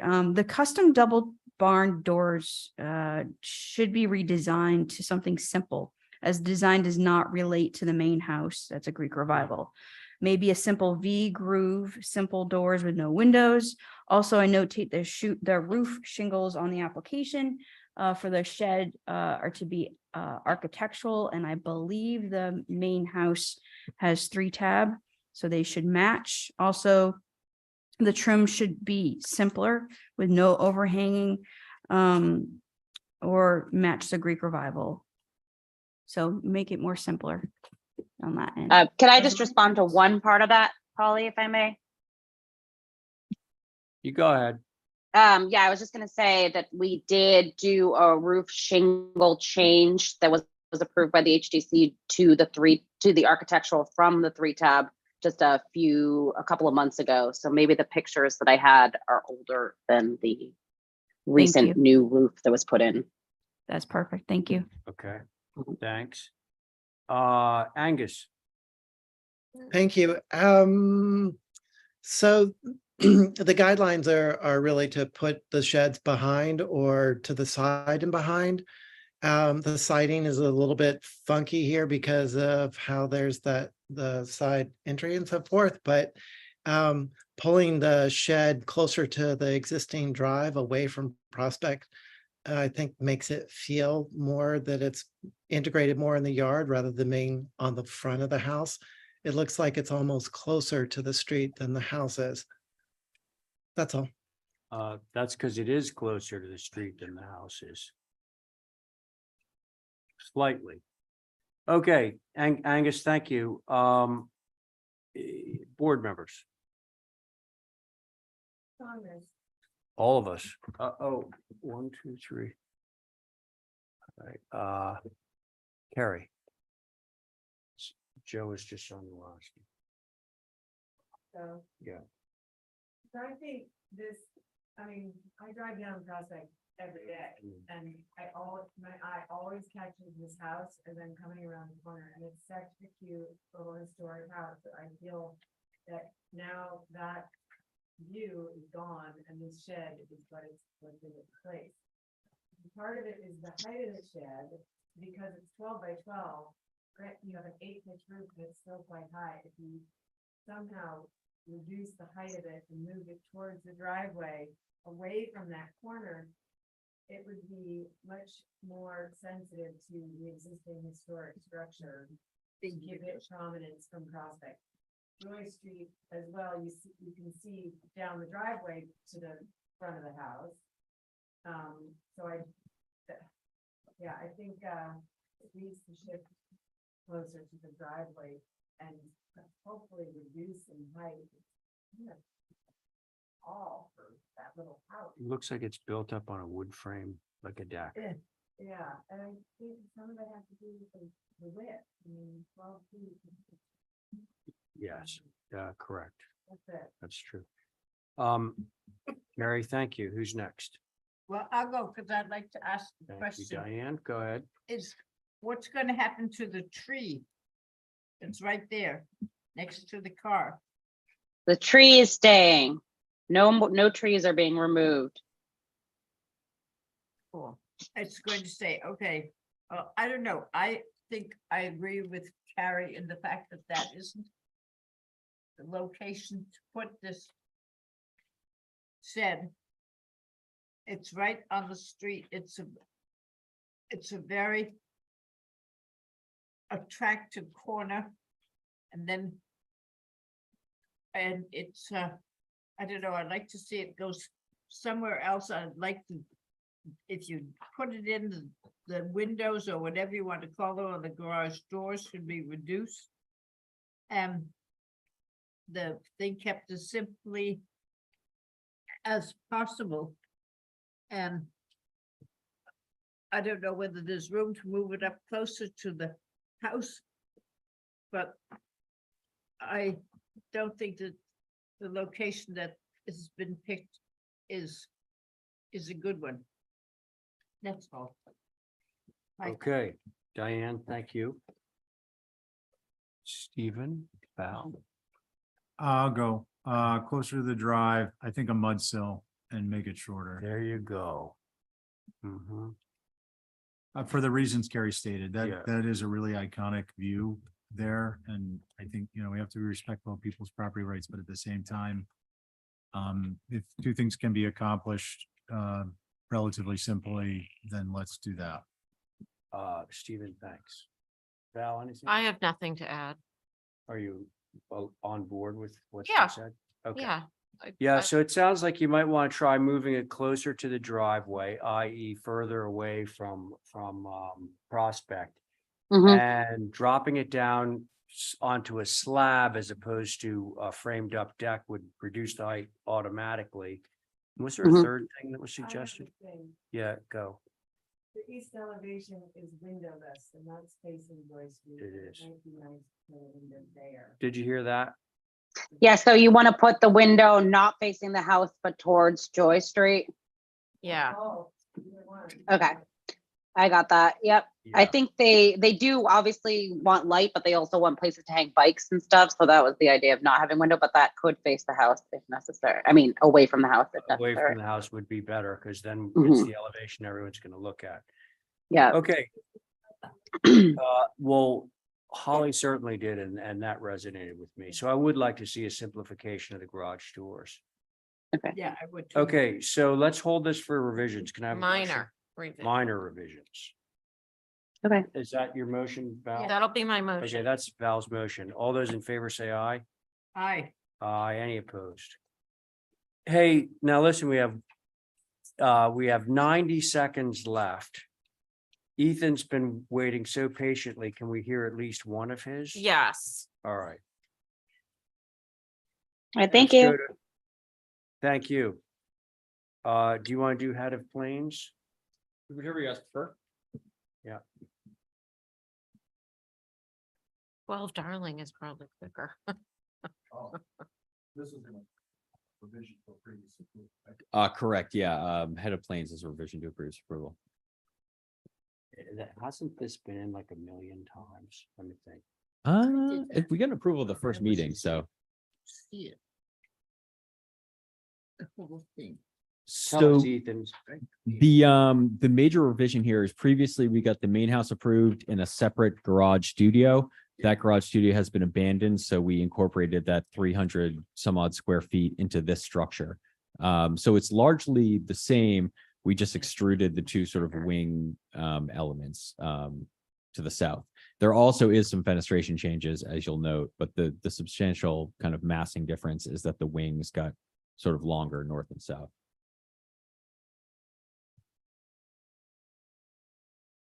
See up here, there's nothing. That's a picture. Yeah, this is, What are the comments? it's quite a little bit different than what it was. So it will warrant some discussion. The window configuration. It's larger.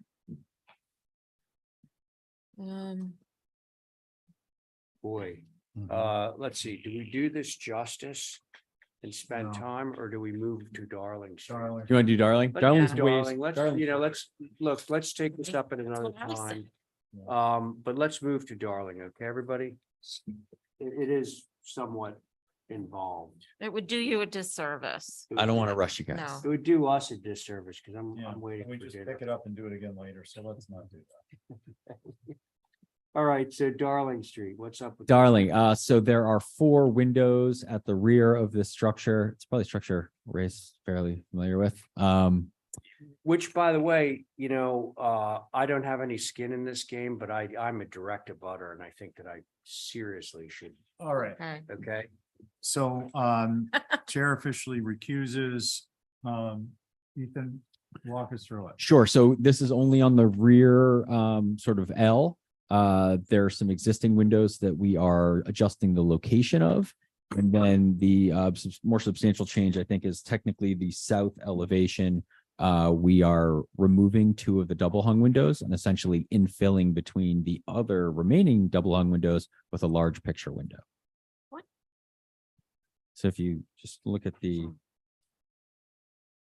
Yeah, south elevation. I'm gonna just close the shutter.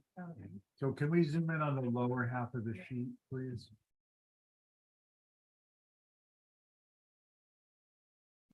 So those 4 windows, those double hung windows are existing. We're keeping the 2 outside ones essentially and replacing the inside ones with a large picture window. Okay, We don't Holly? see that. Thank you, Mr. Chair. So for the record, this is a circa 1842 Greek Revival half cape. It's, we have a draft form, actually almost final Form B through our fish lots effort. It's the Royal B and Nancy W. Parker House. And the old HDC survey on file, it listed as individually significant. It was built by John Kelly Sears. So I believe, and there's a little confusion as far as trying to understand why the plans from 24 years ago were included. Is that because that was the original addition? Yeah, this was significantly renovated in 97. Yeah. So this Oh, whole that's rear, what confused That rear, me. okay. Right. So, then that would make sense. Yeah, that second story addition to the rear. The south bank of multiple light with that picture window on the rear of this mid-century second story addition is not appropriate. I don't have any concerns with the other changes on the west. But I do believe that if you look basically from Ray's driveway, you'd be able to see that change, I think. that's correct. And we did provide a photo just to Yeah. further illustrate that. It's atypical and not appropriate. did also want to mention for the commission and maybe more for you to let the owner know, but the owner came in and received in April a color change for the clapboard through staff, but we haven't received that submittal. So if you wanted to pass it along, that. Oh, sure. Wasn't aware of that. Thank you. Those are my comments, Mr. Chair. Thanks, Holly. Do we have anything from a butter or public? Oh, just me, Mr. Chair. Go ahead. We agree. The picture window is not appropriate. That's all. Thanks. Okay, thank you. Who'd like to go? I agree. I reviewed this for consent and I was pulled it off because I didn't think that picture window and some other things were appropriate, so Okay, that's why it's. all right. Do we have an alternative suggestion? Well, we have Ethan here. Leave it alone. Keep the, pardon me. Keep the Would it be okay if we just ganged them? Back to the way it originally was. Well, they're not, yeah, they're currently not ganged. No, There's, in the Yeah. Oh, the application, original I approval? thought I was reviewing at the beginning. The previous and the proposed. What if we gang the two center ones and leave the other two where they are, because that wall then becomes a lot of wall if you gang them all four together. That makes sense. The previous approval had 2 and 2 next to each other, and then another, what filled that in was the shutters, got it. Okay. And just for my own clarification, is it that the picture window is inappropriate or the ganged picture window? The picture window is not appropriate in the house. And the proportion of it is not appropriate as well. All right, well, I would respectfully disagree, but, Okay, you're allowed. so can we give Ethan a little bit more direction before we shut him down? Or, a quick clarification, if I may. Would it, because I do agree that the width of the picture window is probably larger, like wider proportion than you typically would see. We did try to match the light sizes though, between the double hung and the picture window.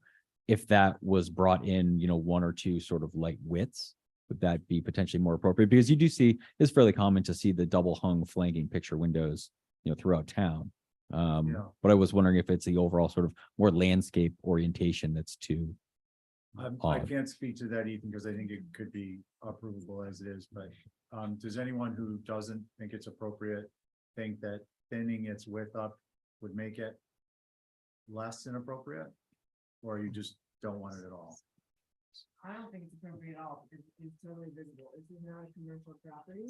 Yes, picture windows like this are in commercial property all over the place, but I cannot think of one that. Okay, I have a clarification. so Clarification. Joe, and then Ethan, if you've got supporting evidence, bring it in next time. Sure. Ethan, just the south elevation that you're showing as existing has 4 windows with shingles between them. You can see it with the cursor there, but the photograph A, I just want to make sure I'm looking at the right elevation. Photograph A, they're all Gang together. they're all ganged together, aren't they? And trimmed together? Oh, I'm looking at the wrong building. Yeah. Oh, it's that building. Oh, it's interesting. Yeah, so that's the neighbor right next door. They're all ganged. Okay, because it's 4 windows with a Yeah, double the- hung the next to it. I window. thought that was what I was looking at. Okay, are you suggesting 4 gangs? Or do you want to come back with more information and some alternatives?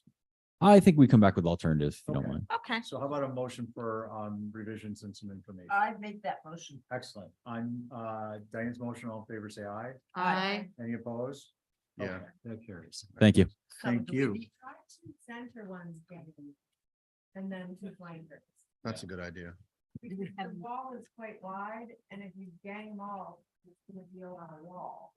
We don't have any Getting the spread is good. things. We don't have any Minutes. minutes, so, No, we're looking for John McLaughlin. right. John, I say, John, You go. that we call it quits for the night. All right. On John McLaughlin's motion,